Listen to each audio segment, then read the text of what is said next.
so much for coming to the memorial service for Shane Top. It's a good thing we didn't pay for him to get cremated because he's about to get fucking roasted. We asked all of his friends and family to come speak, and they all said no. So this is who we got. And so in honor of Shane, I'm gonna keep this short. But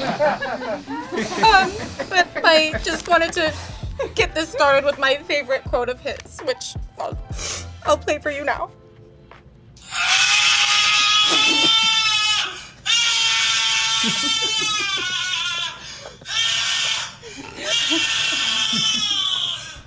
Thank you. Let's get this started. Yeah. Woo. Ow, ow! Well, I can't believe he's gone. You know, it's not every day your friend gets pegged to death. Brutal. Well, if I'm speaking here, Shane must have not had many friends, you know, which is fine. I just wanted to make sure you guys noticed, too. What can I say about Shane? You know, he was the kind of guy who laughs at a funeral. You know, watching X-Files with no lights on. Chickadee China to China. Yeah, but I don't know where you guys are going to find a replacement. You know, another short guy who cuffs his pants and can read. It's pretty rare. You know, in all seriousness, though, Shane's the funniest guy I know. He's also the funniest guy he knows. Or knew, sorry, he is dead. Yeah.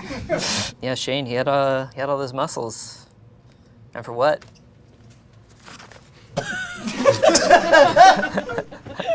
He couldn't fight death. Ian, are you coming up here? Okay. I'm just gonna leave my headshot up here.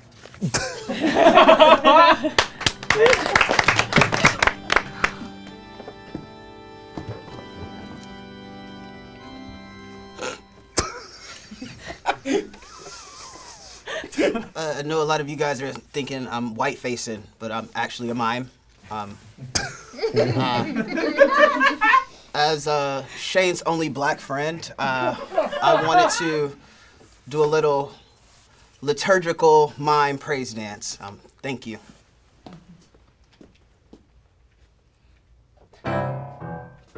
He is my friend. He's my friend. Died for my sin. Oh, he died for you and me. The glory again. Glory again. He's my friend. Hallelujah. This with the moolah. Shout out to my shooter. See, I know just what I'm doing. Oh my God.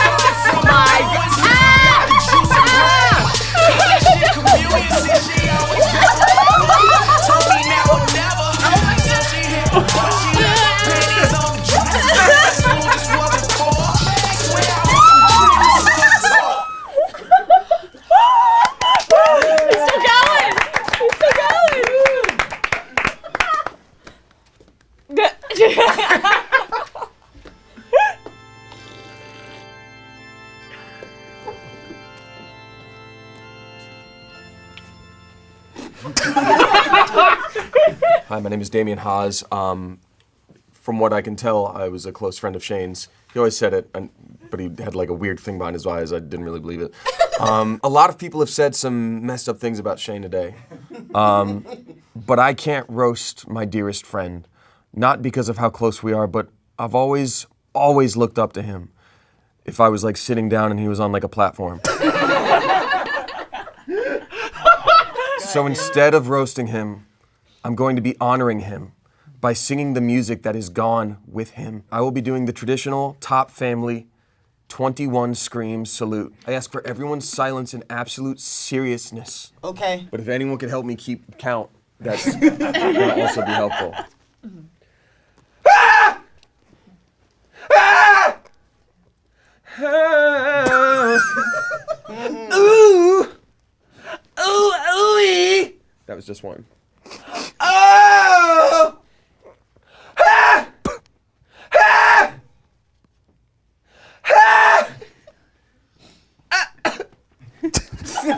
That one counts as 2.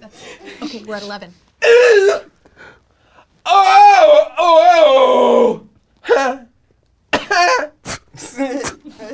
Ha! Ah! Oh! Oh! Ooh! One more. Ah! 21. Ian, are you still going up after this? Okay, I'm gonna leave my headshot.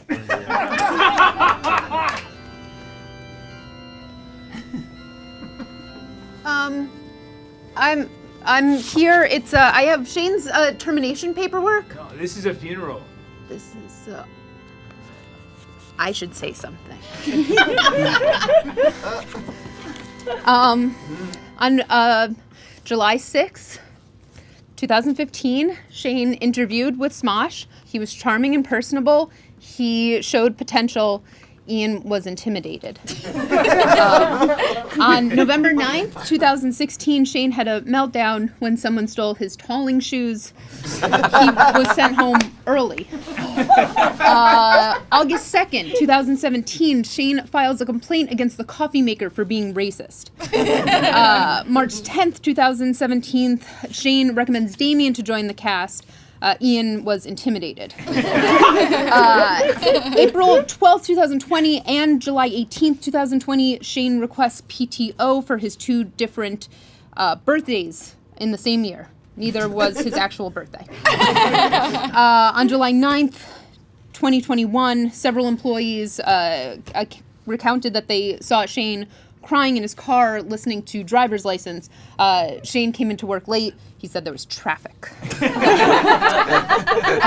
July 19th, 2021, Shane broke his ankle. We found out it was purposefully in an attempt to actually feel real pain for once. January 15th, 2022, Shane forgot Courtney's name and instead continued to call her Lady Shane. And then on March 1st, 2022, everyone complained about Shane ruining the kitchen after making sloppy Shanes, which is just red meat and Gatorade. Sorry for your loss. I do still have this paperwork, though. Well, okay. There you go.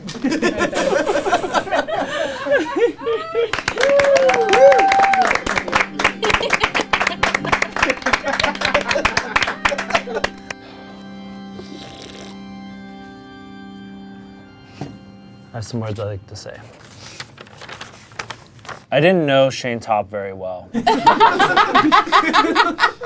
Or really at all. To be honest, I didn't really care to. I think he has a sister. No. I'd like to think that Shane is looking down on us, or looking up at us, probably looking up at us.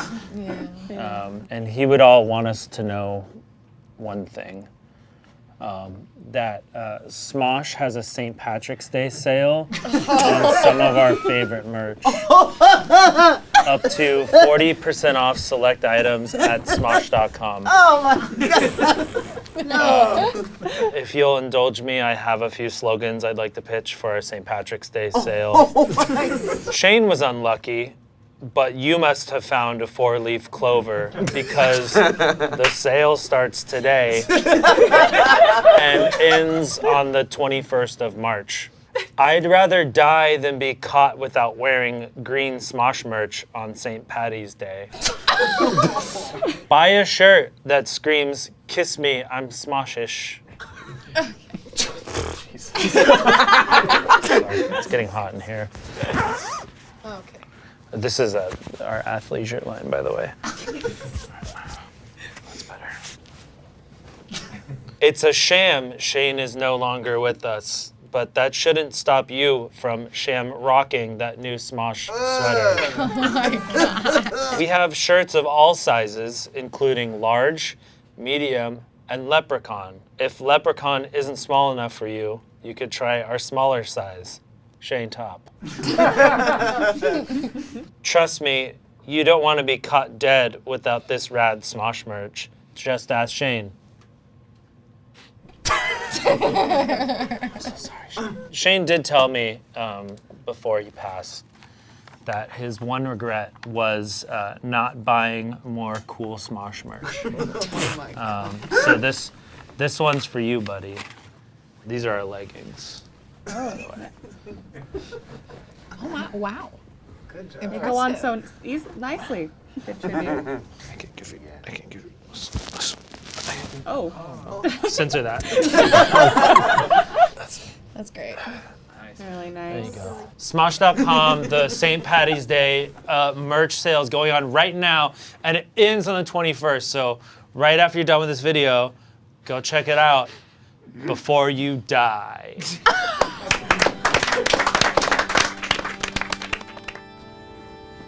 That's too bad.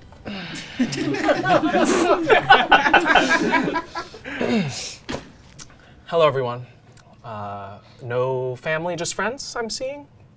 Seen a lot of the same style person here, so I want to just say, Keith, everyone's really happy you're here. Everyone's really happy you're here. Okay. I have with me today Shane's will. A will is legally binding on its own, and yet Shane has written it in his own blood. Damien will receive a 40-foot tall cutout of Shane that will follow him around. That way Damien can continue to live in Shane's shadow.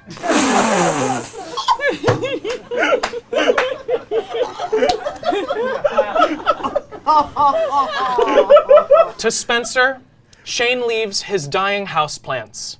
He hopes Spencer can keep them barely clinging to life the same way Spencer has with his own body.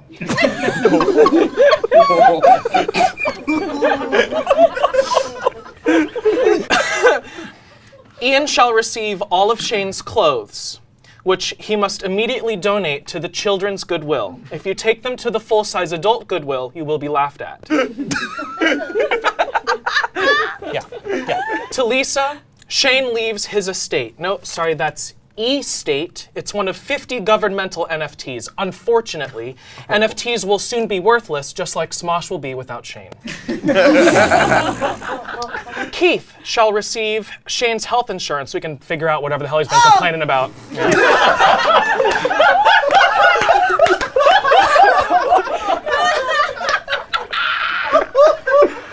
You. Courtney shall receive Shane's custom scented candles, including the scent he loves to smell the most, his own shit. To Tommy, Shane leaves his books. He says, "Ooh, I'm a big brain guy who reads," and Tommy's a stupid fucking idiot whose vocabulary is itty bitty because he hasn't picked up a book in a literal decade. He actually wrote that. And I'm not going through anything right now. His final requests are that his remains are not used as Smosh merch, although he knows that, like everything he's ever done, it will be. His closing statement is this. On Goldberg's, I made $1,000 per minute of television. Therefore, I have $50 hidden inside. It just ends there. Wait a second.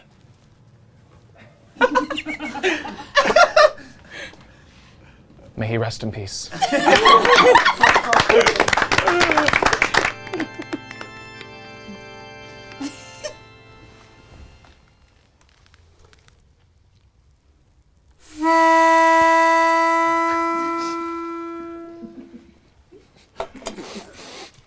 An influencer asunder, 6 feet under. We'll all miss the lad named Shane Robert Top. We won't be forgetting a lad who loved pegging, all the things that he'd put in his anal canal.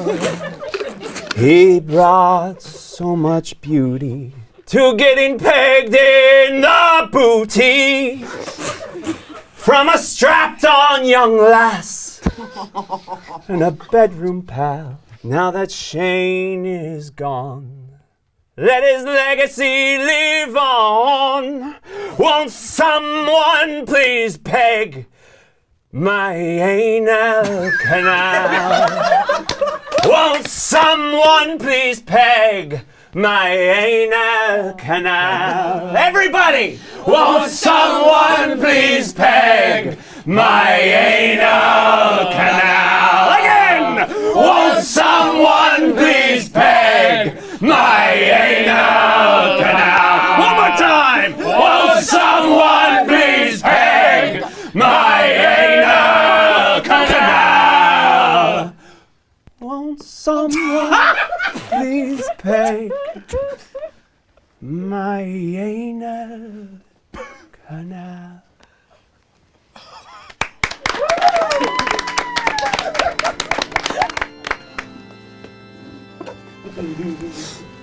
Dude. It's my dude. It's my man right there.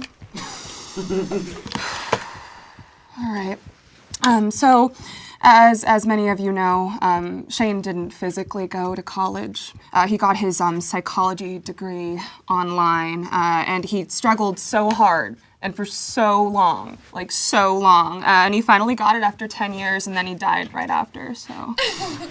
However, I went to a prestigious college, and I got my psychology degree in 4 years, thank you. And since Shane didn't get the full college experience, I, a summa cum laude graduate, just really wanted to honor him with the age-old college tradition of pouring one out. This is for you. You'll be missed. You'll be missed. Just for the dead homies. Oh my. You need to be buried with LaCroix.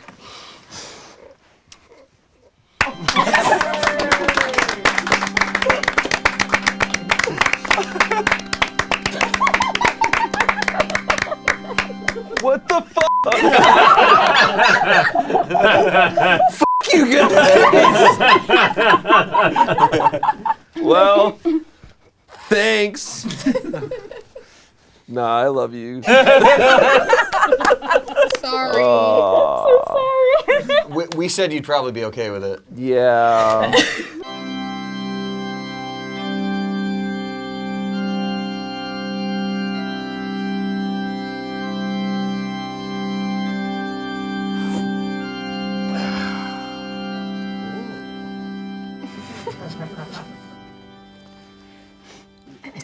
You know, I really thought I would have some kind of experience like at the end of Aladdin when he'd get his like gold bracelets off when they died.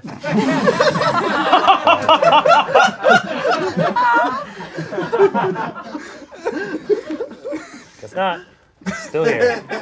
So what I have right here is a little thing called an NDA, non-disclosure agreement. When Smosh signed with Mythical, I was required to sign this NDA so that I couldn't leak Rhett and Link's secrets. Now that they're dead, the NDA is lifted, so I can say whatever I want. So it says here, yeah, all information relating to Mythical Entertainment products, businesses, and operations are to be kept confidential.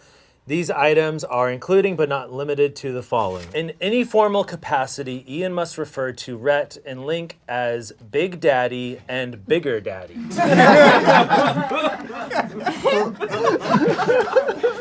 There's just a little background info that they didn't want leaked. In the beginning, Link agreed to be the shorter of the duo. They were originally the same height, but they wanted more diversity.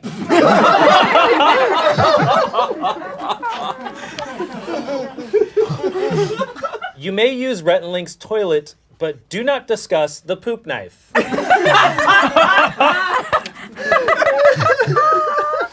little more background information. Rhett donated his chin to charity in 2004. Ian is required to stay single while under Mythical, which is why I don't have a girlfriend. That is why. Rhett's last name is actually and Link. The person we've known as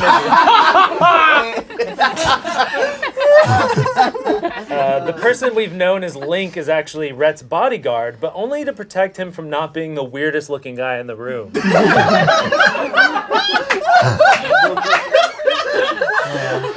And this last one has an MP3 link to it, and it says, "You must not mention Rhett and Link's unreleased country song." So, let's play it.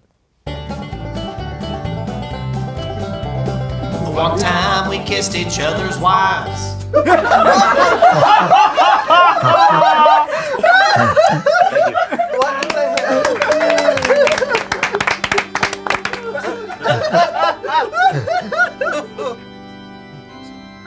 Sorry, excuse me.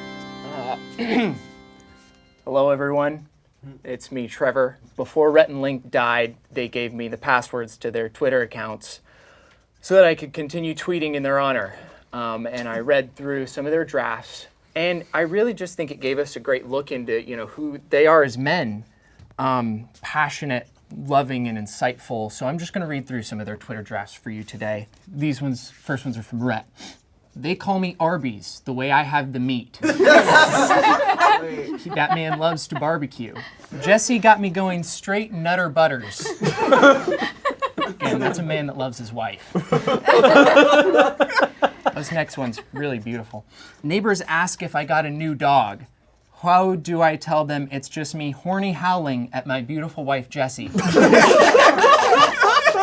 Oh my God. Busy week for me. And then in parentheses, having diarrhea. Trying a new sex position with Jessie tonight called Wacky Missionary. Looking forward to doing my wife goofy style. Oh. It's my dead boss.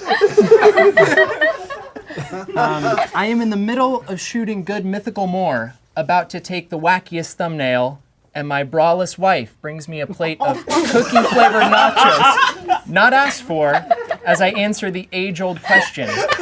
So how is your day going?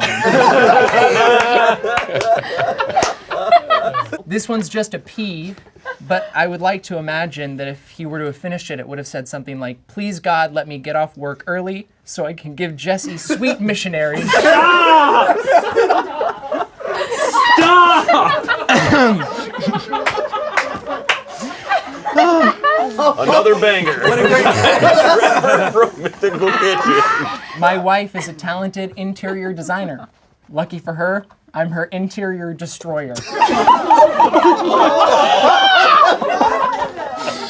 Oh my God!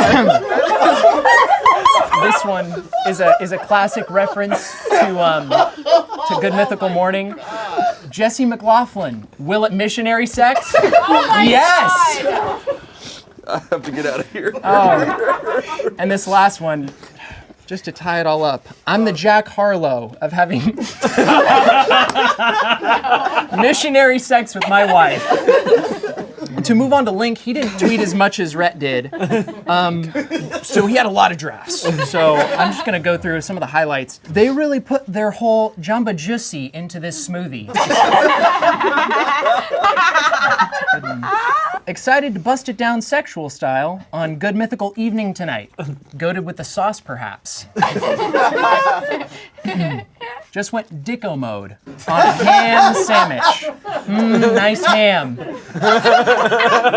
Just made a core memory of giving Trevor a swirly. It's my first day.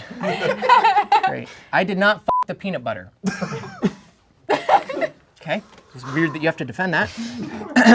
If Josh tries to feed me bowl pee-pee one more time, I'm going to feed him his own pee-pee. However, being the sick freak he is, he's probably down.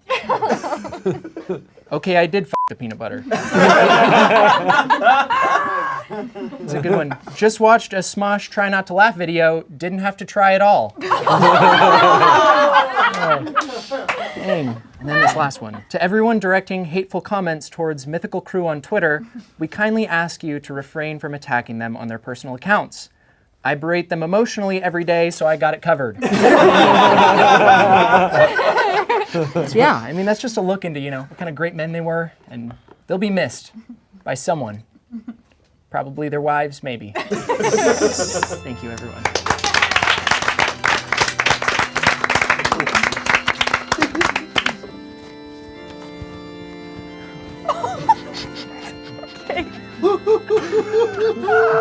I was tasked with performing the autopsy of Rhett and Link. I know many of you don't know me, and there's no need to get to know me. These are by far the two most fucked up human bodies I've ever inspected. And I typically do autopsies for beached whales.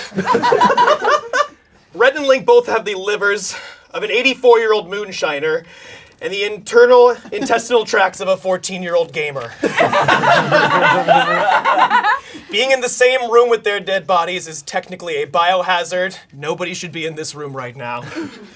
Nonetheless, I have been asked to share the findings of my autopsy with you all. Their stomachs are what we call a medical anomaly. Inside, I found blood, bile, worms, fish eyeballs, bull testicles, spaghetti jello, pig anus, and Arby's. There were so many anuses in their stomach, I had trouble finding their own. We discovered completely new life forms living inside their stomach that had just begun developing language. These organisms had begun to build tiny hovels out of French fries and Cinnamon Toast Crunch, but they are now dead and we will have no chance to examine them. It's not sad. Okay. It's a fucking monstrosity. Based on all the artificial chemicals in their system, me and the coroners actually have a bet going on about their bodies called Will It Decompose? I have $2,000 on no. Link's hair is more akin to a Lego piece than human hair. We used a buzzsaw to crack through the pomade alone, but didn't find very much beneath it. Link is dumb. When inspecting Rhett, we shaved his beard and were completely unable to find a chin. Fortunately, we attached a new chin using the same glue that holds Link's eyebrows in place. A glaze has fallen over both of their eyes. This is a natural human response, trying really hard to look enthusiastic about things you really couldn't give a shit about.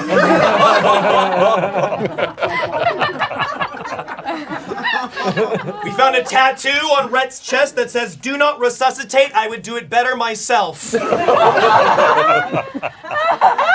Back to Link.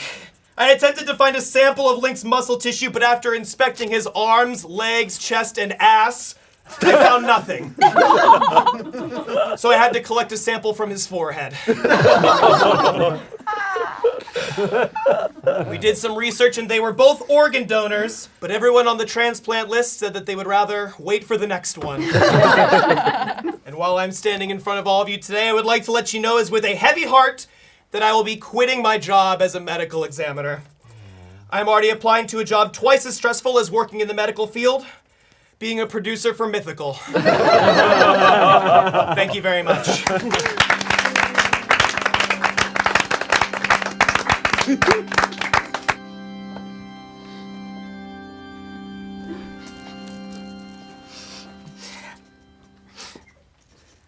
I can't imagine my life without these guys.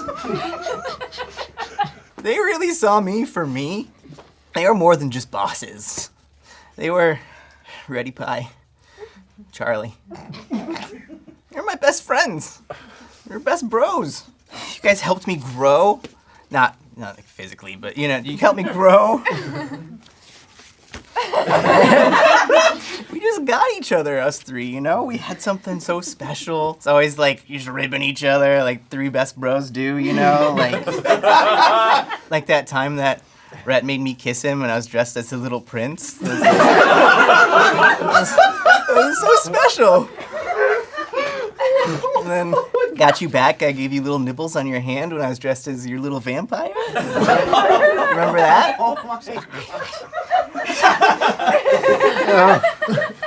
And Link, we had our little repartees too. You tried to poke me with your dart that one time.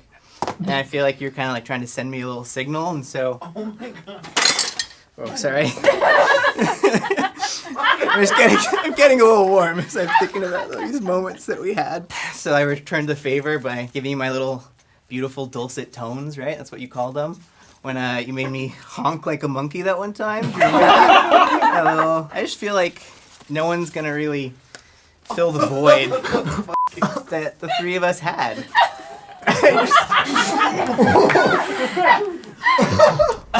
Who could come up with such fun, like, little back and forth things like smearing peanut butter all over my face? Or while I was acting like a decapitated zombie? Like, that was only the kind of thing that, like, three best friends can do, right? Like, you and I, we had something I don't think I'll ever be able to recreate. I feel like we were just able to care for each other in a way that no one else could. That's why I used to like to get naked and go in your office. You know? Like, when you think about it, I don't think Mythical started when you two became best friends. I think it started when we became Mythical. Established May 2014. And so, to honor your memory, I just wanted to break one last apple for you. Got it right here. This message is for you guys in the great beyond, okay?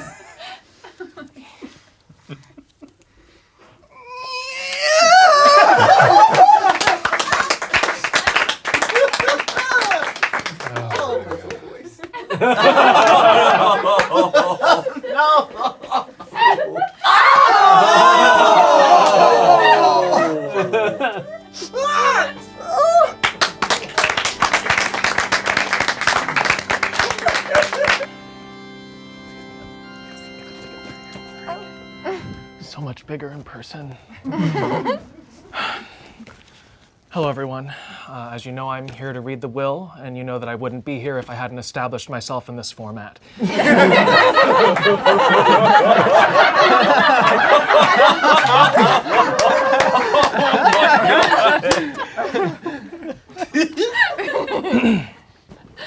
Two communities have been shaken today by the loss of these men. The artist community will dearly miss Jason Momoa drawn from memory.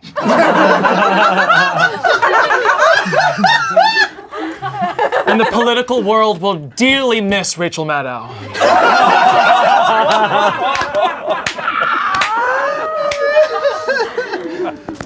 Without Rhett and Link, YouTube will never be the same. What will 38-year-olds put on in the background while they consider going outside for the first time? Without Rhett and Link, what would YouTube push as recommended videos to make the other videos look just a little bit better? Without Rhett and Link, what content can carry on the legacy of sit at table and food at table? It is truly the biggest loss that the YouTube community has seen since Smosh turned down all of my sketch pitches. Unfortunately, I never met Rhett and Link, and to think that they've passed me in the hallway many times. I have today with me their joint will, which they wrote together because they knew they'd only be successful as a duo. Oh, hey, Ian.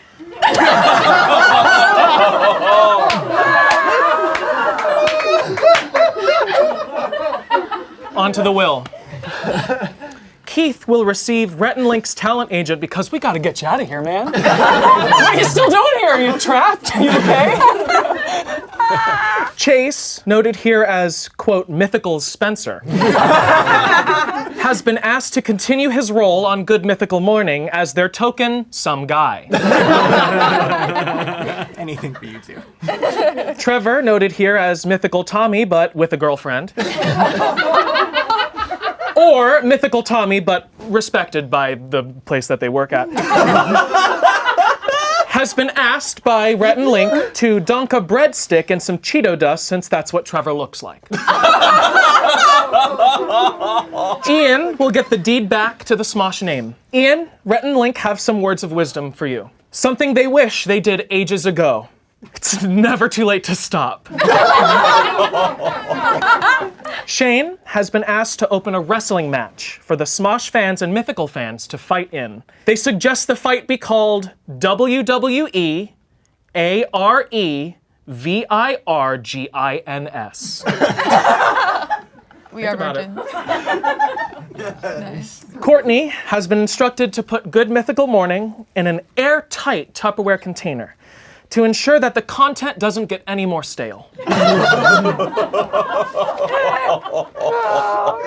Stevie will receive a copy of the movie Signs. They thought she'd like it since she's also absolutely terrifying.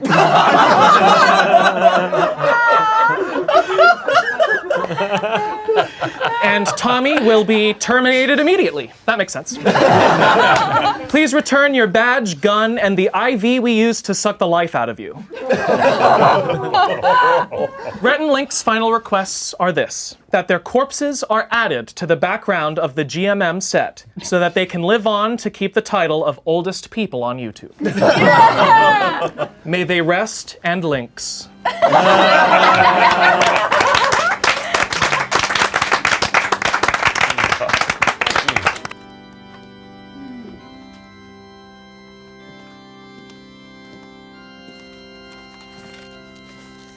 I'm absolutely devastated today to be speaking after Tommy.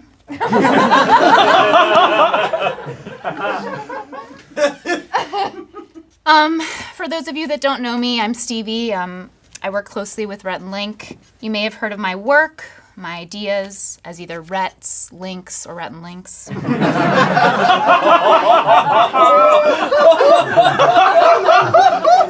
Before he passed, Link reflected on not being for everyone. He was known for putting his foot in his mouth. In fact, just weeks ago, he apologized to me for saying I'd look really good pregnant.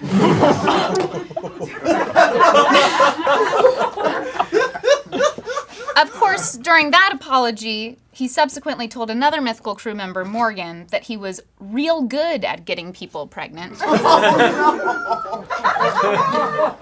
Turns out that Link was keeping a running list of apologies that he asked me to read after his death. And,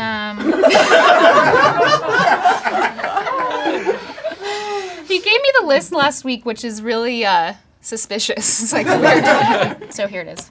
I, Charles Lincoln Neal III, want to apologize to the following people, places, and things. To anyone who has been standing within several yards of me when I've chewed anything ever. To Alaska Airlines Flight 312 premium cabin crew members and fellow travelers, I was letting out little poots the whole time. To caterpillars, I'm sorry I said you'd never amount to anything special. And there's a lot, so I'm gonna kind of speed through. I'm sorry to the entire latex industry, Wendy of Wendy's, the traveling ensemble cast of Dear Evan Hansen, anyone who had to sit behind my hair at an event, Jesus Christ and Associates, my shower for all of the weird shit I did inside of you. To the young girl I saw struggling to carry a large basket full of precious baby kittens, so I said, "Let me help you with that." And I grabbed the basket, but then I tripped and the basket flew and the kittens tumbled out across the road just as a high school marching band was headed towards us. But they were a blind high school marching band and they were all wearing golf cleats. To the blind high school marching band, I thought it'd be funny to switch out your normal shoes with golf cleats. To the kittens, I was letting out little poots the whole time. I'm sorry to albinos, left-handed people, Rachel Maddow, right-handed people, cryptozoologists, all the jars of peanut butter I never got to fuck, anyone who owns a snake, every busboy at every restaurant, anyone trying to merge on the highway, Old Navy customer service, people who clap on roller coasters, tweens, gingers, tween gingers, and or gender tweens. To Rhett, for never confessing or acting upon my completely real homoerotic feelings for you. Man, I always wanted to do anal with you. And other gay stuff like blowjobs and kissing hard. Specifically us doing blowjobs and kissing hard because we are two dudes.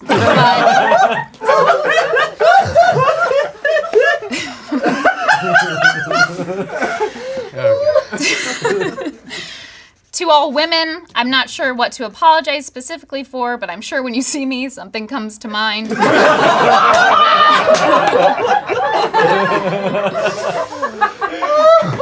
And to everyone at my funeral, I've been letting out little poots this whole time. Well, that was a lot. Oddly enough, Rhett also gave me a note to read on his behalf, and surprisingly, it's also a note of apologies. I, Rhett McLaughlin, being of the absolute soundest of minds, would like to issue the following apologies. I'm sorry that I'm better than all of you.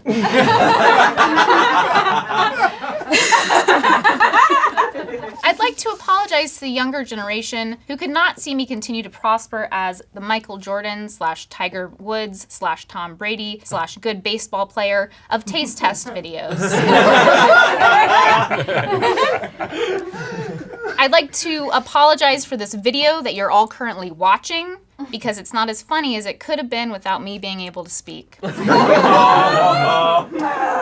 I'd like to apologize to Link for never doing gay stuff with him too.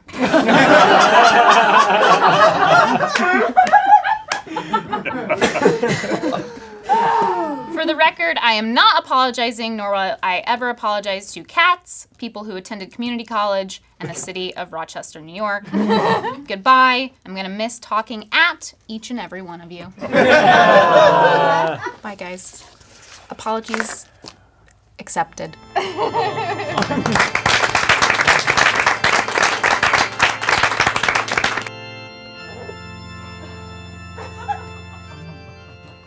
That's a big man. All right.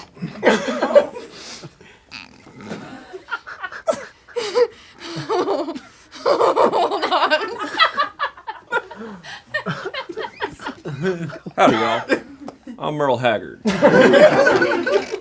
And I'm Lionel Richie. Hi, y'all. I'm Dolly Parton. And I'm Lionel Richie. And I'm Merle Haggard. We were asked to speak at Rhett and Link's funeral today because we heard they're huge fans. Two guys who built their entire personality around liking a band. I had no idea you both were still in middle school. Now, Rhett and Link didn't idolize me as much as they did the boys, but I'm still here because this is a Smosh video, and I heard they just love cleavage in the thumbnail. No, I realize these jokes that we're saying, they're perfect for a white person. Or a black person. At the Red House! That's a little reference to when Rhett and Link used to make comedy. In fact, I think I met you both. At one point, you both harassed me for a photograph, I believe, in the total pitch darkness. That's right. Merle, they're dead. Yeah, well, so am I. Anyway, so we wrote this song together so that, people remember you because we don't. Somebody will. Yeah. Take it away.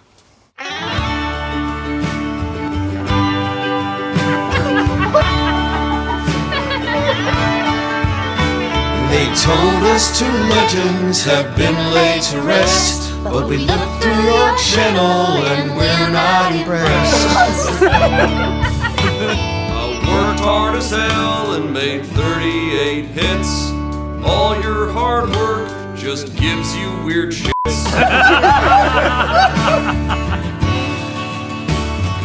Link and Rhett, never forget. Hate to say it, but it's true. If we knew you, there's no way we like you. I built Hollywood and I funded Moderna. You built your brand on if sex dolls will burger. You covered my songs, Easy and Hello. But if you ask me permission, that's an easy hell no. Link and Rhett, never forget. Hate to say it, but it's true. If we knew you, there's no way we'd like you. Yeah, there's no chance in hell that we. Hallelujah! Yeah, hallelujah! Sing praises with the moonlight. Shout out to my homies. I know just what I'm doing. Started from the ruins, now I got the juice and bread. Call that shit communion. See, she always about whatever. Told me now or never. So she hit the dead. She left her panties on the dresser. Said that school just wasn't for her. Swear I wasn't clever, so I told her.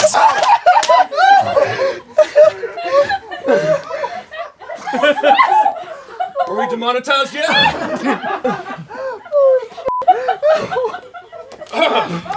didn't know what was happening. I just went with it.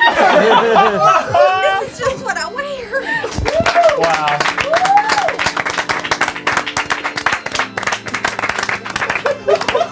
My left ball almost came out.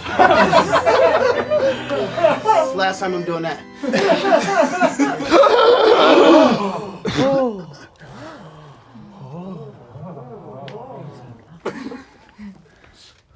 Hi. Hi. I would say I'm surprised that I jumped back to life during my funeral, but I've been doing keto. So I have some notes. I was awakened this morning by my 5th assistant, Donovan. After he dressed me, he said, "We were having a funeral today at Smosh." I asked him, "What's Smosh?" He said, "So you own them." So thanks for having me today, Smosh.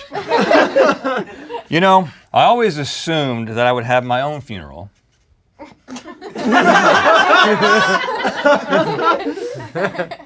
But Link had to be here for this too. That little fucker. You know, Link has gotten himself into trouble a number of times throughout his life for speaking without thinking. But I've never held that against him, because if my brain moved as slowly as his, I wouldn't make my mouth wait on it either.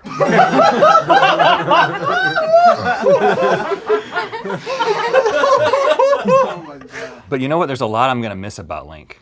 I'm gonna miss the way he complains about it being too hot. I'm gonna miss the way he complains about it being too cold. I'm gonna miss the way he says, "Can you not talk so loud?" when I'm not talking loud. You know, he lived life aggressively. So I'm gonna miss the way he aggressively chewed his food. Even pudding, as if it is alive and must be subdued.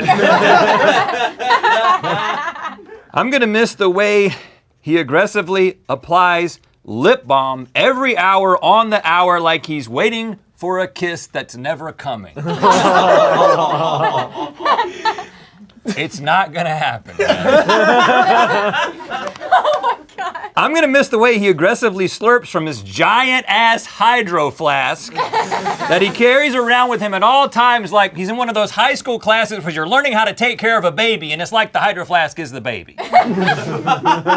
He cares for that thing way more than he does for any of his own children. I'm gonna miss the way he lets you talk for over a minute and then looks at you and says, "Oh, hold on, I wasn't listening. Can you start over?" He hasn't heard a damn word of this speech. I'm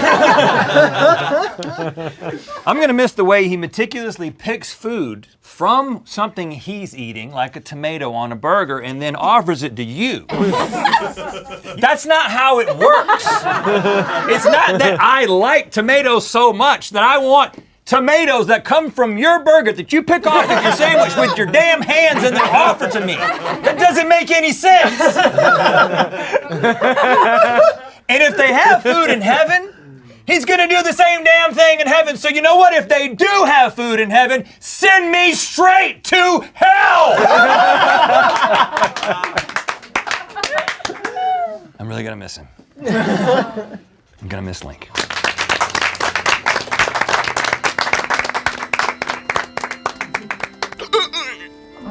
Oh, man. Oh.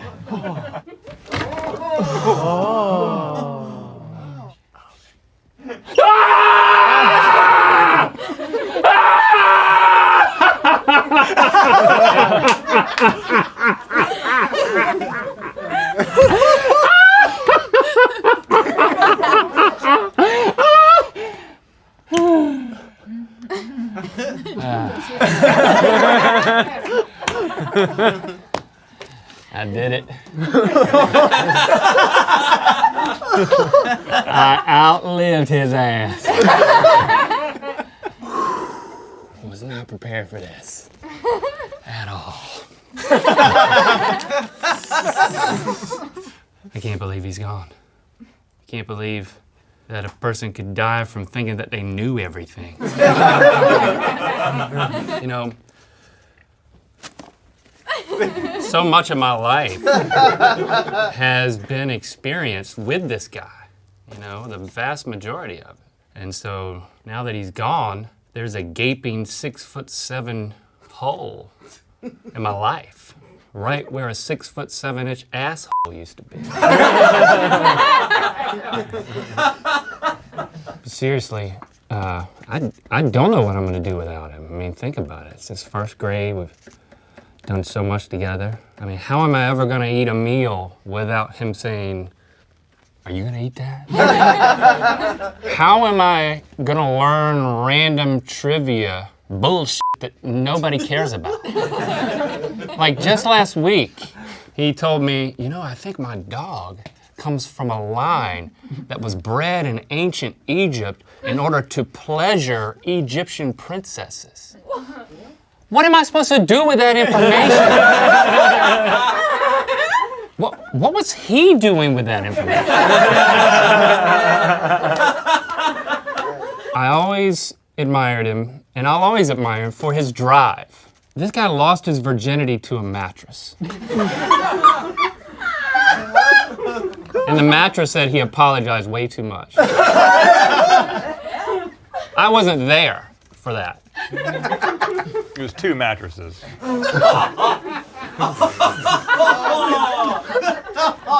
That's drive. You know what my only regret is? I mean, we went through so many ups and downs, highs and lows. My only regret is not being there for him when he shat his pants while driving his family to Dollywood. I would have laughed in his face. Just like I laughed in his face in Buddy System Season 1 when he had to shave his beard and his entire jawline came off with it. Do we have a photo? Let's show that photo. This is how Rhett McLaughlin would like to be remembered. Oh no. He had a wife, 2 kids, and psoriasis. It says a lot about him that only one of those is here today.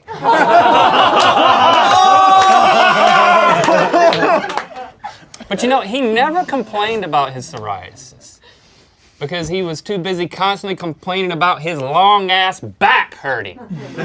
Meanwhile, I'm the one bending over backwards in every single episode of Good Mythical Morning to make him come across as likable, talented, and occasionally funny. Now, good buddy, I want you to know. Yeah, let me. You're crying. He's crying. Get a close-up of that. He's actually a freaking tear. Talented, man. You're dead. Shut up. I won't be far behind you, I promise. Just kidding. I'm not going anywhere. I gotta find a new basic white dude who's too full of himself to be my co-host now. Not you, Trevor. What about you, that dude from Smosh I don't know? That could work. But you know what? Shane, you got a bright future ahead of you, which I think consists mostly of you just praying that they never cancel the Goldbergs.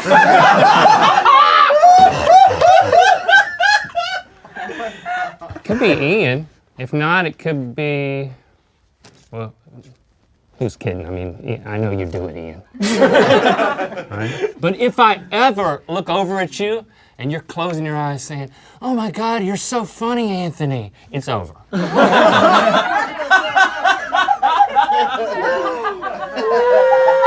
Let's do this.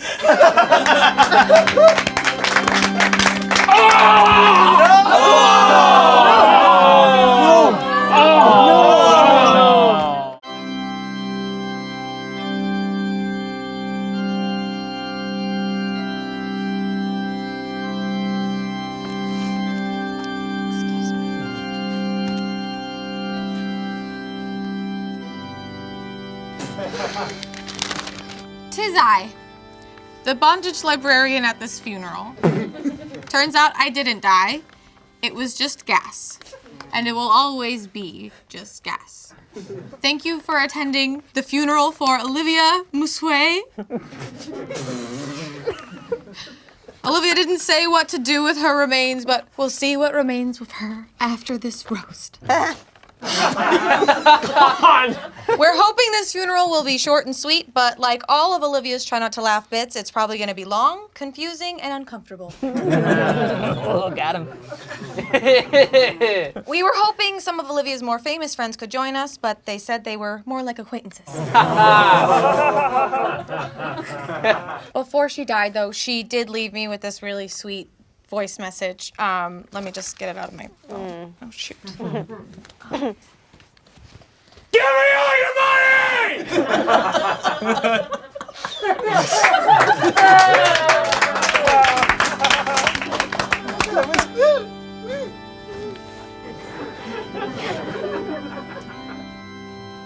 Hello, everyone.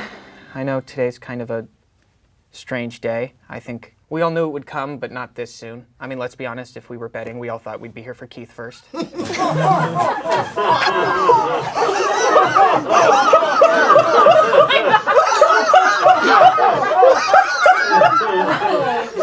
Fuck you. But in the end, no, we're here for Olivia, someone who's actually surprisingly healthy. She liked juices and shit. Really surprising, honestly, that she didn't die in a car accident, but that's not why we're here to talk. Olivia was very spiritual. She's actually someone that I think is like a very honest person, and she's very pure of heart. So in that vein, I'd like for us all to take part in a quick purity ritual, just to make sure that she will pass on. So I've just got a couple items here I'd like to share. So this right here is a crystal for protection. In this crystal is the memory of the time that Olivia was in a hallway and I was walking with Keith. And I thought it'd be really funny if I just took the pencil out of my pocket and just threw it down the hall, see how far I could throw it.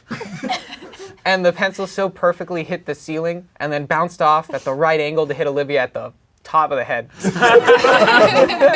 She had no idea who threw it, why, where it came from. She just turned around and she was so upset. She almost tears in her eyes. She said, "Ow!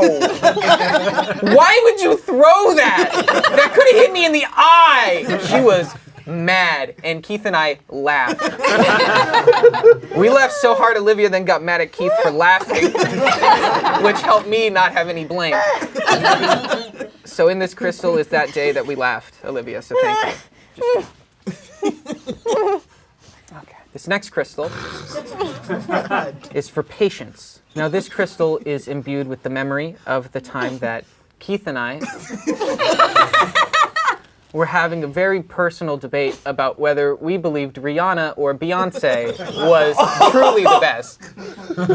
Now, in this conversation, Keith and I agreed that while Rihanna was in fact dope, Beyonce just happened to be that much better. Olivia couldn't handle that.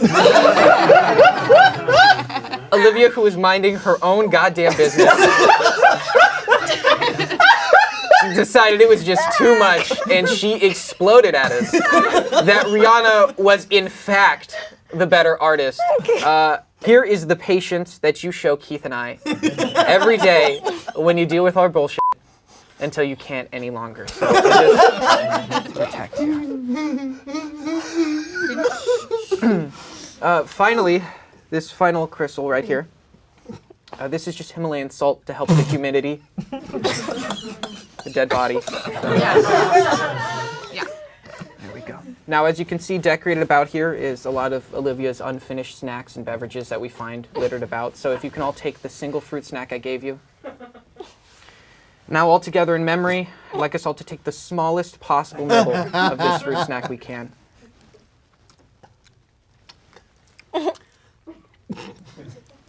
Thank you. Thank you.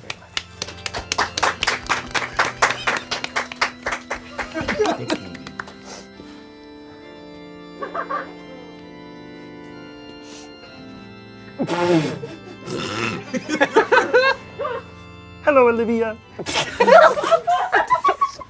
I don't know if you can hear me now, but it's me, Ariana Grande, one of your many famous friends. We met on the set of Screen Queens, and we bonded when I helped her file a restraining order against a toilet. And since then, we've had so many great memories. When we'd go to Erewhon and see what fruits we could swallow whole.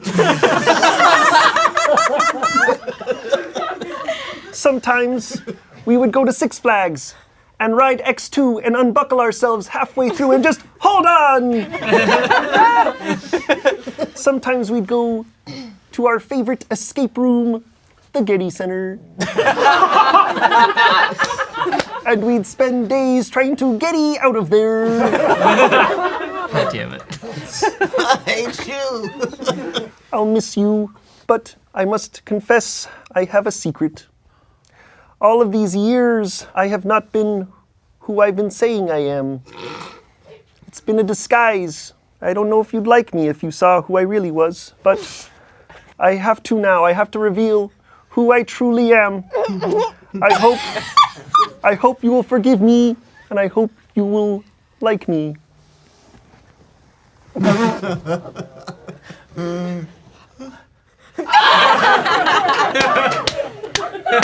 Why?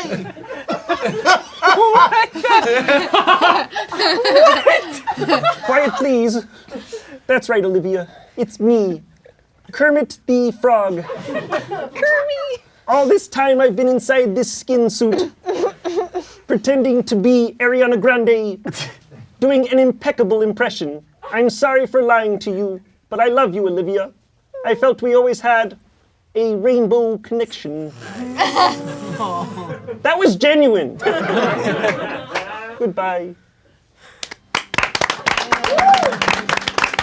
Tell you what.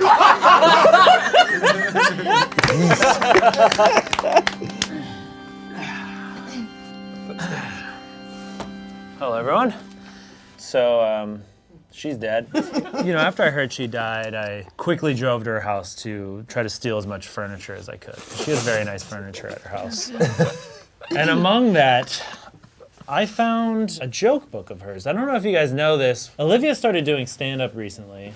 Yeah, I saw some of it, and you know, she's getting there. She won't now. And I thought, you know, since she won't ever get a chance to tell stand-up anymore, I figured I'd read her stand-up set. Here we go. I haven't read this yet, so I don't know what's in here. This must be her opener. Wow, there's people here. And then it says pause to make a weird noise. Oh, okay. This joke, you know, Olivia's a big fan of Stanley Tucci. She's got an obsession, I think. She said, if Stanley Tucci went to Hawaii, he'd be Tanley Tucci.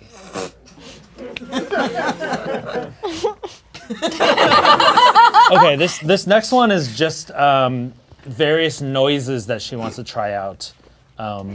Meagor, Dee, and clitoris. My boyfriend's name is Sam, which is one letter away from ham. I like ham. Ham, ham, ham. Hold for applause. I really hate butterflies. I think they're ugly, they walk weird, and they have no use in society. Oh, did I say butterflies? I meant white people.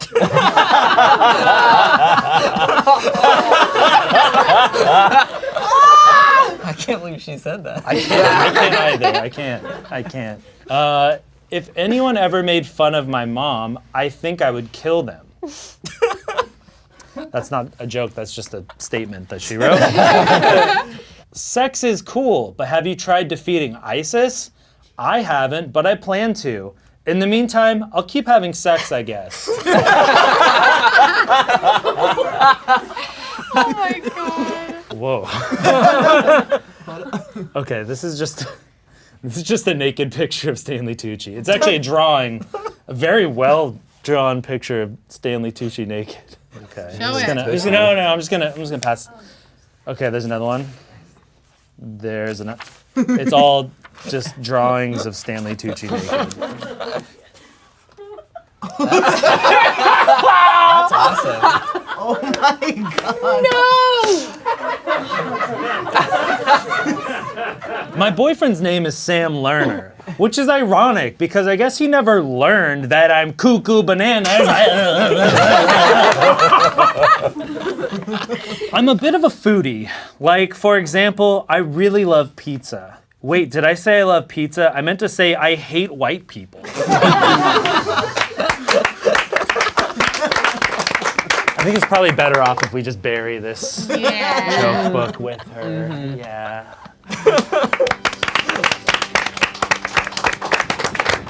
Well, what up, everybody? It's me, your boy Augustus. Olivia.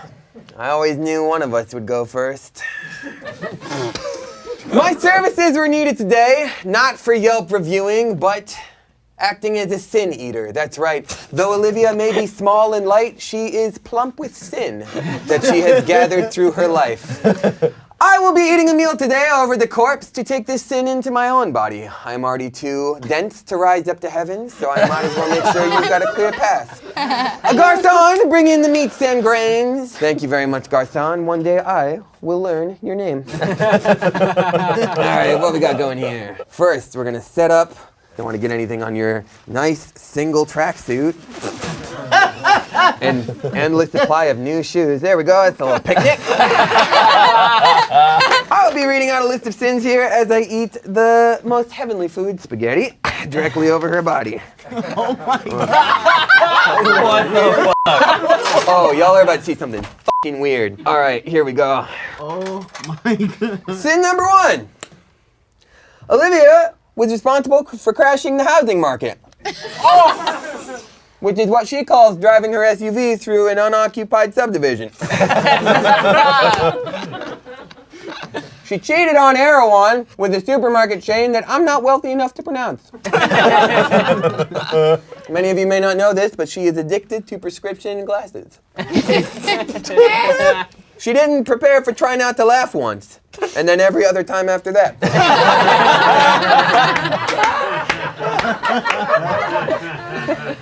I once saw her eat a nun. But at least she finished it. She is known for coveting neighbors' goods. She's coveted Sam's goods, if you know what I'm saying. She is guilty of stealing the hearts of a nation. And she made a fucking killing on the black market with them. It's okay, she helped them get overthrown later, so it's fine. She fell asleep during a conversation we were having one time. And she's known for greed. Hey, buddy, save some concussions for the rest of us. Well, my belly is swollen with questionable meat. And Olivia is now light enough to rise up to heaven. I personally don't believe in it, but I got a free meal out of it. Any Have a good one. And if we end up in the same spot, fight me. I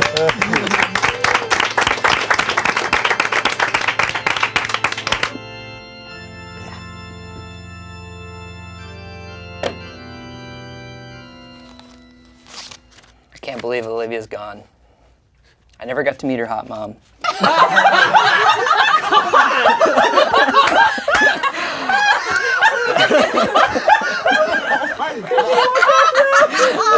To Olivia.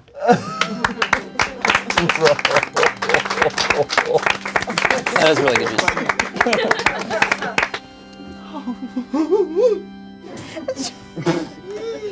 It sucks to see you gone like this. We have so many memories together. Like the one time when we got stuck in the intersection in Beverly Hills and this guy yelled, "Get the f*** out of the way, you stupid bitch!"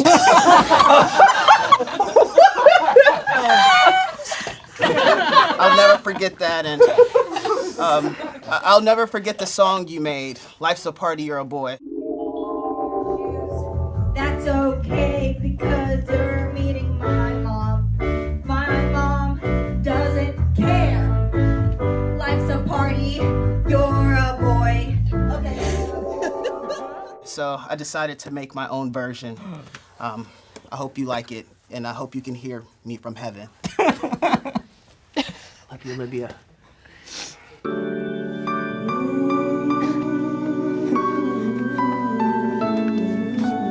That's okay because you're meeting my mom. And she's nice. My mom doesn't care. She don't give a fuck.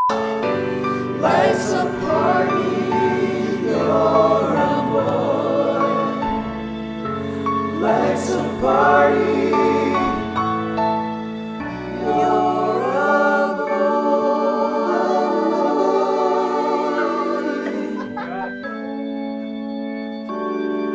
Life's a party. You're a boy. Hallelujah. Oh yeah, hallelujah. Just what I'm doing. Started from the ruins. Now I got the juice and bread. Call that shit communion. See, she always bout whatever. Told me now or never. So she here to go. She left my panties on the dresser. Said this is what wouldn't change it, so I told her.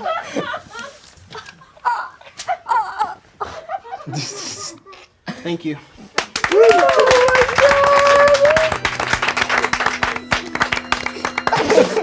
She's alive.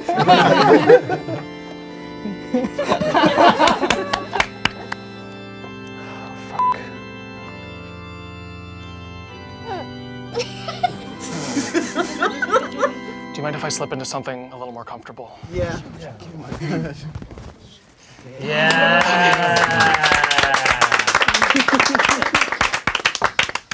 Olivia, like her try not to laugh bits, died halfway through its life. Olivia was an actor.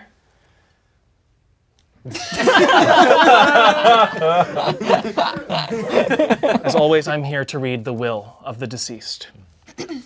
In the spirit of Olivia, I'll try my best to make sense of this and ultimately fail. Olivia leaves Shane, her boyfriend, Sam Lerner, because, quote, Shane always loved him more than I did. It's not gay, it's a respect thing, respecting each other's cocks.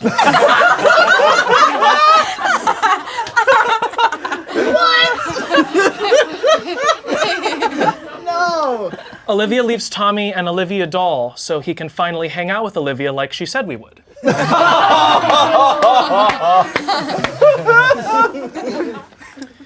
Ian will receive nothing from Olivia because it's the amount of acting roles he's booked since the Angry Birds movie. Keith will get Olivia's contact list so that Keith can be the least famous person in a room full of celebrities. To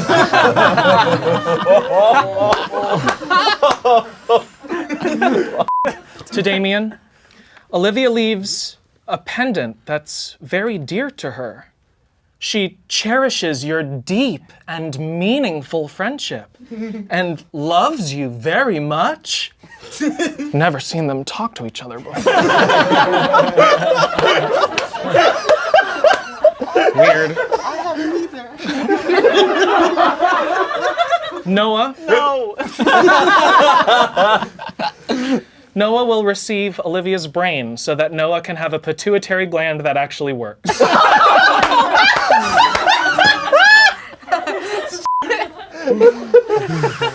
And lastly, Olivia leaves Courtney her industrial padlock since Courtney is also insecure. I need to borrow that too, actually, if you don't mind. If you all look under your seats, Olivia has left us copies of the Odyssey because it's just as hard to read as Olivia is. We will all truly miss Olivia. Let's honor her by doing her favorite pastime. Looking down on our phones and ignoring everyone else in the room. Oh, y'all are still here? May she rest in peace.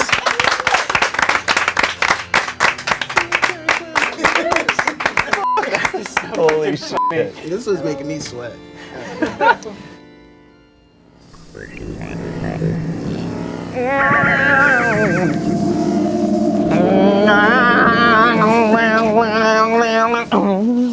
Greetings!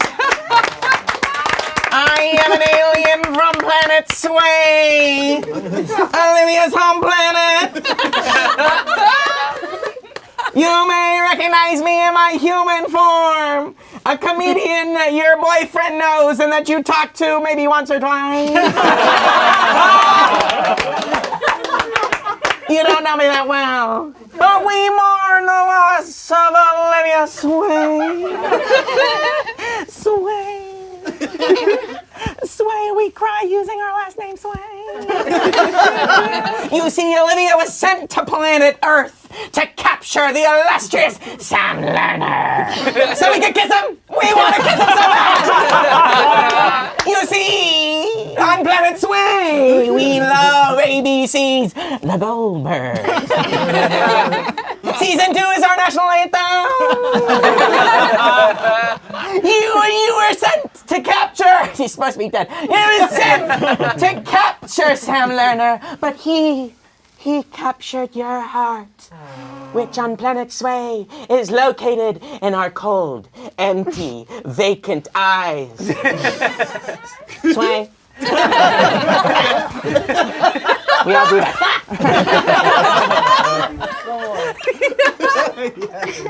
When she came to Earth, she was dressed in the fanciest of Sway clothing, athleisure.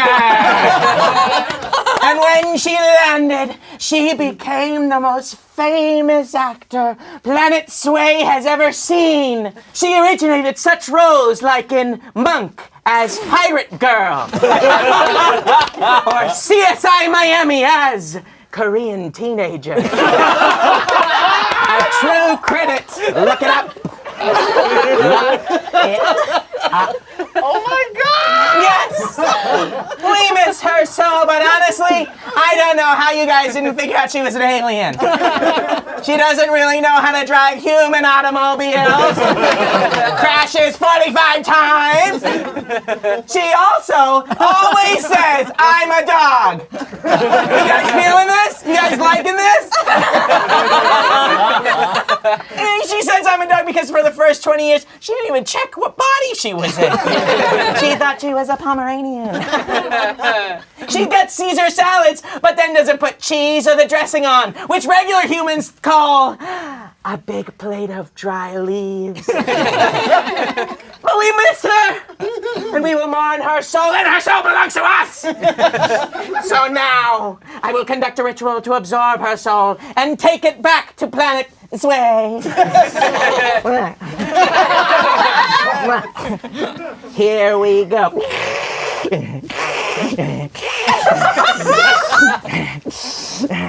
This is great to do in front of a bunch of people that don't know me. It's heavier than I thought. Oh no, her soul is taking over mine.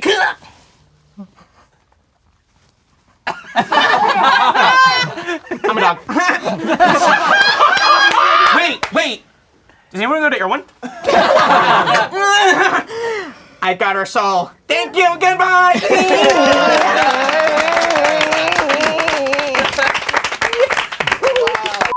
Also, who is that guy?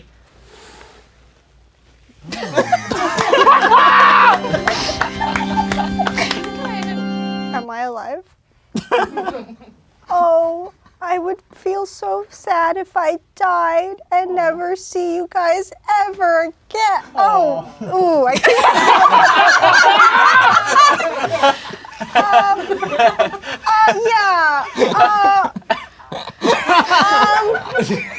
I'd probably die. Thank you guys for being here at my funeral. I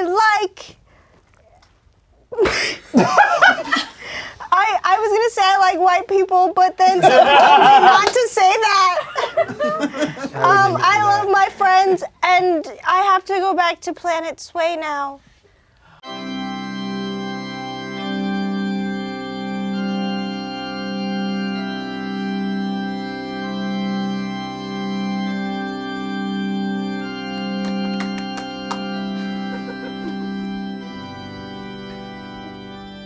Whoa. It's crazy. Hello, everyone. Welcome to Courtney's funeral. I have with me today Courtney's will. While Courtney was well loved by everyone at the office, they were even more loved by the freaks on Reddit. Courtney was a real go-getter. They always had one eye on the prize and one eye with a weird pupil. Courtney took on a lot this year. They directed, they gave notes on videos, and of course, they did what the cast does best, absolutely f***ing nothing. This goes without saying. Courtney will be missed more than Smosh misses the mark. On to the will.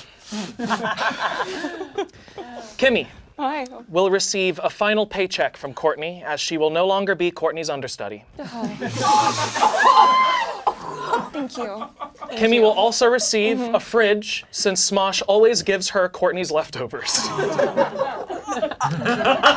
very kind, thank you. Thank you. Amanda is given the duty of filling in for Courtney at Miller family gatherings. It should be easy to blend in since there's 600 of them. Selena will receive Courtney's clothes. Selena, I hope you like the aesthetic bondage librarian. To Jackie, Courtney requests you throw her a parade of female cows and waste management vehicles, so even in death, she can show off her mommy milkers and huge dumper. I got her. That was a journey, huh? Courtney leaves Ian her 2005 Toyota Camry. They thought Ian would really vibe with the car since it also hasn't really worked since 2019.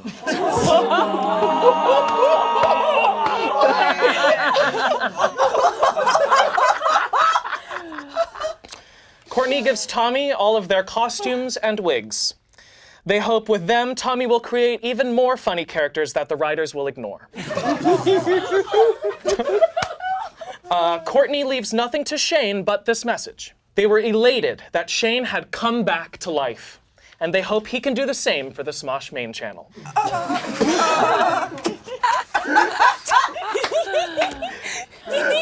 Courtney's final wish to all of her fans out there that want to be like Courtney when they grow up. To quote, stay in their f***ing lane. We actually have here with us someone who couldn't make it, but they are calling in via video. Take it away. Hey, Courtney. Sorry I couldn't make it to your funeral. There was a sale at Marshall's. You know I can't pass up a good deal, but while I'm on the line, I'll say a few words. I've only been to funerals for people over 80, so it's really refreshing when a young person tragically passes, especially a friend. I'm not gonna lie, this was super hard. I tried to find some ugly photos of you on Instagram, but I only found a couple pictures of Shane. And since Smosh lost one of its token gays, I figured I'd submit my resume. Ian, if you'll see the email titled, I will do anything for money, ... F Courtney Miller, that's me. I see the family went with an open casket, which means you probably weren't kicked by a horse, so I'm going to edit that out of my Facebook post about you. Thanks a lot, by the way. Now the joke about being smoshed by a Clydesdale doesn't work. It really is sad to watch see a young person go, but you join the likes of other people who died when they were 26, you know, like Mac Miller, Sharon Tate, if we're lucky, me. But I think I gotta go. Love you. Text me when you're free or this is all over. We'll grab like coffee or something. All right, bye.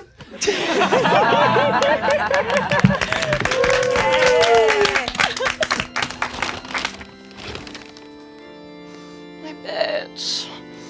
Not my bitch. Oh my God. Wow, I'm gonna miss Courtney so much. We have so many memories together. God, I remember when we first became friends. Courtney and I met in high school back at Rydell High in 1952. And she was the leader of our friend group, the Pink Ladies. At the time, she felt like she had outgrown her relationship with her ex-boyfriend, Johnny Nogarelli, that arrogant, chauvinistic, and rather immature new leader of the motorcycle riding T-Bird, which led into her singing Cool Rider. It's great, it was beautiful. The next evening, we enjoyed a romantic twilight motorcycle ride, which included a kiss. Cut to the talent show. Courtney and the Cool Rider again, clearly Michael in disguise. Courtney, Sharon, Paulette, and Rhonda. Oh, and also me, Kimmy. I was there following in a car. It may have been cut out, but I was there. God, I miss those girls. Like, feel the deadly drop. Ooh, ooh. Deadly drop. Ooh. We all thought Cool Rider, aka Michael, had died. Ooh. Big ooh. The school year ended with a luau, where the Cool Rider reappeared. He revealed himself to be Michael. Ah! The credits start rolling in yearbook style, just like in Grease 1. And Courtney and I have been besties ever since.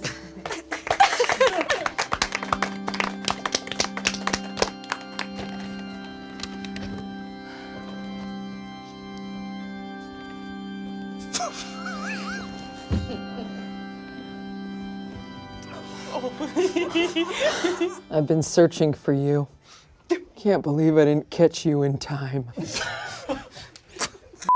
I hope that you are rotting in hell. Because I've been through hell trying to find you. Can I smoke in here? No. No, sure. No. Yes or no? No.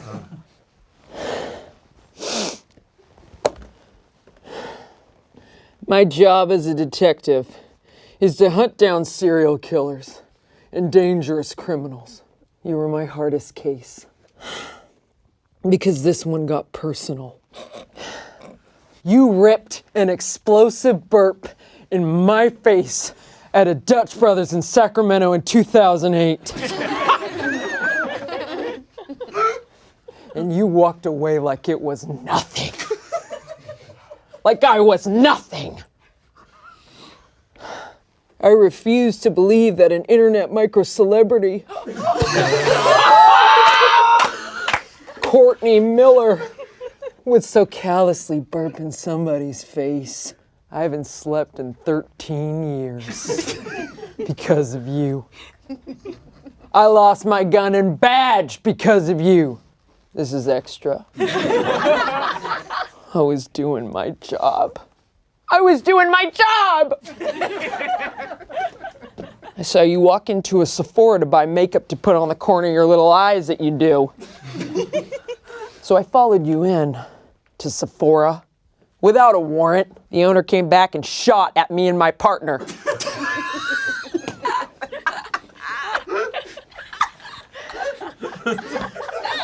My partner, Rodrigo, is dead! Yeah, that's pretty funny, isn't it? Hilarious! You know what's crazy that I found out?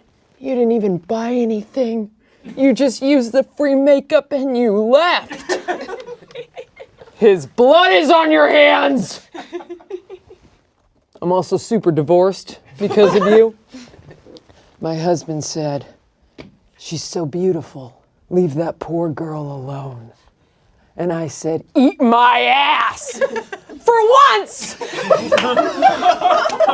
For once!" You don't know what it's like to not be touched. And I said, yeah, she might be beautiful on the outside. Sure, look at this nice fucking picture. But on the inside, she's rotten and nasty. Especially around that burpy burp mouth that you got, where you burp a lot. At strangers! My husband's now one of your reply guys on Twitter. Too bad for him, you won't be replying back. So I had to go rogue. I lived out of my SUV for weeks just playing Brianna Boho videos over and over. I hit rock bottom. I really wish I could smoke in here, can I? No. I have been searching for you. So I'm gonna do exactly what you did to me. I'm gonna burp in your face.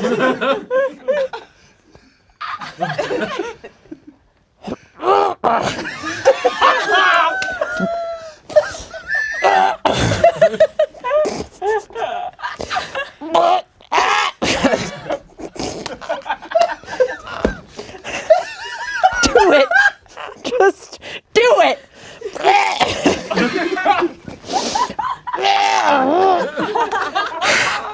I can't do it! Because I'm not a monster!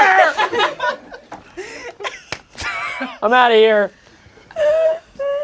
And I'm gonna smoke this outside.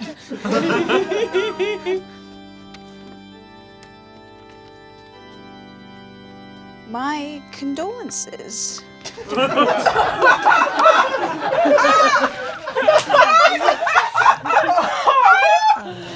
Hi, I'm Selena. I'm the office manager here at Smosh.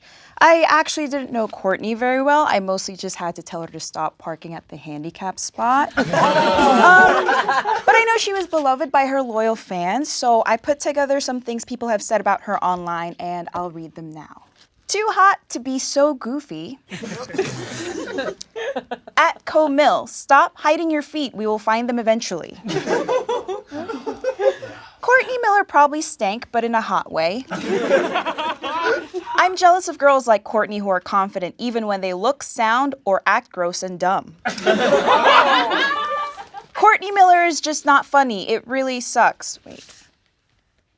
I thought there was more to that. Okay, this one's my favorite. This one is in all caps, so I'm gonna scream it. Courtney Miller, I am begging to smooch me, you please. I am free Thursday. And Courtney Miller, please retire. Your shit is played out, and it's honestly just sad at this point. Take a fucking comedy class and grow up. Oh. That one's actually from Shane. Thank you so much for having me. This meant a lot, and I really feel like I'm finally part of the Smosh family. Bye!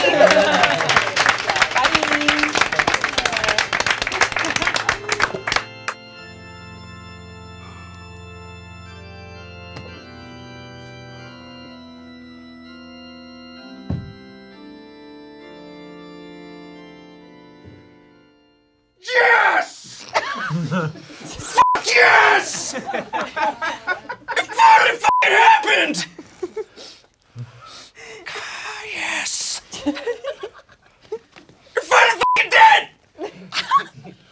I've waited for this for so long! I finally killed Courtney Miller! And by doing so, I have gained her powers! Such as the amazing ability to stumble my way through every video intro. As well as the ability to make unforgettable characters, such as Horny Woman, Horny Man, and Skeleton. I've also gained the ability to have Shane ghostwrite all of my tweets. But it doesn't stop there. No. I hunger for more. I need more powers. And I'm looking around this room at whose powers I'll take next. Maybe I'll go with Jackie and gain the ability to have a crush on every goddamn person I meet.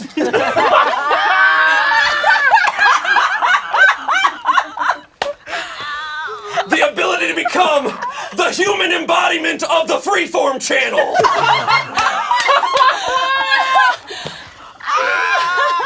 Or maybe I'll go with Tommy. And gain the super ability to fucking hate myself. By the way, congratulations to you and Spencer for finally hitchhiking a ride out of the Haunted Mansion at Disneyland. Maybe I'll kill Kimmy. Or maybe I'll kill Lee.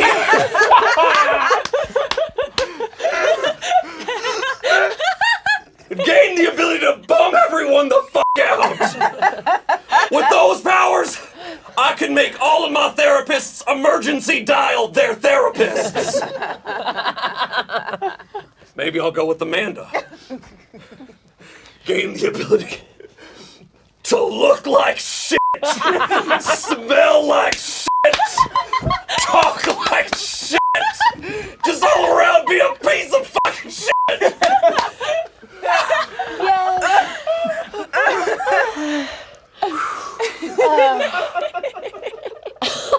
What's up, Selena? Thanks for your help last week with helping embezzle funds from this YouTube channel. Before I go, I have a couple things I gotta say. One, I got merch in the store. Oh, God. Smosh.com. Pretty good shit. And my last word.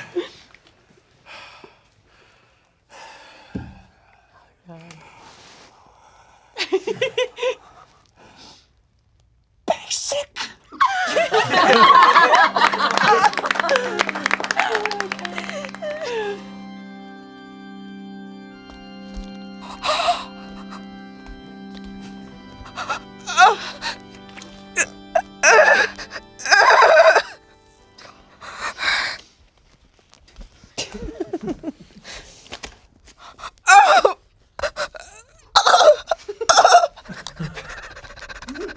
My heart hurts knowing that Courtney Ruth is no longer with us and that I never got to read this piece to her. This piece is titled Courtney Miller, A Dairy Tale by Jacqueline Uwe. Thank you. Fade in on a blustery Thursday at a local dairy farm in the heart of Los Angeles, California. A cocoa-skinned, towering goddess of a woman named Maggie pushed her way into the barn. Her breath caught when she happened upon the most breathtaking species she had ever seen.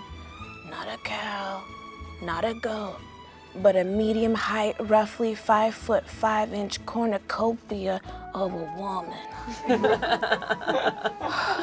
The woman's hair was the color of freshly chewed straw thrown up by a horse, with brown roots the color of dirt that newborn piggies rolled around in. Her eyes the color of a freshly born bluebird covered in its mother's placenta. A farm-fed woman indeed, with a personality screaming, I wish I was home right now. The woman introduced herself. Hi, I'm Courtney. Want some milk? She takes in Courtney's magnificence. Courtney dons thigh-high purple leather boots with a 6-inch heel. A sliver of pale, milky white skin peeps out between the boot and the cut-off culottes she got from her grandma. On top, she wears a cut-off green tank that reads, hello? All expertly strapped into a seatbelt corset bustier stolen from a local baby's car seat.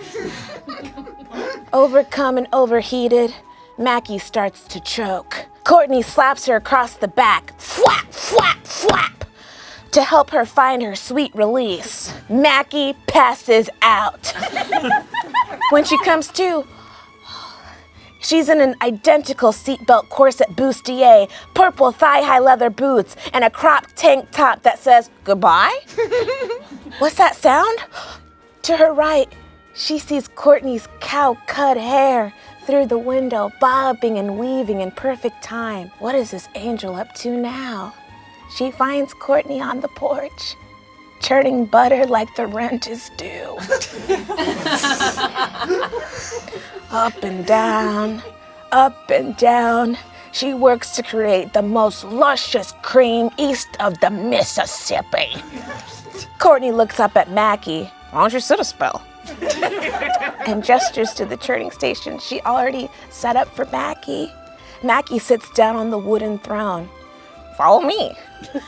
Courtney works the butter churn up and down and up and down. Mackie follows but can't keep up. Up and down, down and down, up. The rhythm is off. Courtney pulls her calloused hands and puts them over Mackie's to help her.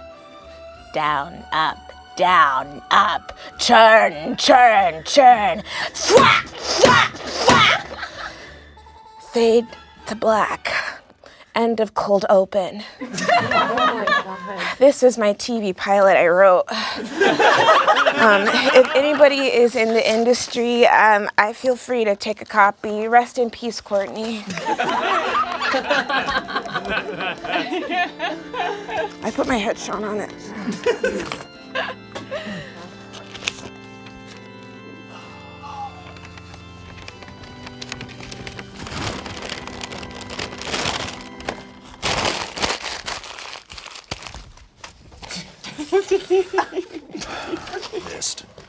Hey everyone. I'm Johnny.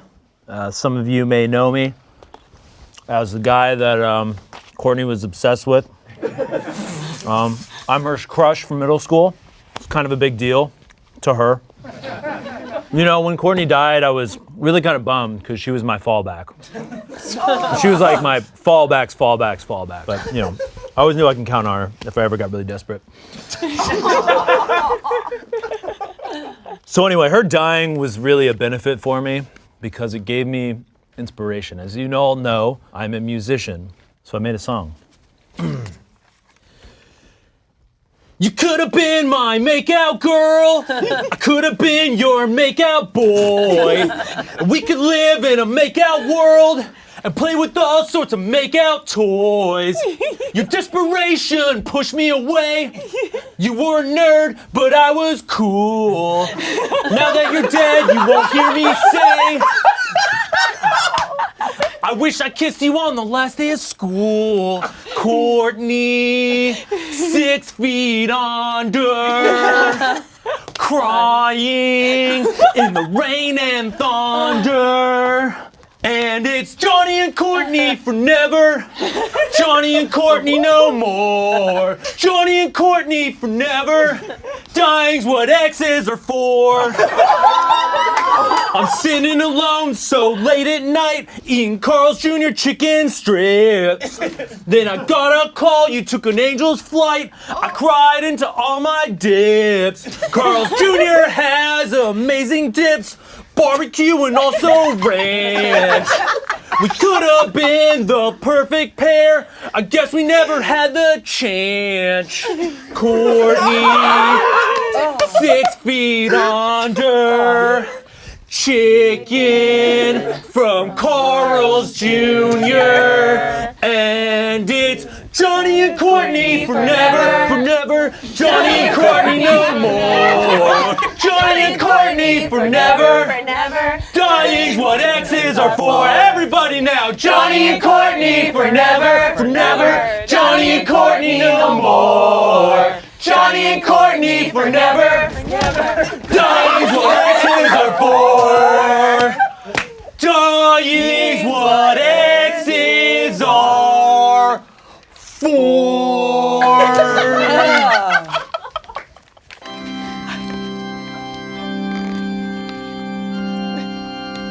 I have my retainers in.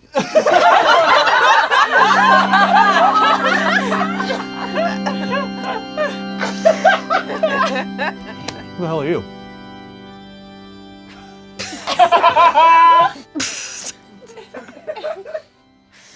Thanks, guys. My face hurts from the smiling.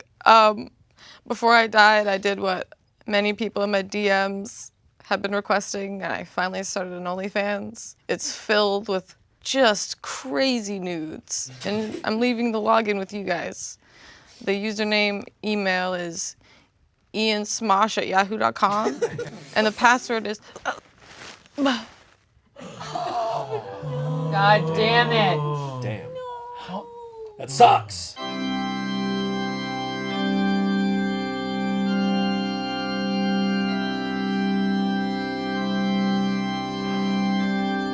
I'm gonna eat it.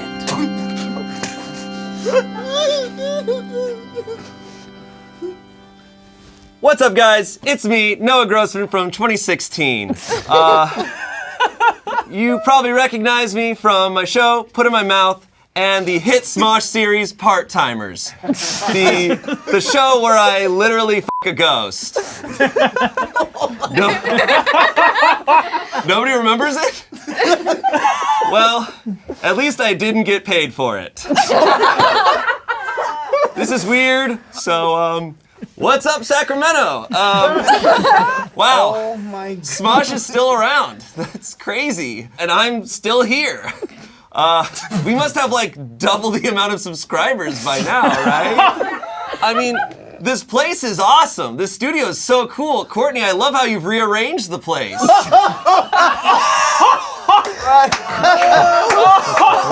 That was a desk joke. Oh yeah. That just happened yesterday.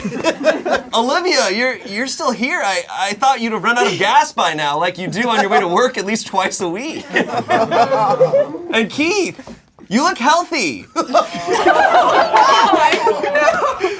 Hey, by the way, I'm sorry for crashing my car with you in it.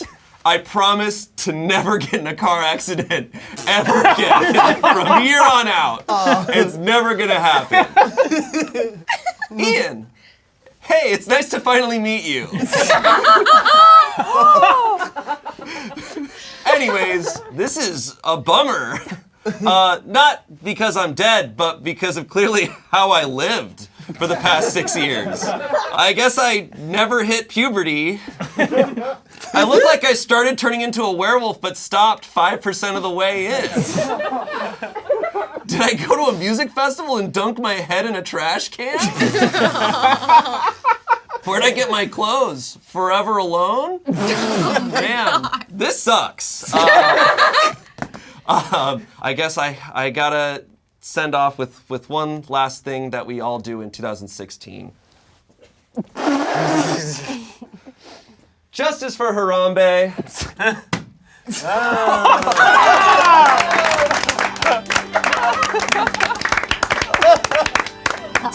Jesus. Oh! Shit. I'm not drunk. Like many of you here, I am Noah's only black friend. Shout out to Jackie. Jackie, if you're in line to be Noah's black friend, stand in line. God, seeing Noah like this isn't right. It doesn't feel right. Something's missing. Can we,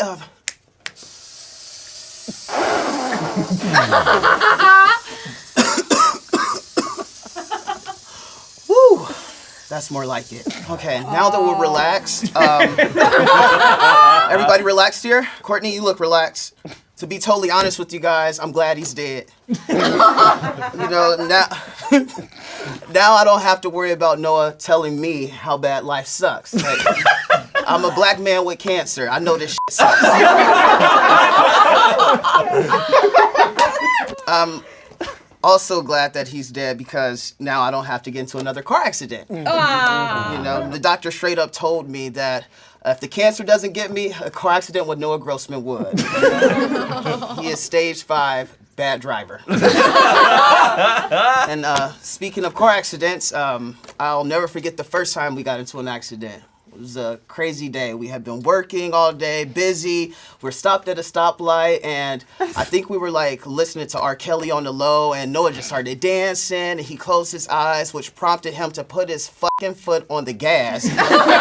At 2 miles per hour, we ended up just hitting the back of this car, and then it was, the second accident was way worse. We were going like 45 miles per hour on the highway, hit this family in a van. Happened to be a Jewish family, by the way, so we practically hit Noah's cousins. Yeah. Yeah, and like, don't get me started on the third. Like, the third accident was like by far the worst. It was like, I kept... Hallelujah. Oh, yeah, hallelujah.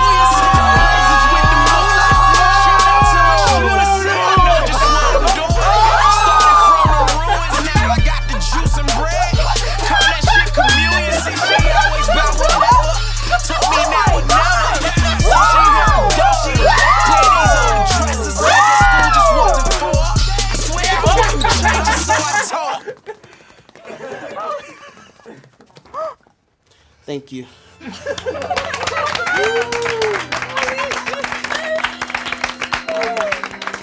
I will go next.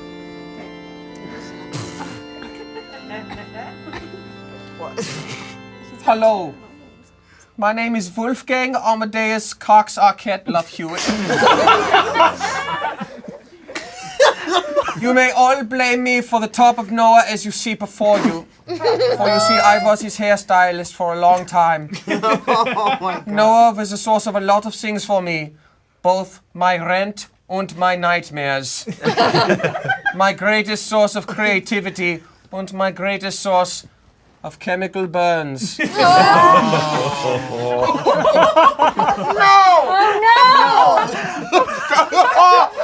No!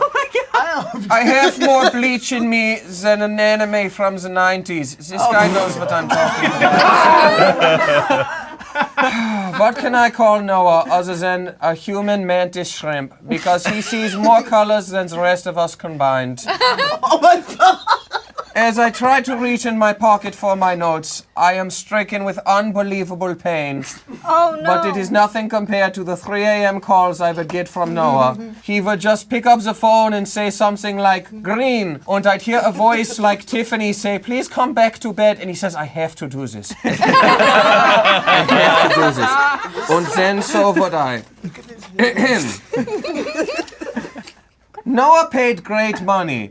I don't know what kind of day rate Smosh has for him, but I do know that it all went to me, so thank you very much. I probably see Noah more than his family does, because look at him. No! A lot of people would say that your hairstylist is a lot like a therapist because of how much they listen to you. I would say I'm more like a psychiatrist because of the sheer amount of chemicals going into both of our bodies. Ow.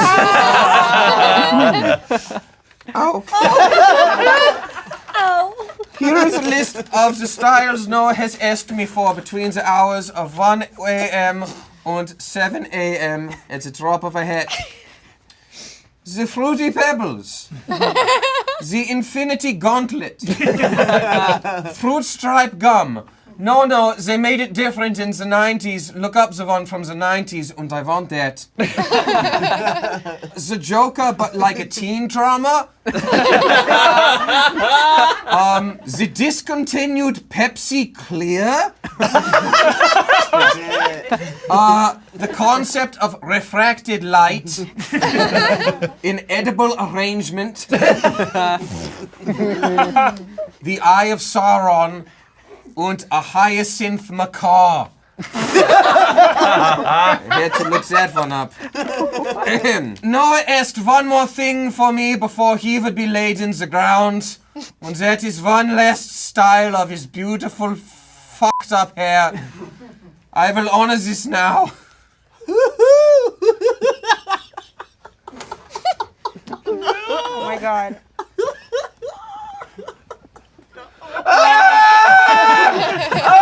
Ach nein, ach mein lieber Gott! Gott in Himmel! Yeah, that's about right. Good night, sweet prince. I'm sure we will both end up in the same place and I will fight you there. Oh my god. Oh my god.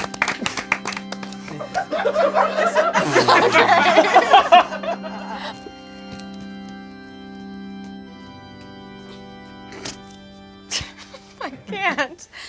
Sorry.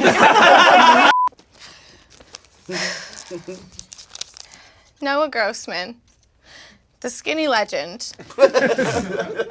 You know, before I hosted Eat It or Eat It, I was actually food girl on the show that he hosted, Put in My Mouth, where we tortured his fetus tummy with various unusual foods all across the board. It's because of that show that I refuse to eat foods on Eat It or Eat It, and that's why I host it, because I opted out.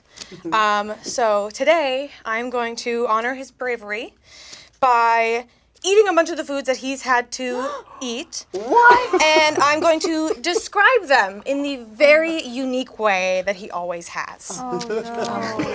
Garçon? No. Oh no, the bucket. Shame. Oh no. Where's gonna throw up? Oh shit. First step. Buffalo wing soda. Ew.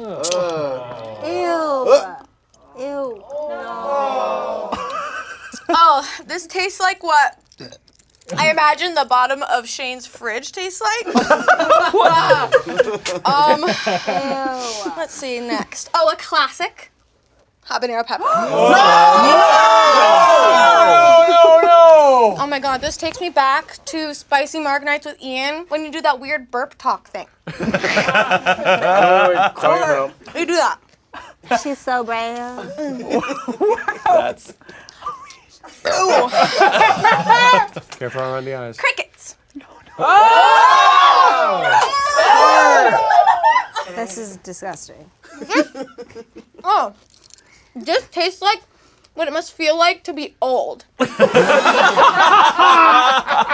like Ian again.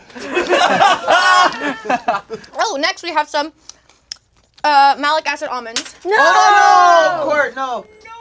No. No, she likes sour things. This is what I feel like if you were to lick Damien's For You page.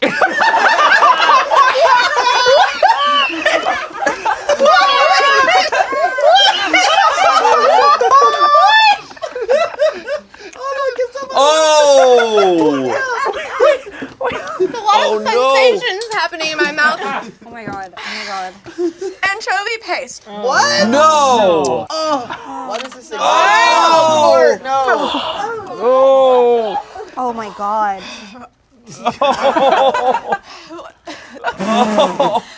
Oh my god!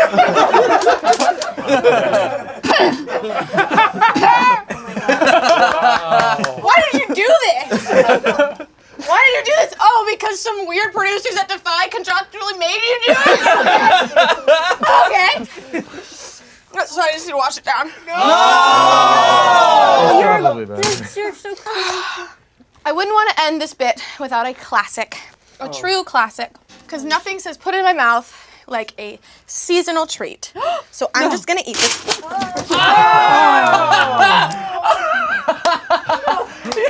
Yeah! She finally did it! No way!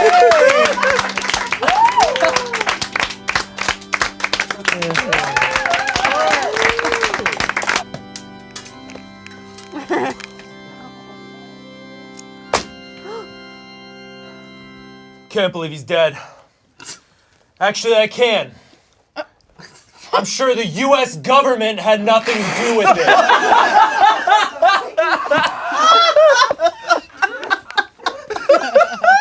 Wait.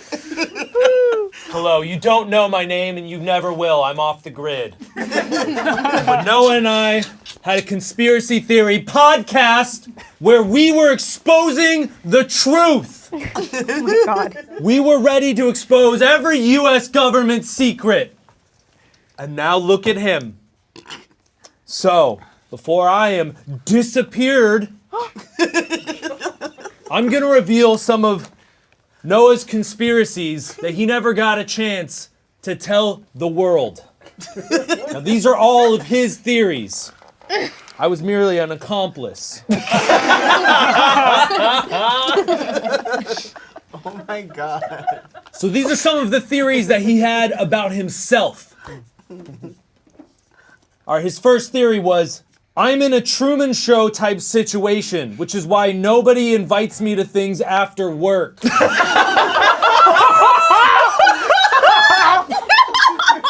In 2018, the government orchestrated me sharding on a date. It was no accident. The government is pumping chemicals into my tap water to prevent me from going through puberty entirely. But he didn't stop there. He also had a lot of conspiracy theories about you. Oh my God. Sitting there in the crowd. Courtney died 5 years ago and was replaced by one of her 15 identical sisters. You can tell because this one is trying way too hard.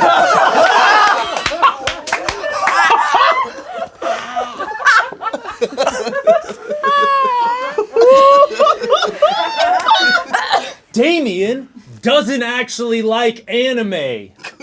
He's part of a government project trying to reduce the population by creating the most unfuckable person.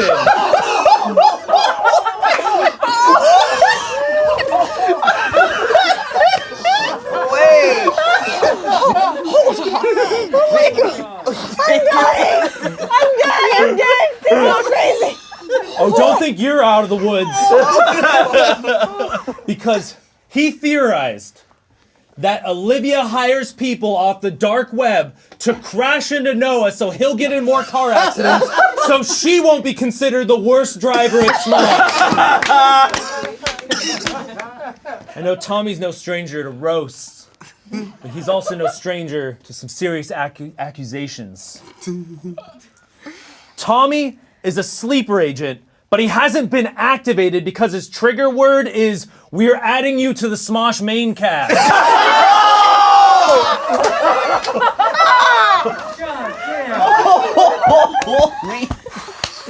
It's okay. It's okay. Noah had a lot of theories about his best friend. This is the main one. Keith is white.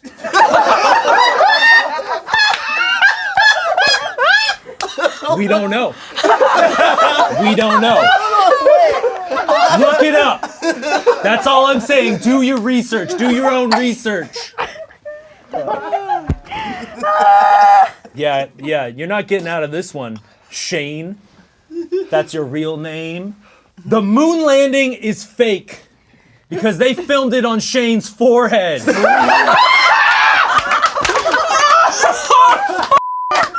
Holy shit! It's not even that big.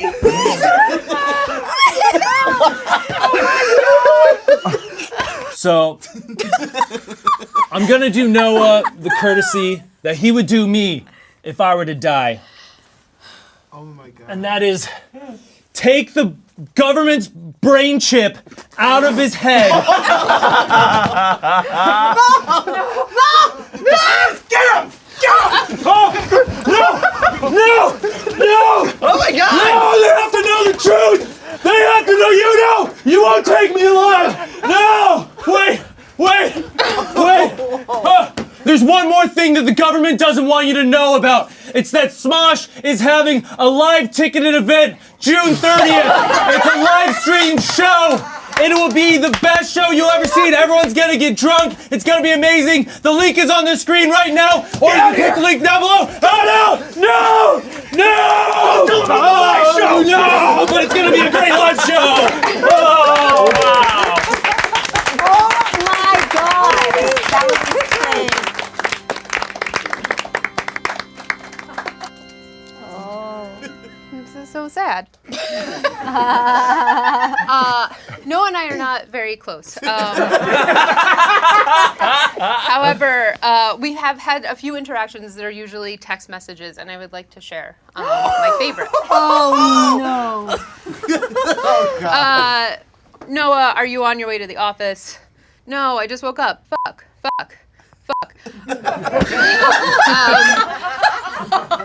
Hey, Noah, are you close? What do I need to do? Fuck my life. I had 2 alarms.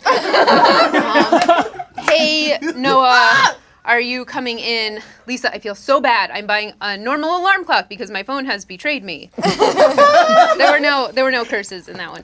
But my favorite interaction, and I will give some context, was from May of last year.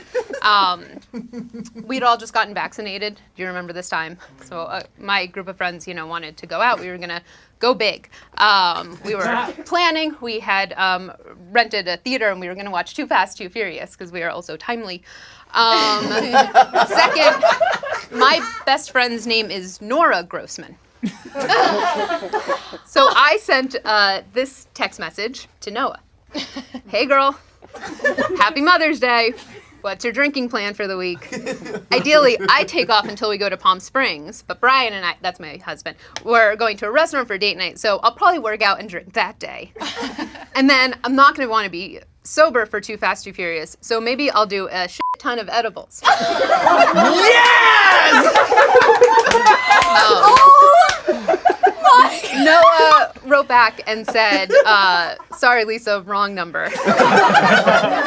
And I explained, no, this was meant for Nora. This is my best friend. But now that Noah's dead, I want to let you know that wasn't a mistake. I'm a grown adult woman. I don't make mistakes. That was on purpose. I thought maybe you'd want to come to the movie with us, and that was my way of inviting you. Aww. And now we'll never have that chance. Next time, I'll text Courtney. It's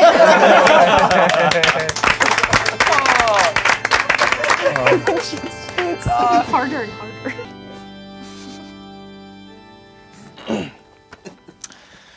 Hello, everyone. I'm not sure why I'm always the one that has to read the will, but once again, I have it here in front of me. I was shocked to hear that Noah was no longer with us. I thought, there's no way Noah got work outside of Smosh. Noah was one of our most unique white guys. Without him, all we have is Shane number 2, Origin Shane, and Sad Fat Shane.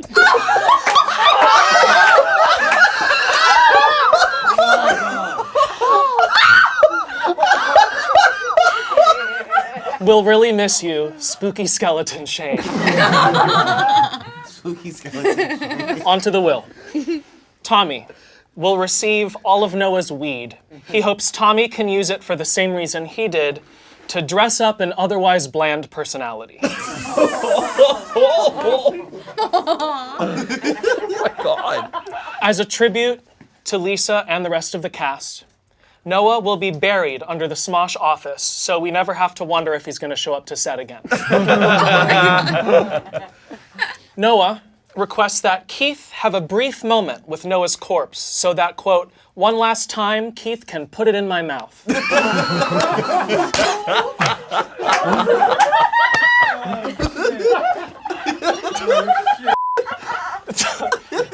Damien will receive Noah's entire Twitch audience. So Damien, please enjoy your single new follower at Noah Grossmom. She can't use Twitch. Noah leaves Ian some Play-Doh, since Ian's childhood was also taken by Smosh.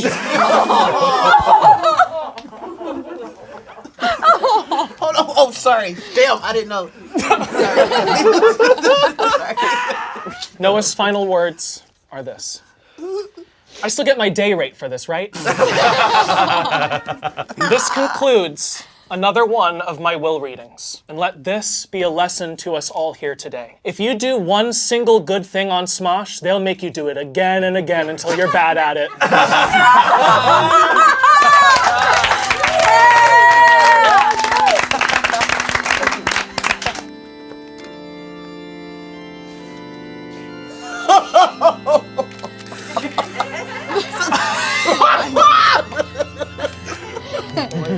I'm gonna have to face tune him a little bit. Hi, Noah. I guess that radiation from the Defy building really got one of us. So Noah used to make beats with our Defy laptop at work. On GarageBand. And this is one of the tracks that I found. Okay. Hit it, Greg. Listen, Mom and Daddy, I am not a baby. All these rules drive me crazy. Clean this, wash that, do this, stop that. Tiffany, let's go and make out in my car. Bumping, grinding, Mini Cooper swagging. Swerving, crashing, Mini Cooper swagging. Mom, Dad, you'll be sorry when I leave in my car. Honk, honk, honk, sex, Mini Cooper swagging. Airbags, car tags, driving make me glad. Braking, you're making bacon. Back to nap, take it. Car wash, it's dirty. Car wash, yeah, dirty. Who cares? Hey, Mom, watch me swear. Crap. Pew, Mini Cooper swaggin'. Wiener. Pew, Mini Cooper swaggin'. Mom and Dad, get a clue. I'm not a kid, I'm 22. Honk, honk, honk, sex, Mini Cooper swaggin'. Oh my God.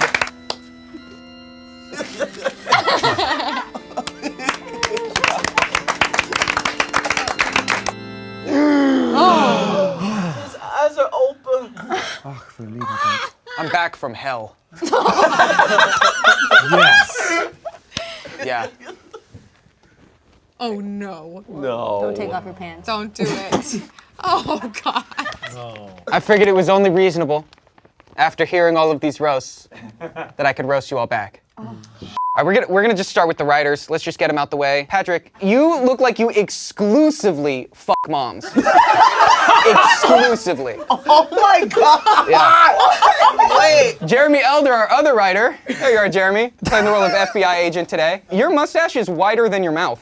Yeah. No, for real. Jeremy, your mustache says one thing. Yes, sir, I am the assistant manager at this Marie Callender's. Hold on. No, for real. All right, let's move on. Here we got, Ian. Let's talk about Ian really quick. You can skip me if you want.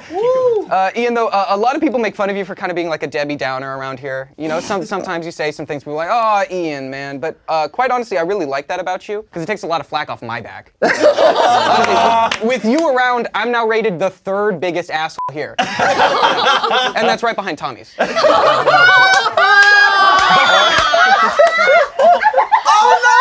Oh no! Tommy, let's talk about you.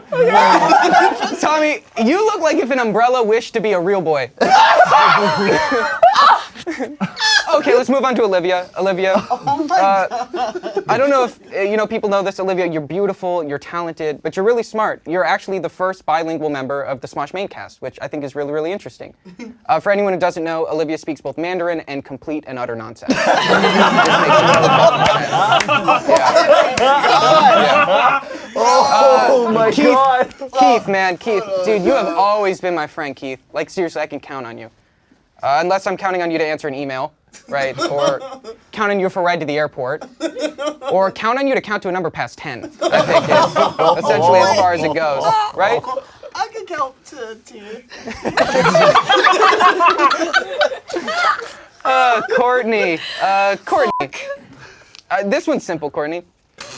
Courtney, you look like if Baywatch, Pamela Anderson, and Air Bud fused. Yeah,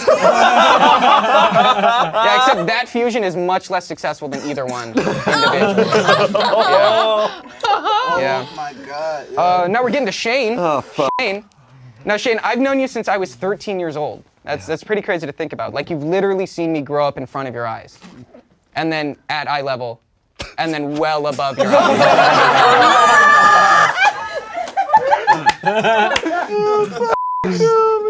Finally, Damien.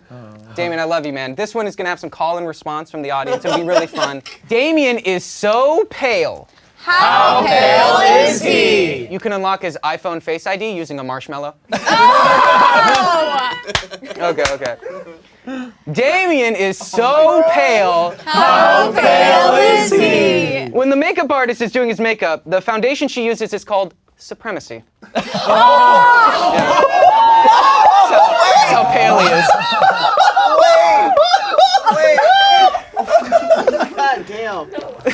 I think I'll go back to dying. Okay, thank you all for letting me roast you guys. I felt it was only even because I knew that you guys were gonna be loaded, and I gotta be honest, this was the nicest thing anyone's done for me. Yeah, you guys are seriously like my friends, my family, and it really meant a lot that each of you kind of had your own individual bit that you could kind of call on our relationship. Yeah, I didn't know what to expect, but this went above and beyond. So seriously, thank you, everyone. Yeah, you all are incredibly funny. Thank you. Before you go. Hey! Yeah.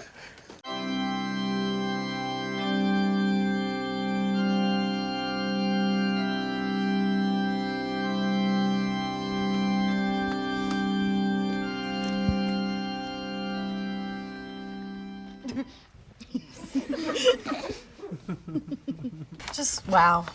We really worked him to death. Thank you so much for attending the memorial service for DJ Tommy Bones. He truly was the best of us at going, ha! Since coming out as pansexual in 2019, I really looked to Tommy as a role model in the LGBT community. Over the years, I've actually been closely observing him, doing my best to learn more about our culture. So, to honor Tommy, based on watching him through the years, this is everything I've learned about the daily life of a queer person. At 9:27 every morning, the gays are supposed to call their psychiatrist and ask about changing medications.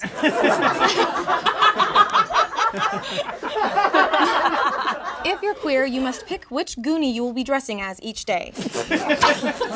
Tommy likes to lean into the Fratellis. God damn it. You're also supposed to drink 5 coffees before 3 p.m. The violent shakes are just part of the vibe. You know a gay person is practicing the ultimate self-care if they are doing their daily mantra, I just got a lot on my plate right now. Your road trip playlist must include trash music from all the ladies of the 80s, and your regular playlist should sound as close to a Yamaha keyboard being thrown at some pots and pans as possible. Oh my God. It is socially acceptable in the queer community to go live on Twitch at 2 a.m. to make remixes of yourself crying to 9 viewers. Yes, queen! It's also acceptable to never eat the production catered lunch because you brought a weird paper bag of salad from home. Slay! On Wednesdays, we leave the house looking like dehydrated G.I. Joe.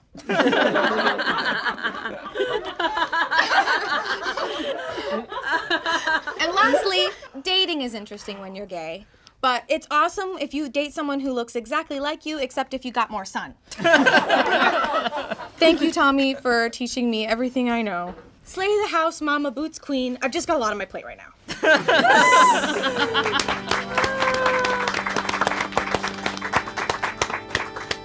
Oh my God. Dehydrated G.I. Joe.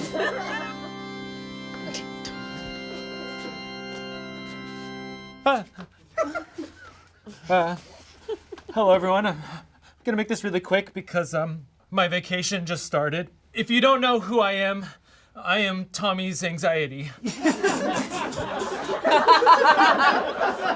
God damn it. That guy really put me to work. You know, I didn't really expect it. You know, I've done work for brain surgeons and hostage negotiators and bomb disposal units. What does Tommy do? Social media for a YouTube channel? Boy, did he put me to work. It's really a relief now that he's dead. No longer will I have to make up people that hate him. Or make him say yes to things that he definitely doesn't want to do. Or force him to search for his name on YouTube comments. Or making him delete old tweets. Or looking at old pictures to see if his hairline is receding.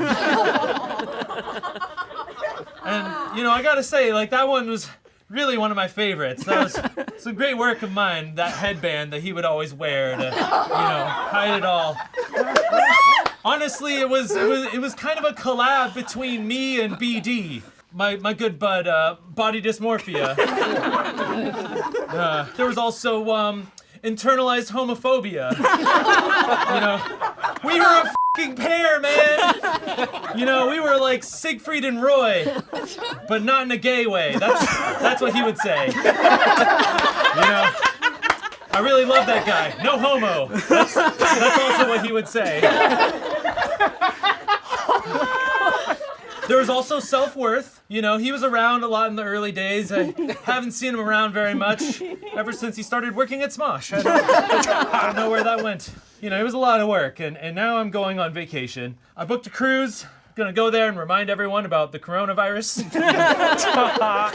But really, I can't wait to get back to work, and there's a whole slew of people here that I think I could work really well with. So, if you're looking for new representation, I think we could collab really well.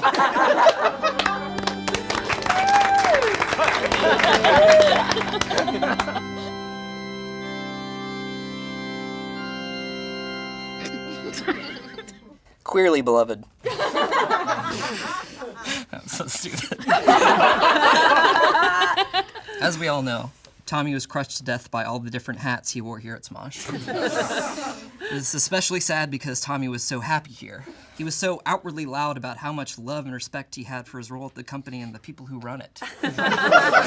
Tommy was all about breaking boundaries. He never wanted to be a stereotype. That's why he never talked about his obsession with RuPaul's Drag Race, or Hyperpop, or Wendy Williams, or avoiding carbs, or being on antidepressants, or hating other gay people, or wearing jackets even when it made him sweat, or having a boyfriend that looked and dressed exactly like him. He wasn't a top, and he wasn't a bottom. He was annoying.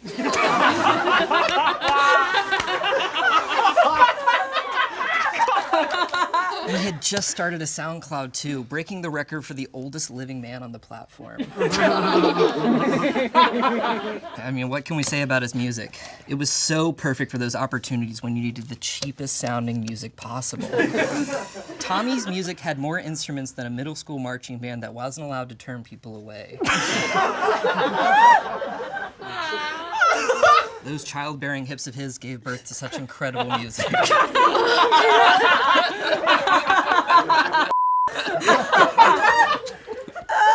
You know, I think Smosh was afraid to make Tommy full-time cast, because then Tommy would lose his one joke.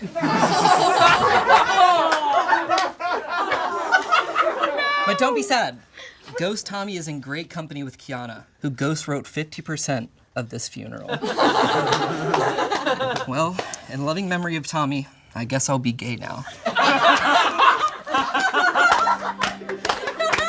Yeah! Wow. Slay the boots down, house, mama, work. Charlie XCX, snatch my wig. Oh my god!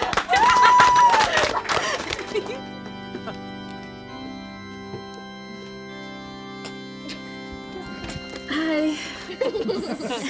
As some of you may know, I was Tommy's boss on paper, but I'm pretty sure everybody was Tommy's boss. But legally, I am Tommy's boss. Y'all know that Tommy did so many jobs here, and I'm gonna do my best to take over them, not least of which tweeting for the company, and he actually left thousands of drafts in the Smosh Twitter, which is interesting because most of them are personal. I think he might have gotten confused or high. Here are his drafts. The song. Sorry. In a minute, I'm Anita, sentimental, man or woman, to eat my ass. That was a good one, and that was for us. Smoke weed every day, derogatory. Not me switching my prep and my Adderall. I will have sex with Chinese Elon Musk.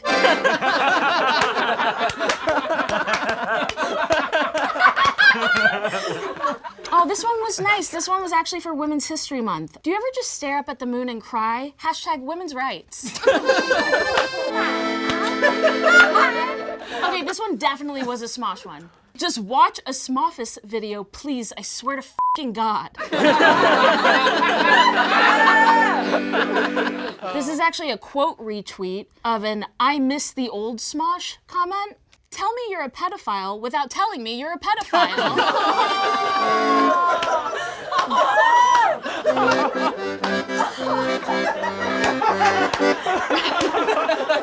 Spencer is an ideal straight white man because he's gonna die any day now.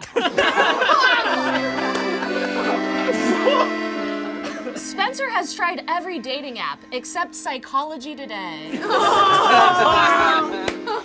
Noah changes his hair almost as much as we change our thumbnails.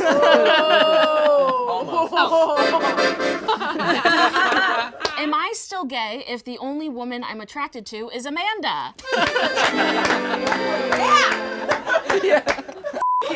People say Ian isn't relatable, but I disagree. Everyone knows an old pervert. Merch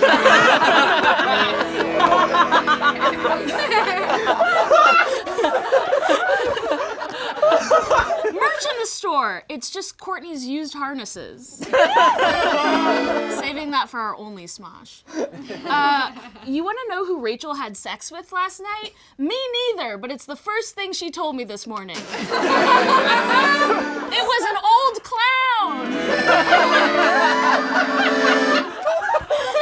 Amanda gave me the tightest hug, and now I have daddy issues again. Yeah! I love you, Tommy. And I really am gonna quit, okay? I'm really gonna go. So bye everyone forever.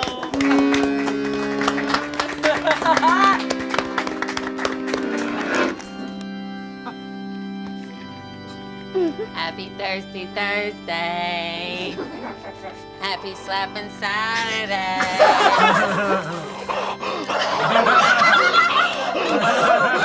Oh my God! Happy Fat Friday. Hi. It's me, Roz, aka Jersey Queen.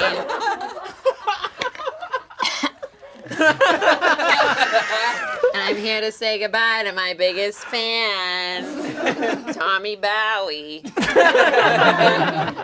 Anyways, if you guys don't know me, I make TikToks about living my best life in the greatest city of all the world, Jersey Shore. Not only was I Tommy's biggest TikTok fan, I also was his emergency contact. And I thought, uh-oh, he's had an emergency. He died. Anyways, since Tommy loved me so much, I thought that I'd share with everyone Roz Jersey Queen's rules to living her best life. And Tommy would agree. You're so gorgeous, sweetheart. I love you so much. Number 1, my rules to living my best life. Always start your day off with an honorary drink. Mine is Tito Tuesday and pink lemonade with a splash of blue curacao. Tommy gets it. We make cocktails. I mean, I've never met you, but we're gonna make cocktails one day, but you're dead. Next, go to the beach every day this summer, and your goal is to get chocolate brown. Water is a myth. You gotta drink iced coffee to survive. Anyways, here's the big one. You have to love everyone, which I do. I love all my followers. I love you guys so much. But all you stupid f***ing idiots need to hear me out right now. I don't have room in my life for drama. I don't have room in my life for fake bitches. I don't have room in my life for a public pool that allows children. I also don't have room in my life for pale people. And I'm a little upset. I thought you'd be Tana for your funeral. God gave us the sun. Why aren't you dark? Sweet Tommy baby, come to Jersey Shore, where the summer is hot and the winters are fucking freezing. That's my song, #Euphoria. Tommy, don't worry. I'm gonna take you away from this place. I'm gonna take your dead ass body with your gorgeous hips, and I'm gonna burn you and I'll cremate you. And I'm gonna put you in my tanning spray, and I'm gonna spray you all over my body. And we're gonna get super dark and chocolate brown for the summer. Oh, God. Everyone have a good day. Happy Thirsty Thursday. Bye. That is the deepest cut. That blew me away.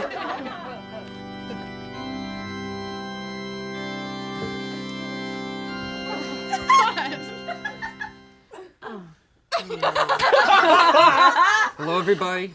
I'm sure you've heard of me, but I am the little boy that Tommy hit with his car while I was riding my bike in Florida that he said was okay. Yep. So this is a real story. I'm a real person that exists. After the event, Tommy told everyone that I stood right back up and that I was okay. But what he doesn't know is that I endured long-lasting symptoms of that horrific accident. That night after the accident, I was at dinner with my mother, eating my buttered noodles and apple juice, as I always do. Ew. And suddenly I passed out and I had to be rushed to the hospital. I then entered a coma that would last 11 years. Oh my God. See, while you were living your lavish life as a Hollywood D-lister, I was in the same bed in the same hospital. In 2011, you graduated high school. In 2011, I graduated from being fed only liquids to being fed thicker liquids. In 2014, you turned 21. In 2014, I had a wild night myself. You see, the nurse tripped over the plug and I was legally dead for 3 minutes. 2017, that was the year that you were hired at Smosh. 2017, I had a quick moment of lucidity when I shouted my mother's name. But unfortunately, the hospital room was empty, and I then entered back into my coma. Nobody heard. Oh my God. In 2019, you listened to amazing new artists that would inspire your career as a burgeoning songwriter. In 2019, I listened to my parents discuss cutting the life support. Oh my God. That recording is also on Spotify. In 2022, Tommy, you went on Smosh Pit and told an audience of 25 million people that you hit me with your car. In 2022, my family was $25 million in medical debt. August 2022, Tommy Bow dies. Your memory will not be lost. See, in your honor, I've decided I'm gonna start a traffic school.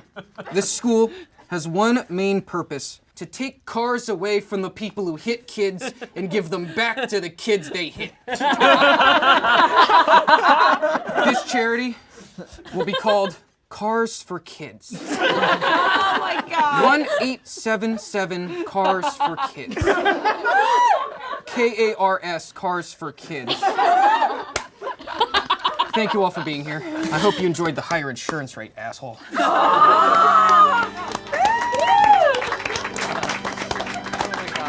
And it still hasn't gone down.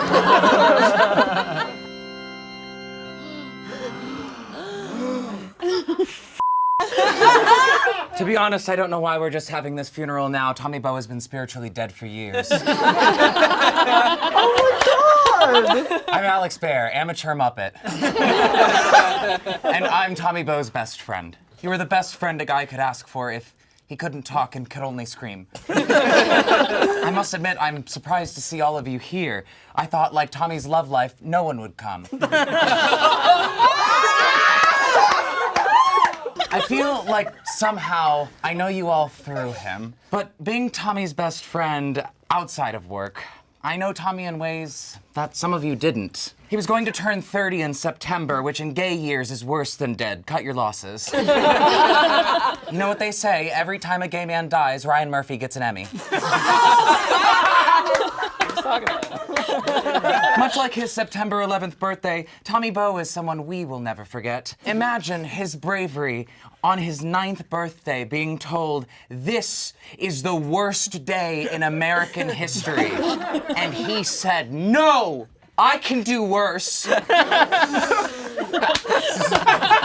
He may not have finished his magnum opus, but he still managed to be the most queer-friendly, homophobic gay person I ever met. I'm sure we all remember Tommy's iconic fashion style. Some described it as crouching tiger, hidden forehead. Others as mistake chic, or thrift store roulette, or Dad, I'm gay.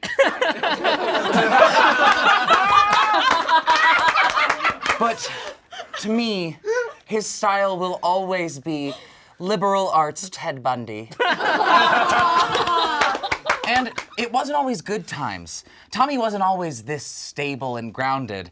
For example, he used to be alive.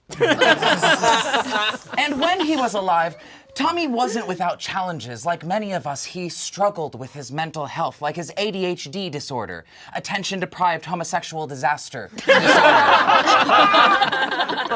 After just a year of therapy, Tommy's therapist finally canceled their sessions for her own mental health. Without that outlet, Tommy weaved his most personal feelings into other artistic avenues, like his music, which explains why it sounded so, what are the words?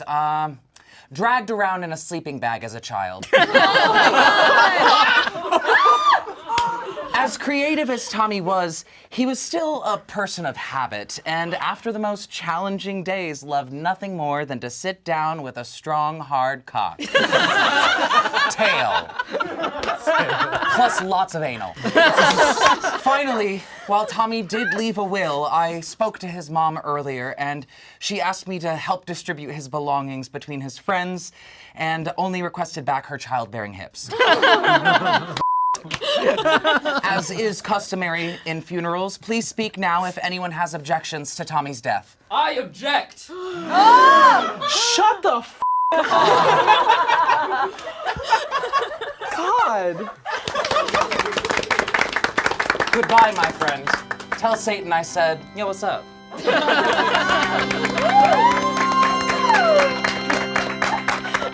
Oh, you're dead. I think I'm still coming to terms with it. But it's okay. Your little prairie dog is here. He had prairie dogs. He's from Florida. Look, I have some things to get off my chest. Amanda. Yeah. You know, I'm not sure if I should tell you this, but, you know, Tommy, he thinks you're really very funny. Which is weird, because I do too. Thanks. Courtney, everyone seems to like the way you dress, you know, your style.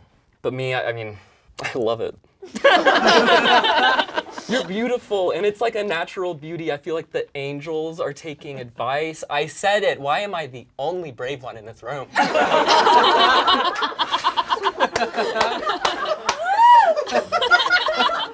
Spencer, you know, you're not as tall as other people. You know, neither am I. There's always someone taller than us and shorter than us. It's not our fault. We didn't pick our bodies, but we can wear them well, and you certainly do. You have such a presence. You have such a presence about you. Ian. Well, when I first met Ian, it was at Sarah Whittle's birthday brunch, and he went on and on about some trip to Iceland or something. Let's just say I hardly had a bite of my meal. Because, let's be honest, it was one of the most riveting travel stories I've honestly ever heard. I was even shown a beautiful photo album, gorgeous photos. I didn't feel any time was lost. So thank you, Ian. Let's see, Tommy's hair is so nice. How nice is it? It's really nice, you guys.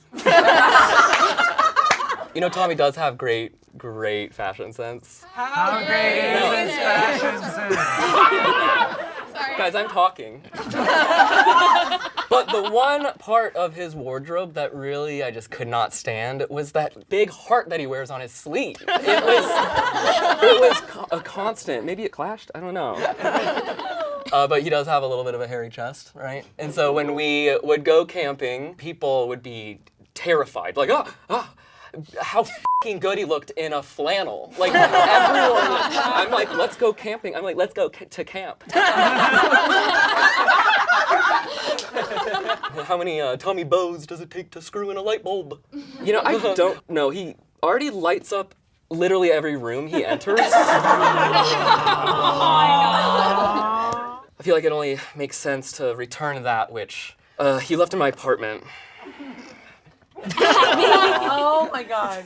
This is one of a dozen copies, at least.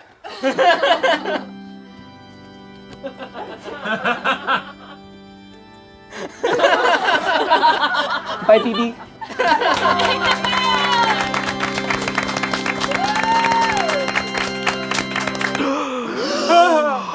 Oh, hey, Kevin. Uh-oh. No. We all knew this would happen. I am truly honored to have been roasted by this esteemed group of queer-passing individuals.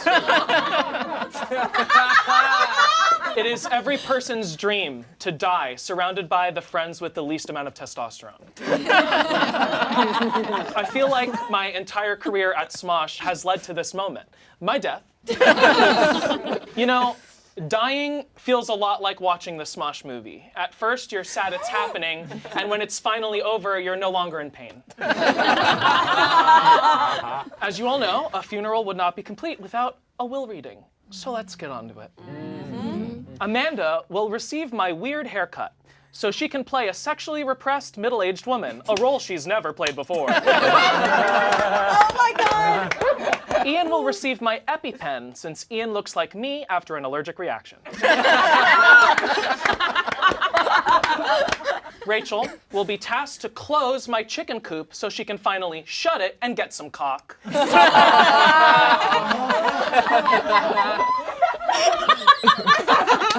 Courtney will receive my gay rewards punch card. Just mention being gay 8 times a month to get a free upgrade to diverse (white). Noah will receive my clay sculpture of Noah. Maybe that way he can finally make something of himself. And Spencer will receive my anatomical map so he knows where to put that oh so curious finger. Before I go back to eternal brunch with Jonathan Van Ness, my personal hell. Let me express that I want to be buried next to the rest of the cast, but not like right next to them, but like just off to the side, but really close. And my final wishes are that we get Shane in this video so people will actually watch it. He'll be in the thumbnail. This was crazy. And I was gonna cry earlier, and now I'm so overwhelmed that I'm just a big box of like f***ery. So I can't believe this. I'm so overwhelmed, and I love all of you. It's crazy. It's crazy. Oh my God. Wait, who's that guy?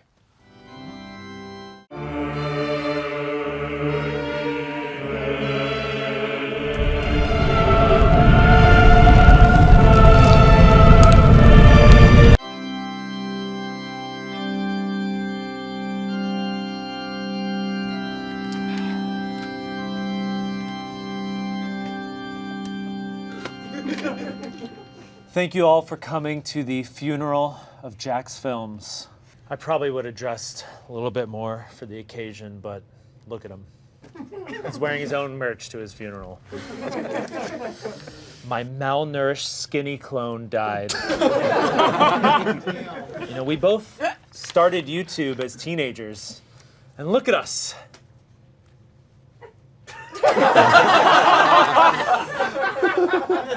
Jack Douglas was a good friend of mine. One of the things I admired about him was that he was so good at taking a joke and running with it.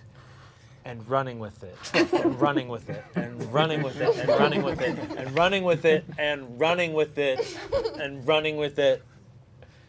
And running with it. And running with it. One of my fondest memories of Jack was when he, myself, Eric, internet comment etiquette in there, we went and got dollar oysters.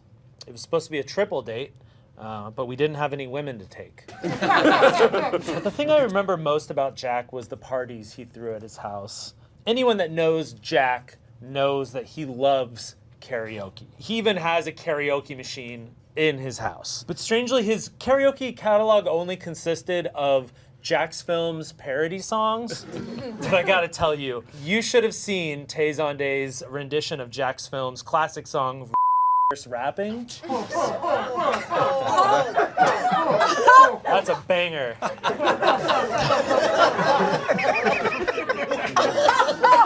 But of course, a Jack's Films party doesn't start with karaoke. No, instead, the night would always start with our favorite drinking game, drink until we're not scared to invite girls over. Going to a Jack's Films house party was like seeing a who's who of OG YouTubers. At one of his many parties, he and Toby Turner oh, I probably shouldn't tell that one. It was at the time that we were at Jack's place and Shane Dawson there were nights, though, that we would all get around and play werewolf. But it wasn't just any werewolf. It was kind of like a strip werewolf. He kept saying it was a new game he made up called Be Naked Now. You know, in typical Jack's Films fashion, he wouldn't have many original ideas, and he would ask his fans for ideas of what to do when we all hung out. So there were a lot of nights when he would just go f*** himself.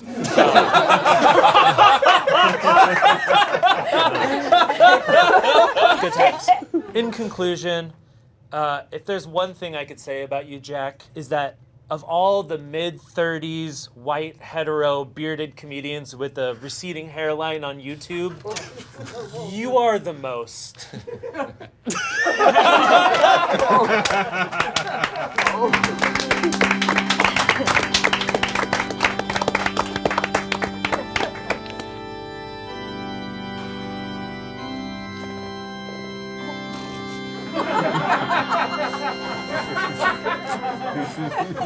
Shoes untied, bitch. Today we remember Jack Douglas, the man who I've glommed onto for 7 straight years. I've glommed left and right, glommed my way into just about everything Jack's ever done. In fact, I'm surprised I'm not in a coffin next to him right now. But I'm still here, though, on camera for a wildly popular YouTube channel that I've never heard of.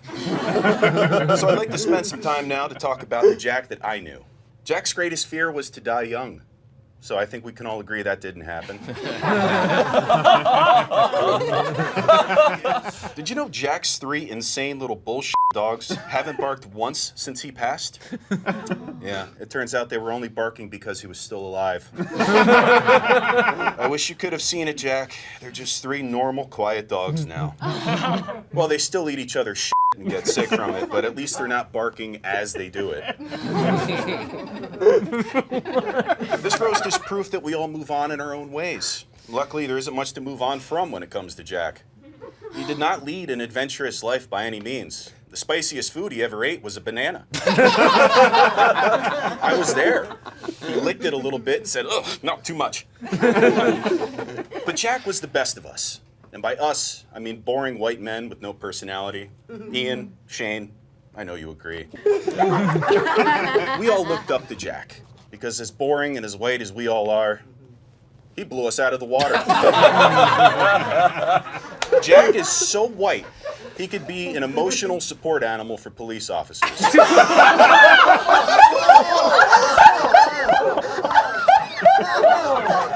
It's true. Jack's so white that right now we're using him as a bounce board to light this entire set.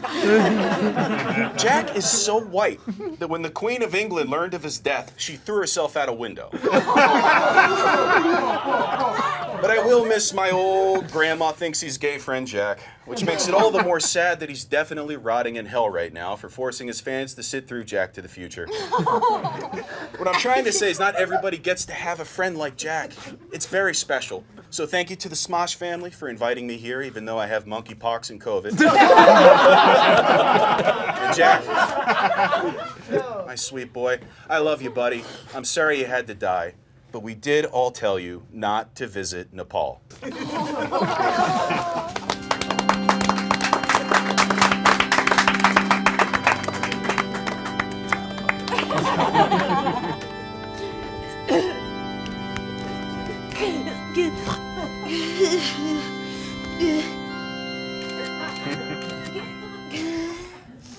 Hello, everyone.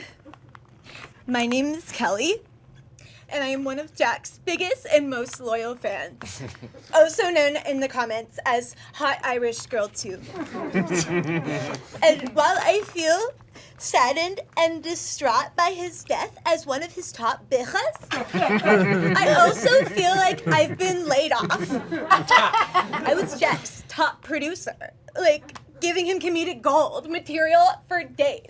I answered every yesterday I asked you. Every single one. But he kept asking for more and more from us. You know, in order to keep up with Jack's demands, I went to my job and pretended to be pregnant and asked for maternity leave. They just said no and fired me. Oh, I'm a neurosurgeon, by the way. I was ready to fully commit, you know? I followed Jack's tour to every city. I still keep his app running on my phone. I even play online games with myself because no one else is on there. I use bad grammar on purpose in order to keep your content alive. I was on track to go back to school to get my doctorate originally, but then they Googled me and saw I kept spelling the word rapping wrong. But, you know, hearing myself say this out loud and like, after everything I did for you, Jack, I feel like the rose-colored glasses are coming off. Have you ever looked up something called IP rights? Those weren't fan-submitted videos. Those were writers' rooms. At the very least, I should be reimbursed for my physical therapy because my back hurts from carrying your content for so long. And Jack's got a lot of, like, young fans, too. Do you think he ever looked into, like, child labor laws? No. Jack, you're like the Shein of YouTube. And I'm not just saying that because your brand is unsustainable. Also, your head looks like a thumb. But I get why you'd rather use our stuff than your own. I mean, I've seen every single one of your originals. Also, why is your Snuggie parody still up? You say the R word in it. But like, who am I to say this is Smosh? So, oh, but also, I would love to work for you, by the way. I'm a great fan. I'd be the perfect Smosh fan. I'm great at doing things like actually falling for your shitty clickbait titles. Or watching your TikTok lives of Rachel just like kind of walking around. Or commenting another banger by Shane Todd from iCarly. I can also be gay. Let me know if you're interested though, because I will work for free. No, Kelly, don't! You have boundaries. You literally went to medical school. You literally invented a new kind of scalpel. Boundaries. But since I learned from the best, I wanted to make sure that I, too, relied on fan comments for my eulogy. So here are some things that other people have said on your videos. He only cares about his app now, like every post is an ad for it now. I think he's trying to sabotage his own career, but not doing a very good job. I'm gay and I've never been picked. Thank you. I will not be unfollowing or unsubscribing.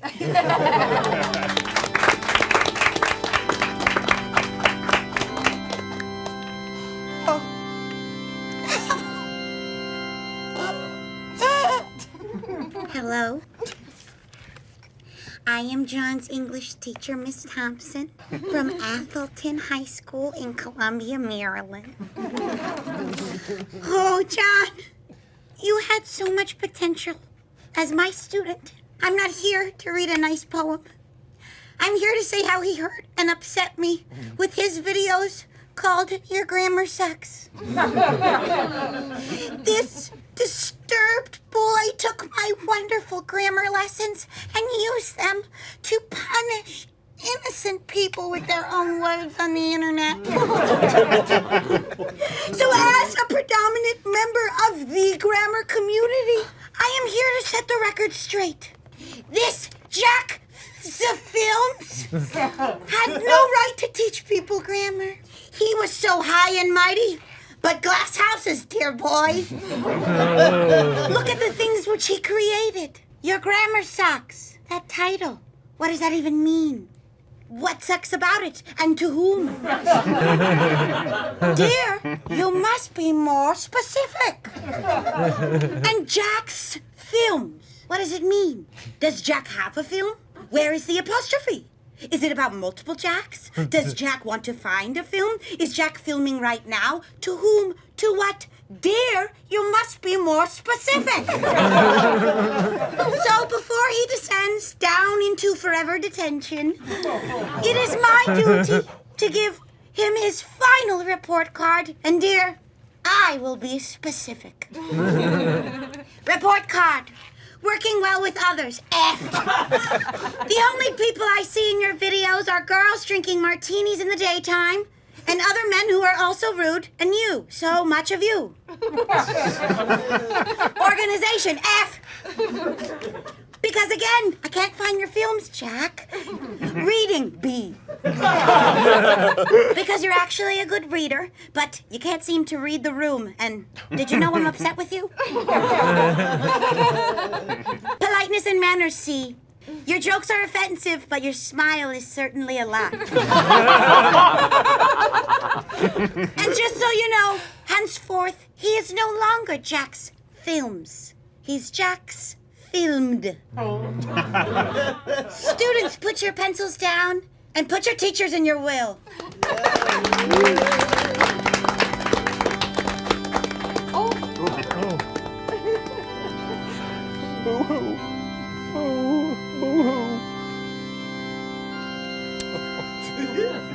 Boo-hoo.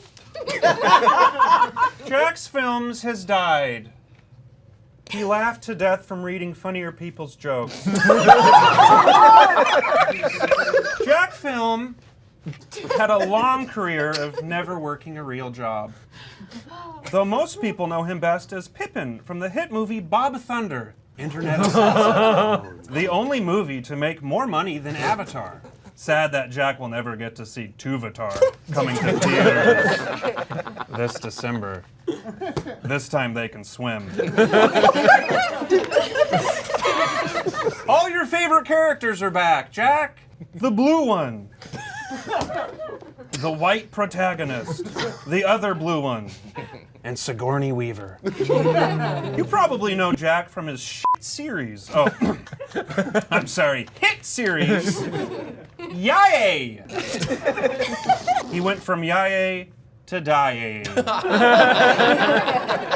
He also never made a single film.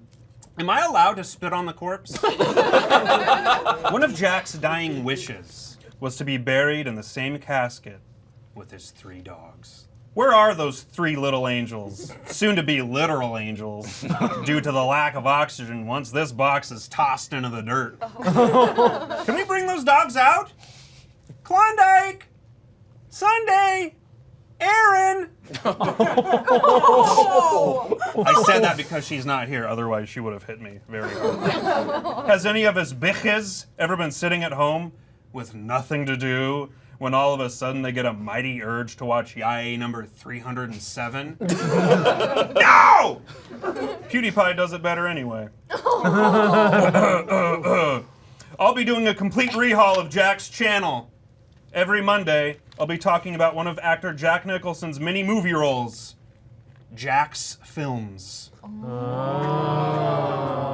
Episode 1. Batman.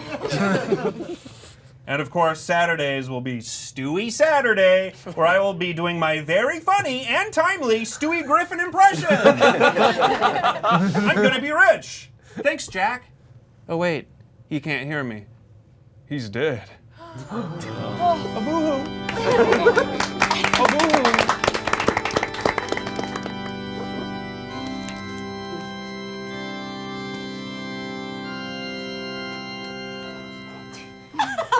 Sorry. Hello, my name is Klondike. And I am the oldest of Jack's 3 decrepit, crusty white dogs. He adopted us because we're his favorite breed. Caucasian shit faces. Perhaps he saw himself in us. Just like Jack's YouTube channel. I'm a horrible creation that should have never existed. My entire life is pain. My legs are so tiny I can't even get up on the bed. Ironically, Jack can't get up on the bed either.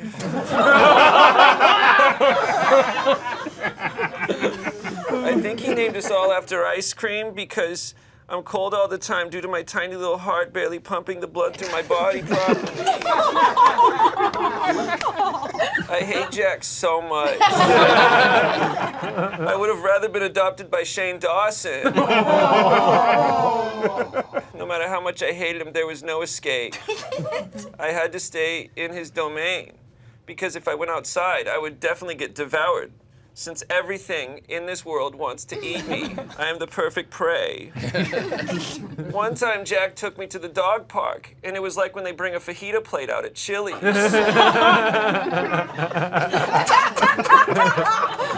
All the dogs started salivating and barking wildly. Even the Cocker Spaniels wanted in on it. What would a pit bull do for a Klondike? Absolutely anything. And I wasn't the only one. The other two hated you, and your wife hated you. It doesn't take a dog's keen awareness to notice her putting on makeup to go to the grocery store.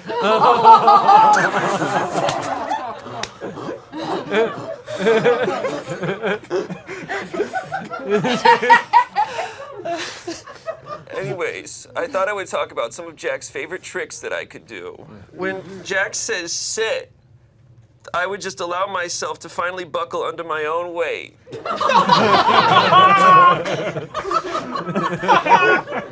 then I would throw up. When Jack says beg, I go online and ask all of his subscribers to keep following him. Even though everything he does is something they've already seen. And when Jack says roll over, I wait till I'm in the passenger seat of the car and try to overturn the vehicle. I never succeeded. And when Jack says play dead, I don't have to do anything. And then I throw up. I wish it was me that was dead, because yesterday I asked you to put me down. Take a for that. That's all.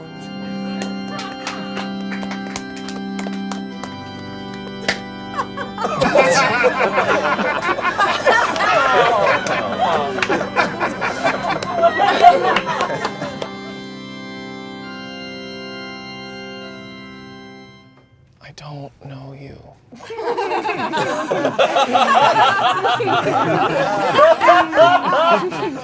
Oh, sorry. Damien, did you need to go? Do you want to go?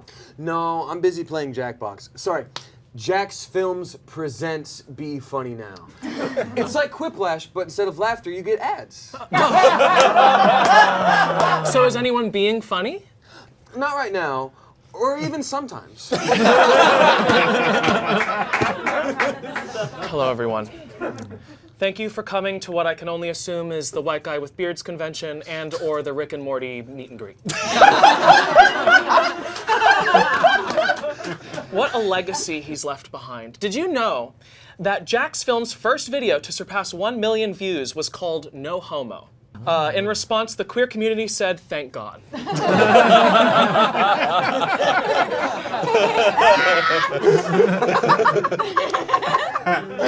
As you know, I will be reading the will of the deceased today.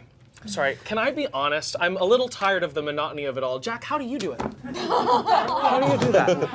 I would say we should get on with the will before the body decomposes, but a corpse will fit right in because nothing is fresh at Smosh.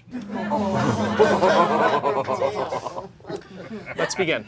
Angela will get Jack's wardrobe so she can play new characters like Old Navy mannequin, someone who fears taste, guy in red shirt, and of course, guy in blue shirt. Courtney gets Be Funny Now and hopes she finally will be. Jack gives Ian a paper towel because he thought Ian was some tapioca pudding that fell on the floor. Jack gives Smosh the Yesterday I Asked You game so that Smosh can have a second failed board game. Jack, if you need any tips on how to scrub yours from the internet, let's just say we're masters at it.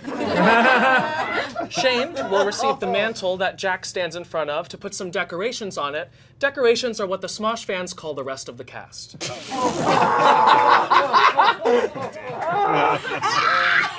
Tommy, me, I will receive Jack's voice so I can sound more gay.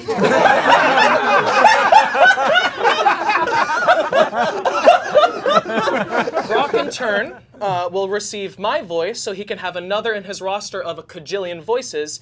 I never knew that Family Guy had a cajillion characters. You know, all those voices and not one told you to get a grad school degree. And Eric, you will get a Tide to Go pen since you look like someone who would always have a stain on his shirt. Damien will receive Jack's dogs. He warns Damien that they might chase him since dogs historically chase pussies.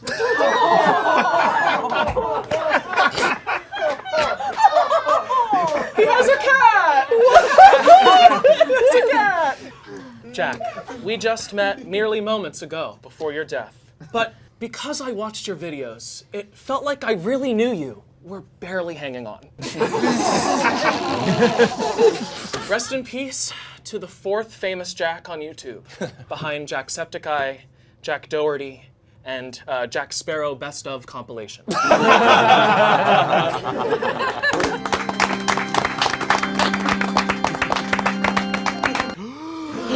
Oh no.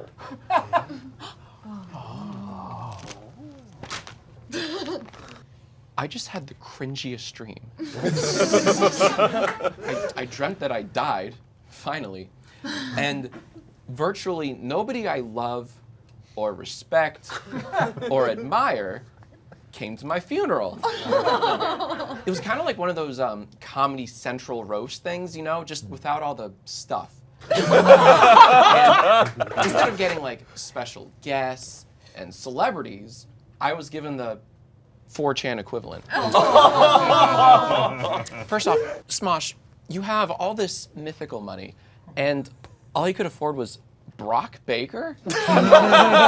Really? Brock, you have like 3 good impressions, and they're all Stewie. And I'm sorry, but buddy, I refuse to sit here and be roasted by the guy who reacts to TikToks in a goofy voice. I don't vibe with that. I don't. So last weekend, I went back east to visit my family in Maryland. I'm sitting with my 6-year-old niece, and we're watching YouTube videos on an iPad. One of your videos pops up, and I go, oh, hey, that's one of my buddies, Brock. We should watch one of his videos. So 10 seconds into one of your videos, my niece turns to me, looks up, with a twinkle in her eye, and she says, hey, can we watch something else? That's a true story. So Eric makes me so mad I could spit. You want to know what Eric's problem is? He thinks he's so f***ing funny. And what sucks is he is, but he knows he's funny, and I hate that, you know? Nobody likes a hot girl who knows she's hot. But that's what you are. Just a hot girl. Seriously, all this guy does on his channel is read comments. Can you imagine reading someone else's comments as content? Couldn't be me, Queen. Also, what the f were you doing boxing at Creator Clash? Eric, you're built like a plumber. Stay in your lane. I'm surprised you made it all the way to the boxing ring. That's a long walk. I was ringside. I was there at the event. You may recall. I don't know, you got your head bashed in a few times. But I sat there ringside and I watched you lose badly. But I was sad. I was really sad when you lost, man. I was.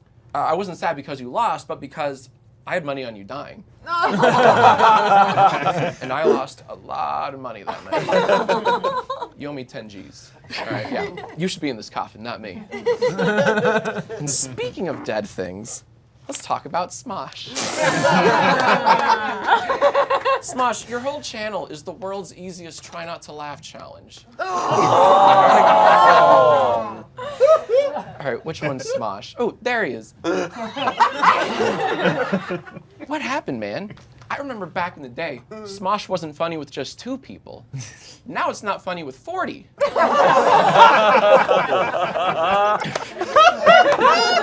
So before this roast, I'll I was on multiple Zoom calls with the staff, the Smosh staff, just kind of scheduling things out. They gave me a list of all the Smoshers that would be here today. Like I give a f***. Like I know who any of these nobodies are. It's fun roasting friends. I can look Brock in the eye and call him a no-talent f*** because we've been to each other's 30th birthday parties, right?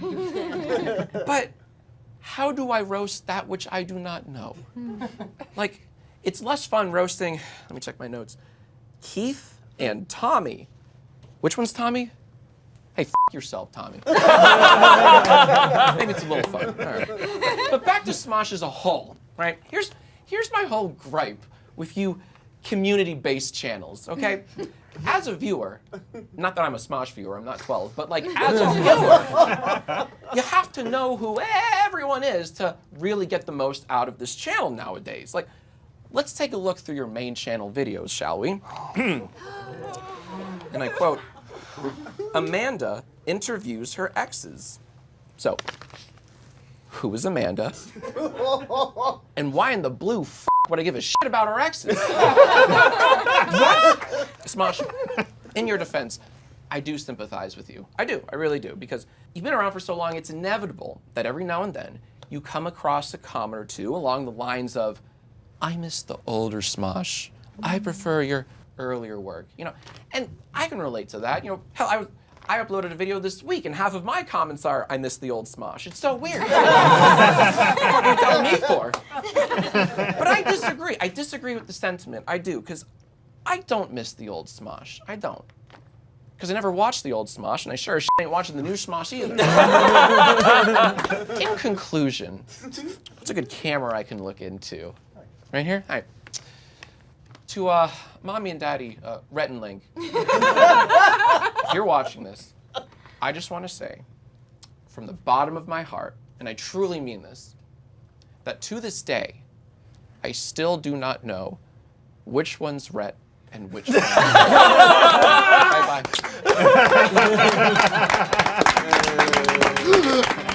Hey, it's exhausting carrying the comedy load, I'll tell you that much. Everything I say is intentional and on purpose. Y'all can't do anything right.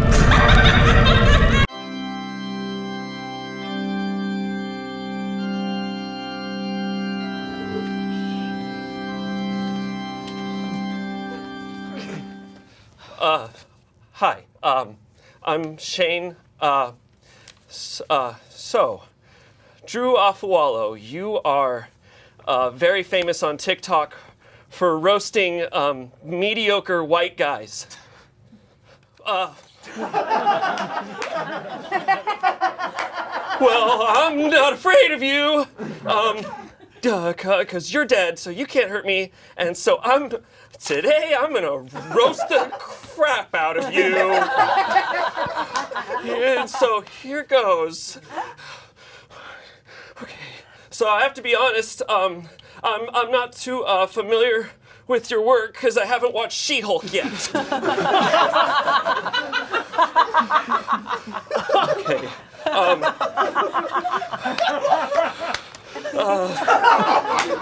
Wow, Drew, you have such long nails. You'd think you'd be able to reach a wider audience. Oh my God. She can't hurt me. She can't hurt me. She can't do anything.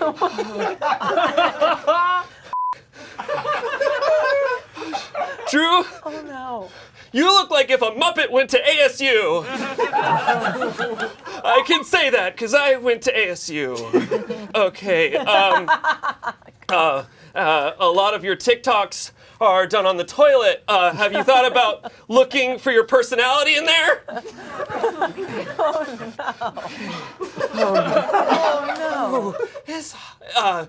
The AC's broken in here.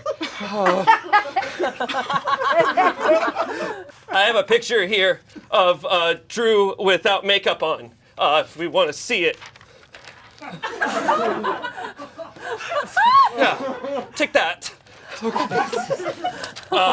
Drew, did you know that you look like every single character in Shrek combined? I didn't even write that one. That was written by one of our writers. She's actually a female. I mean, a woman. She's a Okay. Anyways. Okay. The good news. The good news. After this, we're gonna be donating your body to a good cause. That's right. We're gonna be giving your skeleton to Home Depot for them to sell at Halloween next year. So, yeah, owned. You got it. Okay. Anyways, I roasted you, and you can't hurt me, so we're all good. And there I did it. So. Oh my God.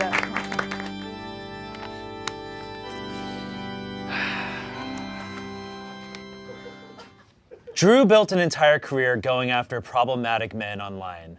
She found them and roasted them until they deleted their accounts, legitimately making the internet a better place. But enough about her, let's make this about me. So, if there's anything I've learned from Drew's content, it's that no man is safe. And while Drew is one of the first, she will certainly not be the last to call out shitty men online.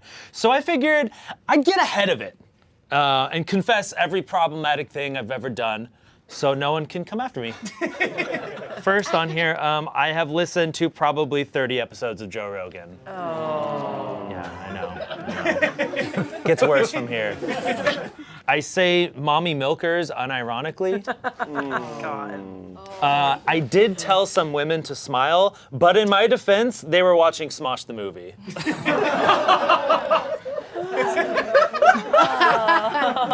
I downloaded a mod to make Tomb Raider topless. I mean, come on, we all did. I also did the same for Mavis Beacon. I start every conversation with Amanda with, "Wow, you're tall. Do you play basketball?" So true. I wouldn't say I'm a Beyonce fan. Oh. No.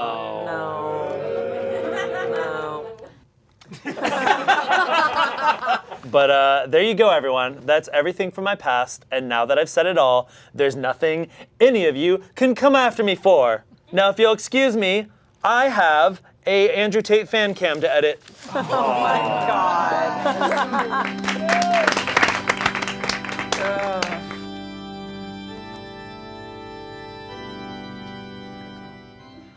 Before I begin, I just would like us all to just close our eyes and give a nice moment for Drew, okay? Okay, well, now that that's over with, what can I say? The bitch is finally dead. I know it's hard to see someone you admire and look up to dead in a casket, but if there's one thing I can say that you can hopefully take away from this funeral, is thank God it was Drew. Imagine if the person you saw in this casket was actually relevant, or dare I say, influential. The only mark Drew will leave on the rest of the world is the makeup she left on her pillowcase. However, one thing I will say is that I do miss her scary ass laugh. Sometimes I'd be with Drew and think, oh my God, are we about to get attacked by rabid hyenas? But no, Drew was just laughing at another Family Guy compilation on YouTube. We can finally see the karmic balance of the universe unravel before our very own eyes. First, we had Queen Elizabeth, and now we have Drew. Queen Elizabeth, who will be remembered as a shitty person, but nonetheless a queen. And Drew, who will be lucky enough if anyone remembers her at all. Everyone just can't wait to spend the rest of their lives without you, Drew. Now, I can stand up here and tell all of you how sorry I am that Drew is dead, but there are far more pressing issues at hand. Now that Drew is gone, I feel it's only right to talk about the future, particularly who is going to take Drew's place. Now, I know what you're thinking. Spencer, no one could ever fill Drew's shoes. And to that I say, no shit. Have you seen her feet? In fact, before Drew's passing, she was featured on an episode of Mythbusters where it was discovered that Bigfoot doesn't actually exist. Drew just enjoys walking around outside barefoot.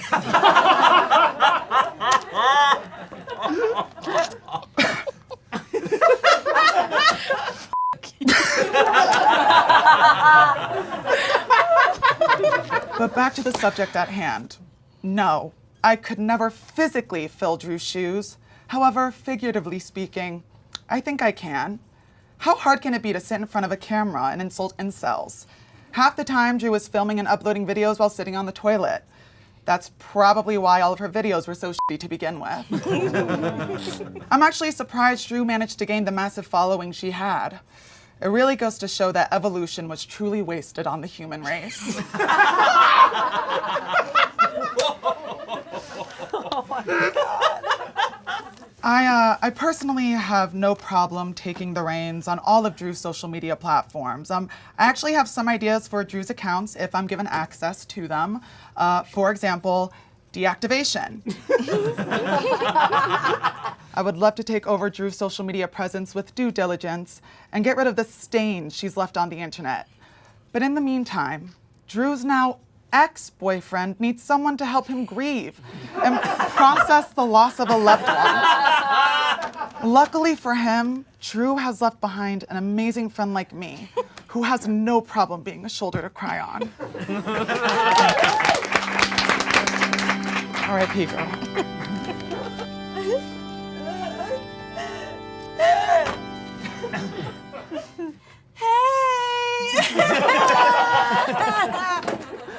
Peep the fresh set.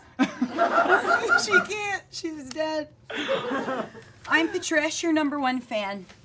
I've been trying to find love for years. And your standards that you hold men to have helped me in so many ways. No busted white gym bros. No scrubs without jobs. No little cuck boys. You know, the basics.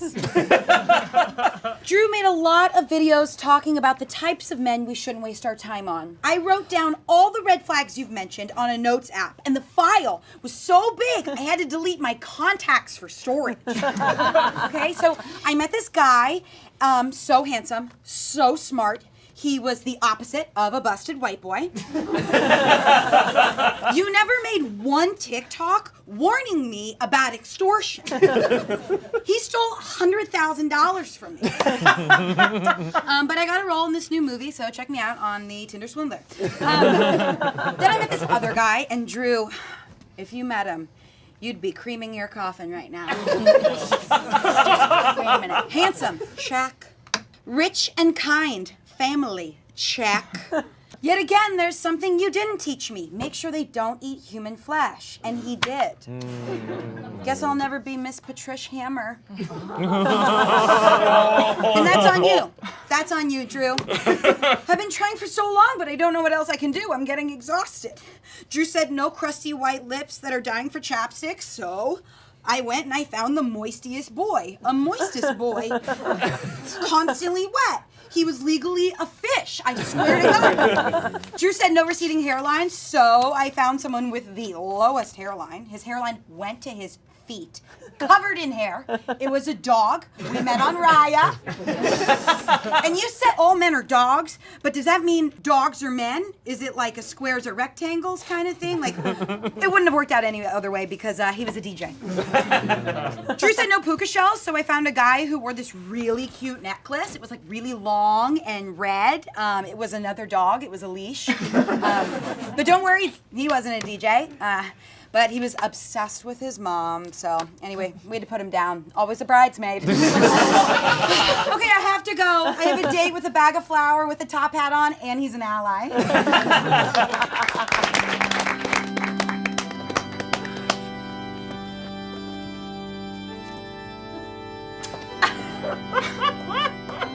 my God. Look at that. Big shoes. Hello, I'm Abigail Bunt. I am a member of the original feminist movement that started in the 1900s. Every time a feminist dies, I'm brought back to life to talk about what you did for our cause. Oh, Mrs. Drew. My. You were a terrible feminist. You didn't help out our cause at all. Tis, you little silly bean. We already won the battle of equality in 1920. Women can vote. We did it. It's done. It's over. We did it. Poor girl. You did all the things a true feminist wouldn't do. You swore. You drank. You were very mean, especially to men. Why would you do that when we need them to be our husbands? Tis, silly bean. And that laugh. The devil's laugh. Poor girl. You made it so hard on yourself. When being a feminist is simple. All you need to do is write a letter to the president, asking him what you need. And then you make a big sign and you hold it for days. And you walk around in a circle, banding together with your sisters. But you didn't do that. You sat on a toilet and talked about how annoying my suck-ass boy was. And how stupid his puka shell necklace was. I stood at the feet of Statue of Liberty begging for change. And asking for a modern toilet so I don't always have to throw it out the window all the time. Poor girl. Where is your sash? How is the President of the United States going to be able to see you all the way from the White House and know what you want to ask him? I don't understand you. Tis, silly bean. I will relate to you on one thing. I, too, was called a fat bitch once. Yes, in the town square, this man was covered in filth. But I got back at him. You want to know how? I wrote a letter to the president asking him to stop this. Stop this stuff. But that man died of chicken pox, so my problem was solved. Feminism is not an uphill climb. It's more like a walk in a circle with your sisters at the White House, wearing a sash. Silly bean. Well, let me help you. I know that you're dead, but you always need to be carrying some signs. Can I get a strong man with a strong seed to bring me my sign? Oh. Very modern. A t-shirt. I wish I could show my arms. Here's some signs for you. I went through your TikToks, which almost ruined my soul, and made some signs. Tell @Mikey B Chill 420 to munch my balls, Mr. President. These insecure boys don't even know how to please a woman. Mr. President. Y'all terrible men are like bed bugs, bitch. Rampant.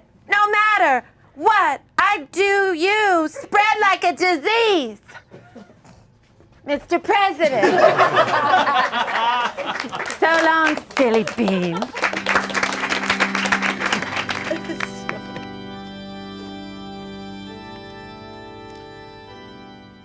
It is truly heartbreaking. We've lost such a visionary. Imagine hating men. Drew Alfonso unfortunately passed away. Because she had nothing left to live for, as she single-handedly murdered every dumbass man who wasn't allowed to cry as a kid. Drew is not without sin. She will never be forgiven for appropriating white man culture by starting a podcast. And worst of all, she was a Disney adult. I'm here today to read the Boots the House Down kitty cat.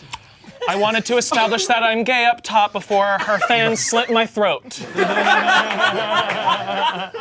Drew gives Angela her unhinged laugh, so Angela can complete her transformation into Donnie from the Wild Thornberrys.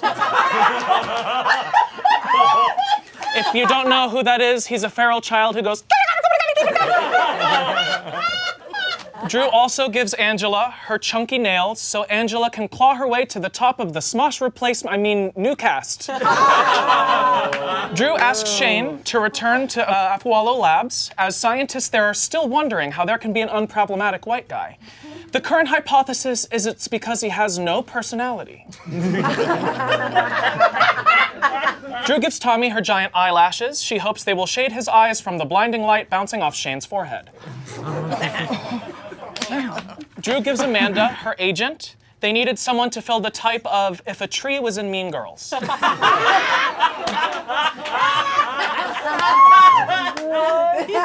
Drew gives Spencois a copy of the movie Inside Out. She thought he'd like it since he is internalized homophobia externalized.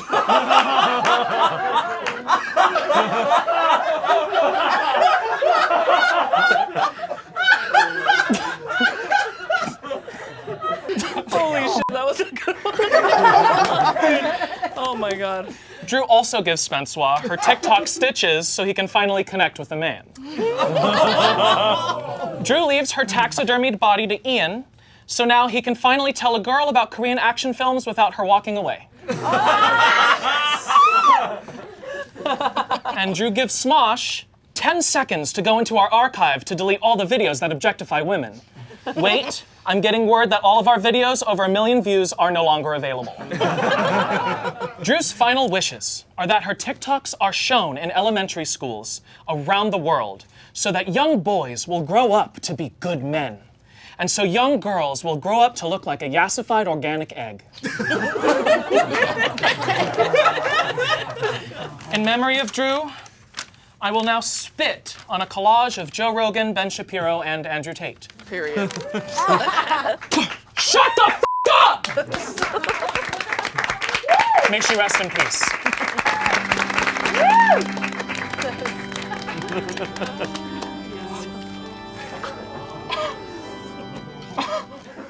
Bitch, really? Just kidding. I don't care. So, first things first. Are y'all being serious? Do you know who you're so afraid to roast? Because I've known Drew her whole life, and I really don't understand why everyone's so intimidated by her. If you don't know me, I'm Drew's older sister, but everyone thinks Drew is older than me. She's taller, more confrontational, but nobody talks about how I literally did her FAFSA every year she was in college, even after I graduated, and she's still in college. I was in charge of it. I don't know why. She calls herself Baba Yaga, but I didn't realize that Baba Yaga spent her weekends watching live performances of Legally Blonde on YouTube. The Broadway version, girl, not the movie. The movie would make more sense. I honestly believe that she would have deleted her entire TikTok account for a Diet Coke, even though they're available like literally everywhere. She makes fun of men, but she has the most toxic male trait. Almost every time I spend time with her, she'll literally stop our conversation to say, "Oh my gosh, this reminds me of this one scene in Family Guy." And lastly, I'll end on this. A question I received throughout her entire career is, has she always been like this? And to this I will say, she would always bully back the people that bullied me. In preschool, before Drew was moved into my class, I would always get designated when we play house to be the dog or the grandpa. But when Drew was there, she would make herself the mom, I would be the aunt, and all the mean kids were the dog and the grandma. Thank you.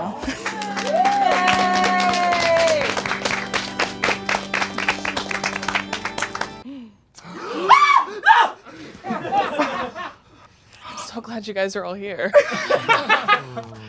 First of all, I just want to say, this is the whitest funeral I've ever seen. This is for sure not mine. Anyways, I'll just go down the list. Okay, first we'll start with Ian. One of the original Smosh brothers, whichever one isn't Anthony. Even your bio on Instagram says it. It says that the second cutest Smosh brother. Congratulations. And you know what they say? Always a bridesmaid, never Anthony. I'm so glad you brought up your movie. I didn't see it, as did most people, I'm sure. Next, we'll move on to Shane. Shane, you pissed your pants. Little piss boy. That's you. A white dude who thinks taking up-close photos of their forehead on the internet is very relatable. That's a BuzzFeed quiz, babe. What's funny is you could literally be Ian and I wouldn't be able to tell the difference between either of you. Are you also the other Smosh brother? Probably. You also look like someone who would announce a pregnancy with their partner and say, "We did a thing." Those are the vibes you give me. Go back to shitting your pants, babe. Next, we have Tommy. Okay, love your hair. That's not the joke. I do admire, though, that you're holding on to the top of it as it hangs down. Given your genetics, it's not looking too good. I would hang on to that, babe. I love someone who lives on the edge, though. A dice roll, I love that. You also look like someone who says, "Aren't you gonna get dressed?" after I've already been dressed. And I love that for you. Tell me that's not you. I mean, gay, I love it. Amanda. First of all, suffragette, love. Will say they were not fighting for my rights. I will say that. If they were here today, they wouldn't care about me, babe. Can tell you that. Also, they're in hell, so when you die, I'll see you down there. Speaking as you personally, though, I never make fun of women, so I will say nothing really but compliments. I do love how your eyes are so large and in charge. As a bug-eyed bitch myself, yes. I love the representation. I also love that I can tell, I knew you were tall. I could tell by your Instagram pictures you were tall. Mm-hmm. Jolly Green Giants link up, bitch. Yeah. Love. Angela. Again, I never make fun of women. Even if I wanted to, I couldn't make fun of you because I genuinely couldn't find anything about you. I couldn't find one thing specific to you on your Instagram, babe. You have lots of content of other people. Are you running from someone? Jason Bourne. And last but not least, my good friend Spencer. Or at least I thought we were. Bitch, I love how you're so comfortable being yourself. No matter who it repels. Partners, friends, business opportunities. You don't care at all. I love that for you. Confidence, we love her. Self-confidence is important, but self-awareness, you need that. You need more of that. I also love, just like as a side note, I'm so glad you took time off from cooking with your rat Remy in Paris. As a Disney adult, I know that. I'm so glad you took time off, though. I'm sure the kitchen is missing their sous chef. I'm sure they are. Oh my God. And last, my sister, Damen, she ran off, as she should. I will say I'm glad she took time off from dating ugly people to come here and make fun of me. I love that for you.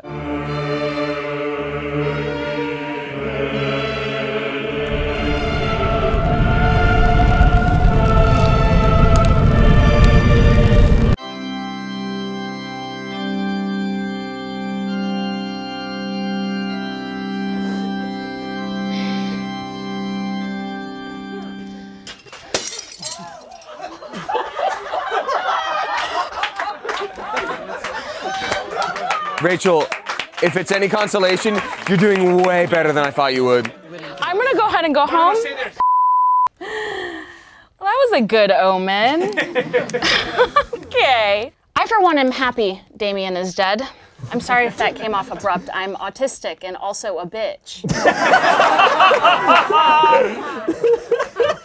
But honestly, I am happy. Did I love him? Yes. But that's because I love myself. Every part of Damien's personality is just a ripoff of my shit. Damien is constantly in Rachel Evans cosplay. He's Rachel coded in full-blown Rachel face. Damien was like my shadow, but not in that cute Peter Pan way, more like the Babadook. He completely stole my brand. I get a tattoo right here, he gets a tattoo right there. Okay. I am actively on a paranormal show on the Travel Channel, and he wears spooky little shirts. I'm autistic, and he's on autism TikTok.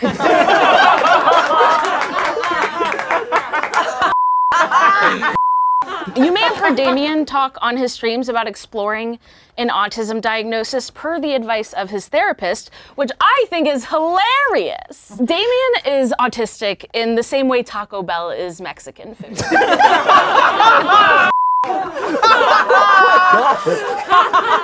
Damien is autistic the same way you visit China at Epcot. Damien is autistic the same way Ian is a comedian. Maybe. Yeah, maybe. That's not fully fair. I do believe Damien shows traits because game recognizes game. For instance, we both consistently speak about things that nobody cares about. But he certainly does have OCD. You can tell by the way he keeps repeating everything I say and do. You know how hard I've worked to cultivate an interesting persona? I was a competitive boxer. I play the accordion. I'm a literal Ghostbuster. You just painted your nails and now you're the king of edge? You want to put in the work? Try having sex with an old clown, you dumb bitch.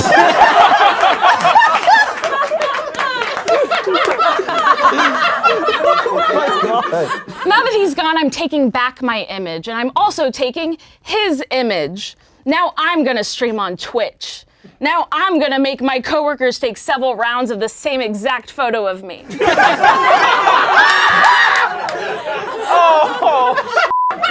Now I'm gonna fantasize about skinning Shane and wearing him like a suit.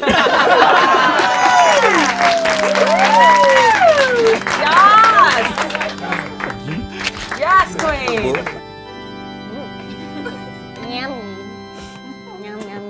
Well, gonna take a sip of my morning cup of dough. Crab stack. Crabby. I'll hold it.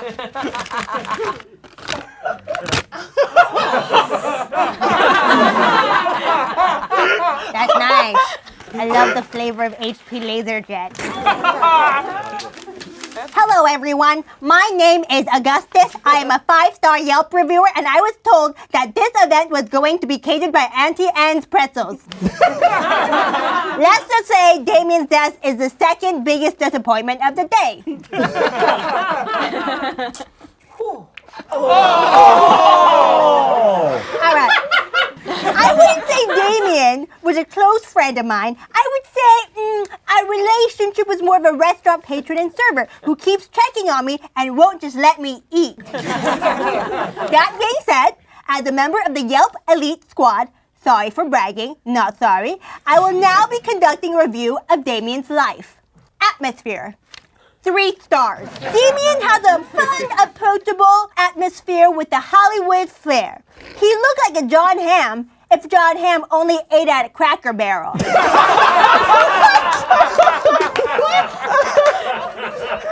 Marketing. 2 stars. Damien's Twitter featured amazing content like delaying his Twitch streams and the most mid-cat you have ever seen. I will hand it off to Damien for his influencer marketing strategy, which was that every time he posted something branded on Instagram, he would force all of his friends to like it and comment. Decor. 0 stars. Damien's style was... I hated it.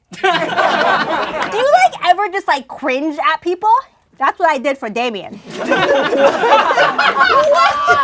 But Damien was more than just terrible clothing. He also had blue hair. He looked like an Aquafina water bottle cap, but inside he was more like Dasani. Health score. 2 stars. While I do miss Damien's Jack in the Box era, I sometimes worried for his health. He had the complexion of an antique Victorian doll and was fragile like one too. Opening hours. 1 star. Damien's hours were thing. You're never quite sure when you'd see him. And when he was open, he was way too open. Okay, here are some recommendations based on popular items on Damien's menu. If you visit Damien, you have to try virtue signaling.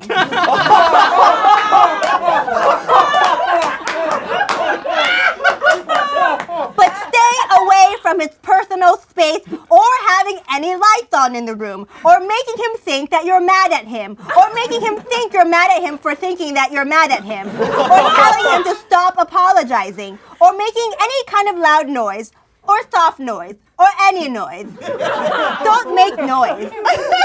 As a Yelp elite, no matter how negative my review is, I will always leave an establishment with a big tip. So, Damien, stick to the games channel. Oh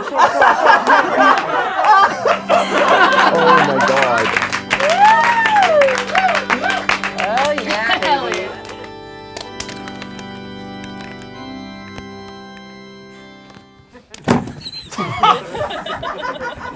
Martin Luther King Jr. inspired us with his speeches.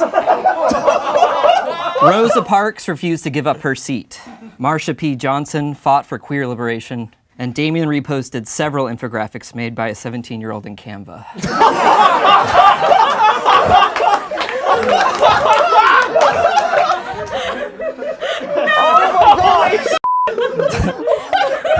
Some say Damien died trying to pronounce the X in folks.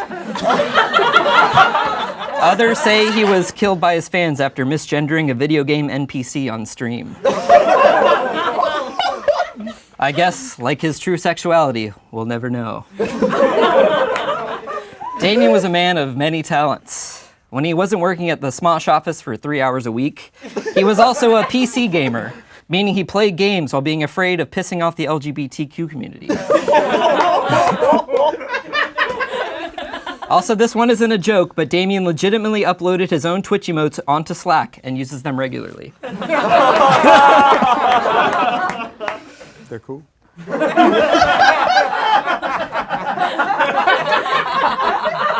Now, I don't know if any of you guys knew this, but Damien was also a voice actor. He acted for people without a voice. Oh my God. He was a hero for speaking up for people he had never spoken to. Damien wasn't the only neurodivergent person here at Smosh, but he sure was the loudest about it. Damien, as we know, had OCD, also known as obnoxious complaining disorder. Damien's life forever changed after discovering Halloween at age 31, which gave birth to the flattering fashion renaissance we see before us. Some say he dressed like a cyberpunk character that gets shot trying to suck his own dick in VR. I think his fashion sense could better be described as Water Gun Kelly.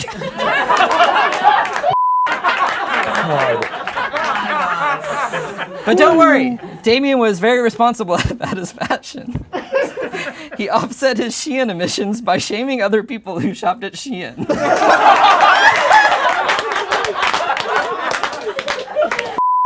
Now we need to eulogize him in a way he might have understood. Hims was such a heckin' good boy. Now Hims is doing a big dead. Now let's pour one out for our dear friend Damien, he, him. Don't worry, in honor of Damien, there's no alcohol. There's no caffeine. And there's no bitches.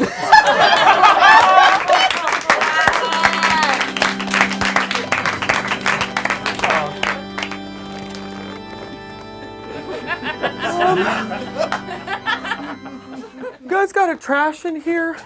I haven't cleaned out my car in weeks. Okay. Hello. I am Damien's voiceover agent. And I am exhausted. That man worked me so hard. I don't go by my real name anymore. You can just call me Damien's voiceover agent. It was truly an honor to serve you, because I served a genius. And when you serve a genius, you don't question it. You just do. Before I start, did you guys get the zip file, the long list that Damien wrote out of all the things we're not allowed to talk about at the funeral? Did you guys get it? Basically, you can't touch on his private life, his personal life, or his professional life. Did you get it? When Damien books a voiceover job, which he always does because this man was a genius, as his agent, here was the protocol. Sorry, I haven't breathed in a very long time. Number 1, meet with the director. It's got to be on one-on-one to discuss everything in a script that might be offensive to a culture other than Damien's own. Number 2, he must receive a steroid shot because the fact that he got good news will immediately make him sick.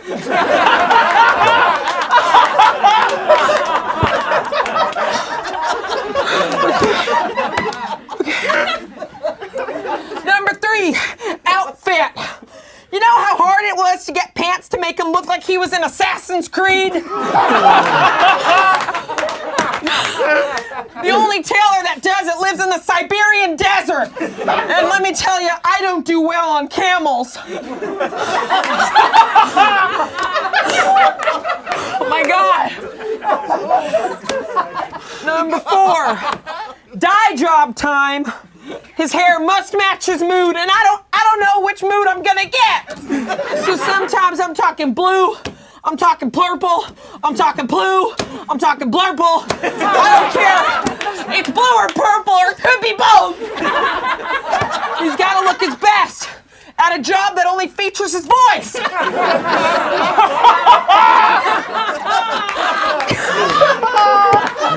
I want to go to Hawaii, okay? Wasn't in my contract. No vacation days. Number 5, late night calls.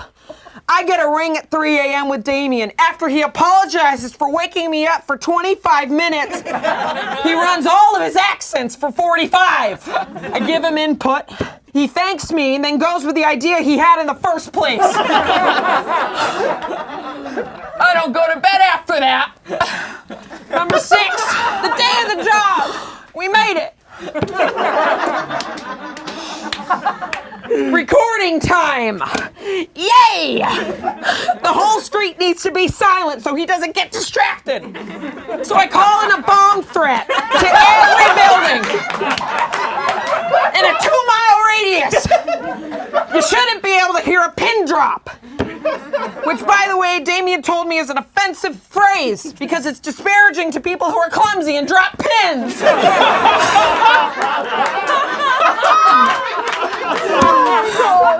I had no idea. I've been saying that since I was a kid. Number 7, the job is done. Finito. Champagne. Cheers. And the late night calls resume. I repeatedly say, Damien, you did a great job. I'm so proud of you. And he never believes me. But I'm grateful because if he did, I wouldn't have a job. This man got me my first house.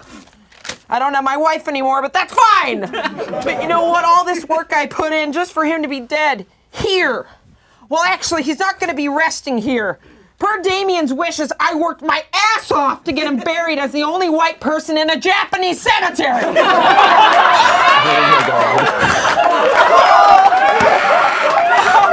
Japan is not easy. I don't know who I am unless I'm Damien's agent. I guess I'll focus on my less demanding client, James Corden. Scene 3 is gonna be a hit. I booked him this job of the Fire Emblem guy. I got him that job. Miss you, buddy. Yep, that's Japanese.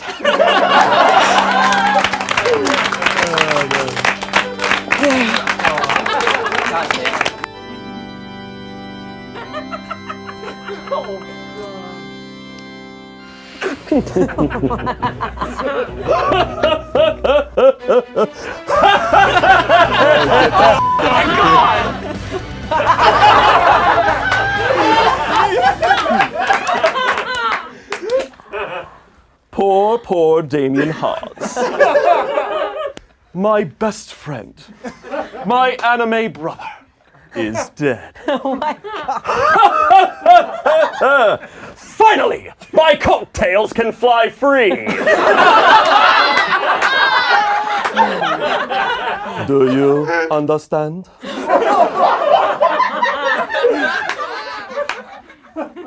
I see they dumped his body here. The same place he dumped all his trauma!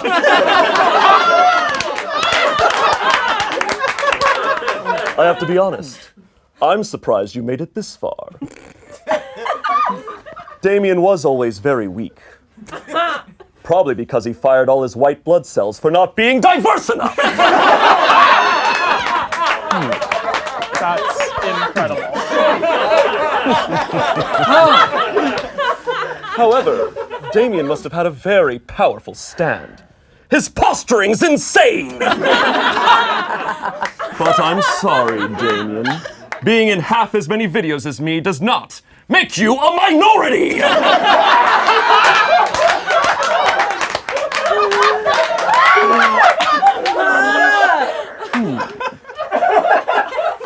I see Spencer and Tommy are here. How pathetic. You spent your whole life trying to be politically correct, and the only people to show up to your funeral were the incels!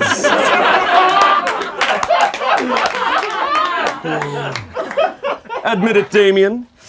You gave it a valiant effort, but in the end, you're just like me. A privileged Disney-ass white boy!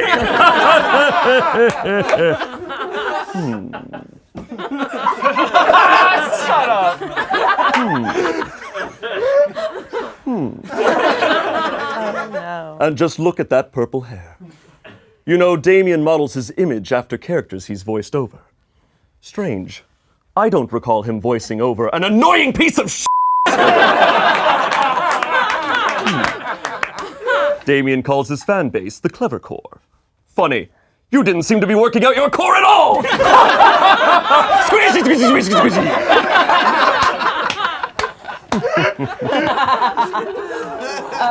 And of course, how could we forget? Damien loved anime. And in many ways, Damien was like anime. Just kidding! Anime's awesome! And Damien f***ing sucks!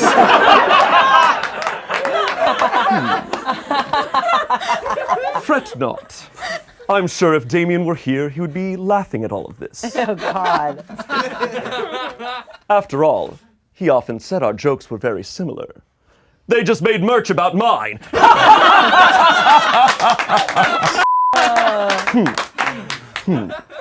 And with that, there's only one thing left to say. Goodbye, Damien!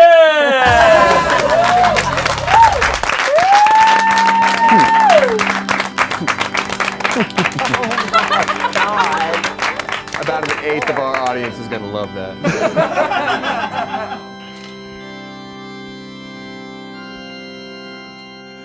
Damien died so suddenly. It really was in the blink of both eyes really hard.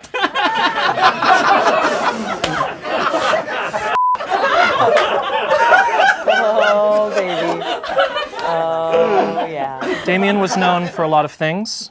He was a supporter of women.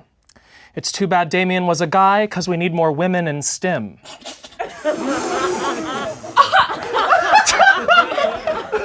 He cared so much about everyone and everything, and if the lights were too bright and if we were all too loud. Damien was so focused on justice. He was basically Batman. He would jump to action as soon as he saw the virtue signal. Damien had many prized possessions he was unwilling to part with, but there was something Damien was willing to give, like unsolicited advice. And of course, some other things. Amanda will receive Damien's voice acting talents so she can use a voice other than this one.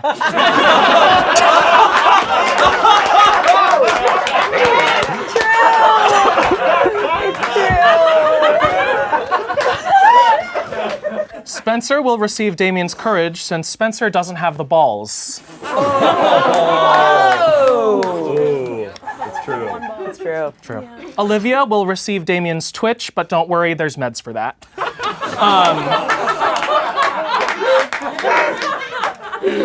Oh, God. Rachel will receive a book of shapes since she was on the circle and Damien's a square. And Shane will receive Damien's untransformed body so Shane can have his rib back.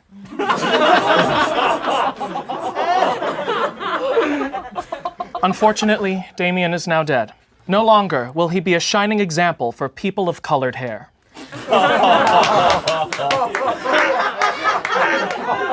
In his memory, let's all call out of work tomorrow and take our cat to the vet. Amen. A woman, a non-binary friends. Yes.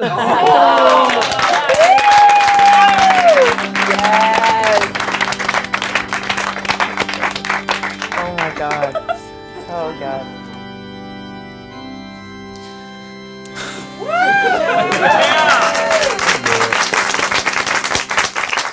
Hi, everyone. My name is Matthew Scott Montgomery, and I was a friend of Damien Haas's. Thank you so much for letting me be here today. Ever since Damien died in the fire, we've had a lot of feelings. We've been sad, we've been confused, we've had a lot of questions, and I feel like perhaps maybe more so me than anyone. Damien had a secret, a terrible, dark, nasty secret. Damien was so many things to all of us. He was a best friend, a confidant, a cat dad, a squirrel eater.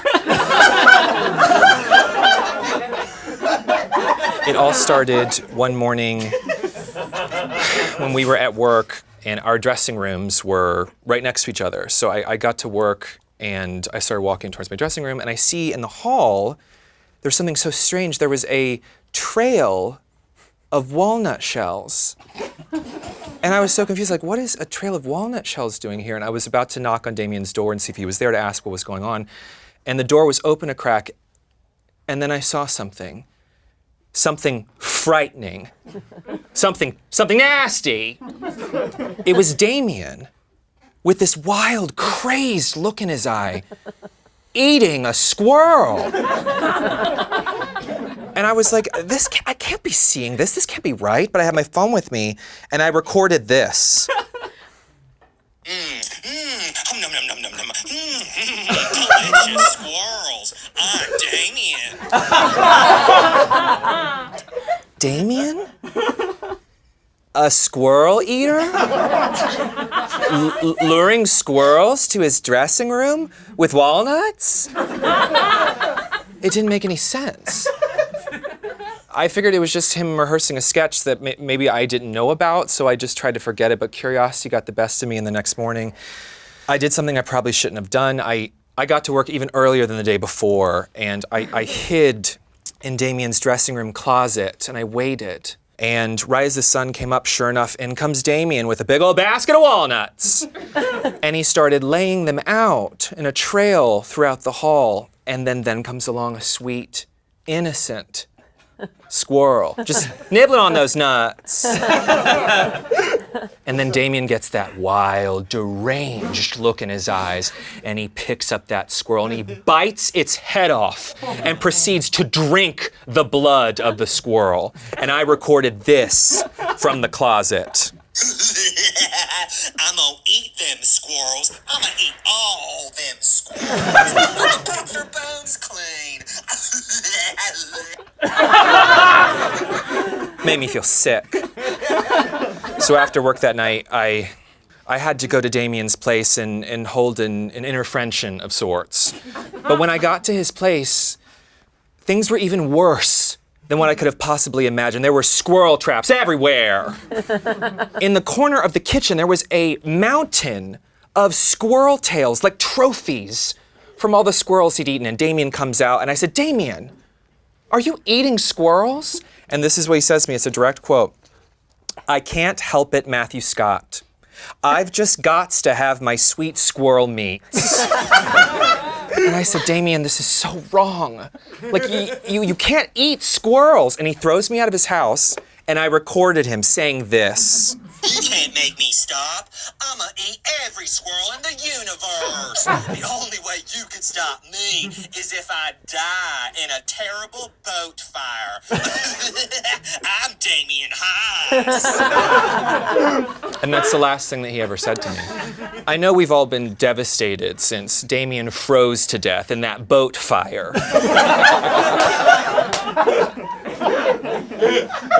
But with Damien gone, at least we can rest knowing that he will never eat another innocent squirrel. And Damien, I have one final thing I want to say to you. I know what you did. I know what you did. It makes me sick. Makes me feel sick. I'll see you in hell, Damien Haas. I'll see you in hell.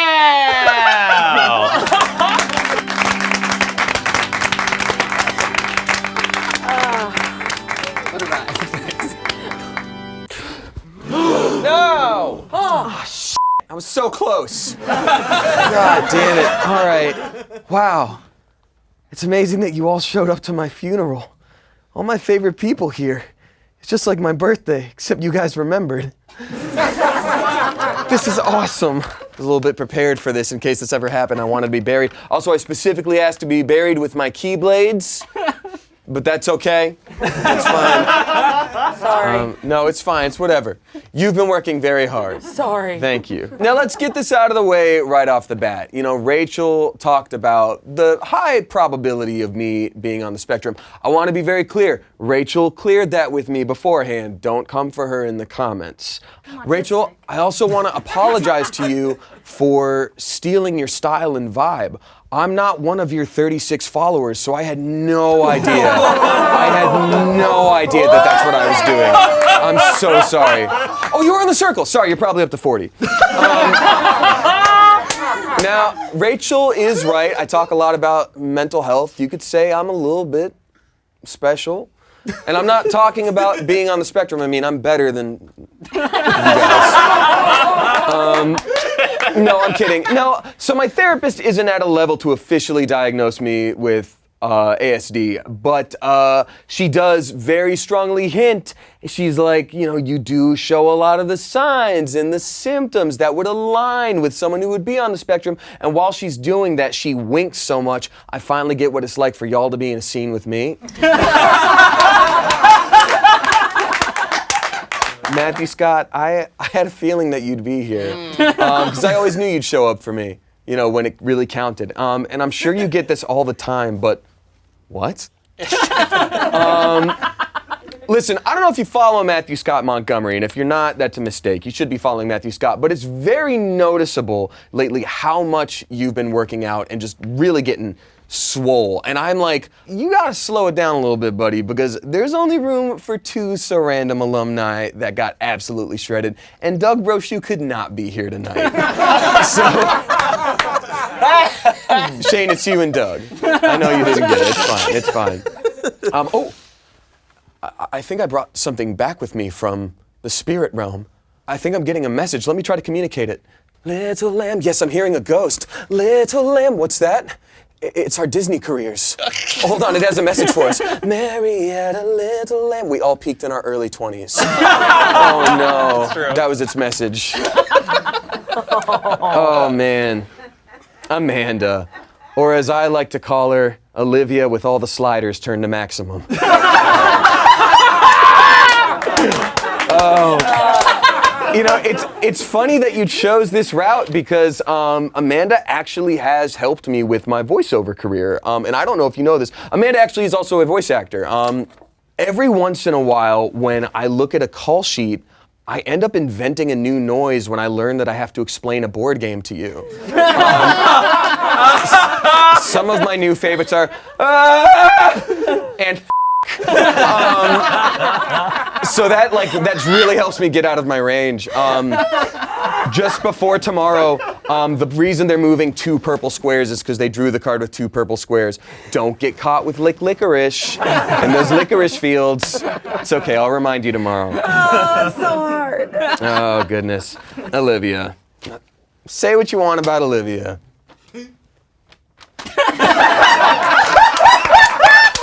Olivia, if I had to like sort of sum you up as a person, it would be like if you were binging a season of Keeping Up with the Kardashians and then it ends while you're kind of dozing off and then Netflix just auto-plays Cocomelon. That's about right. Oh, it's you would love it. You should check it out. Spencer, your growth on this channel has been incredible to witness. Watching you go from making inappropriate jokes almost inaudibly once per video to making inappropriate jokes loudly and almost constantly over everybody else has been a delight. It's just a shame that it's all been so gradual. Like, I wish we had a proper announcement, like, Spencer's on the channel, like, video, you know? I had so many titles ready. We made a Hobbit watch 10,000 hours of 4chan.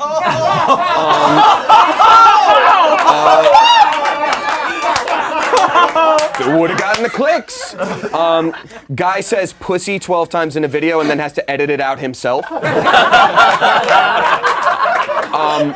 I kid. Spencer, all joking aside, shut up. You know, I will say about the virtue signaling thing, you know, I do try to use my platform for good as much as possible. I don't expect that from any of the rest of you. I don't know if 400 people liking it are going to make that much of a difference. Shane, you could do better. But we do all care for each other, and I know I can count on you in very specific ways. I know that if there is a world event that's happening or some shit is going down in these crazy times we live with, you will use your influence, you will take to social media, and you will post pictures of y'all hanging out without me. So I think that's something you can absolutely be proud of. God, Kimmy has a lot of pool parties.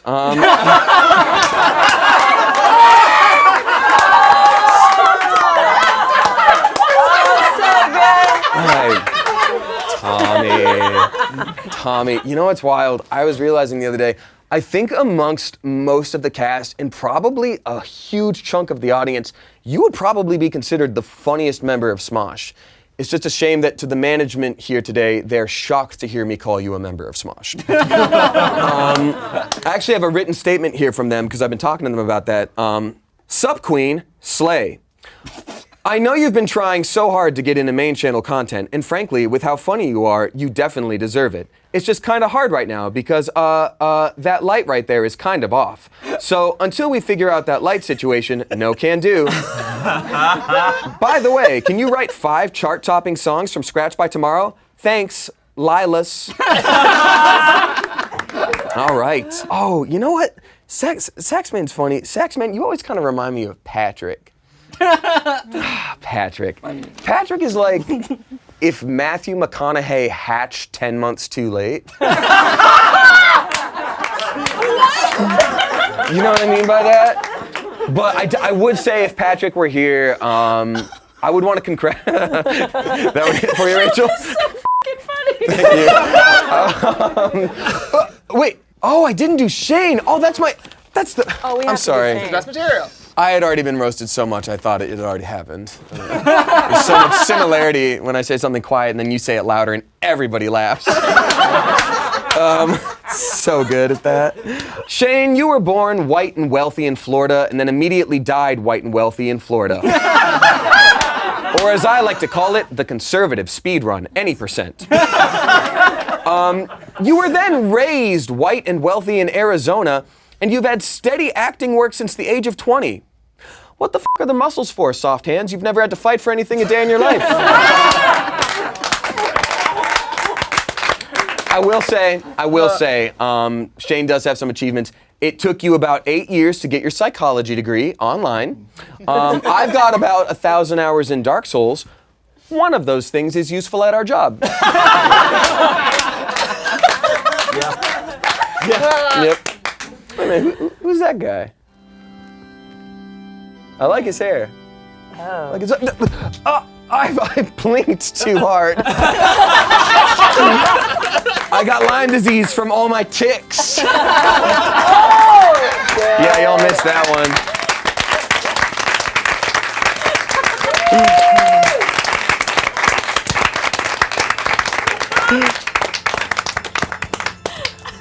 I think we're good. I feel good. Are you all good? Yeah. Oh, yeah.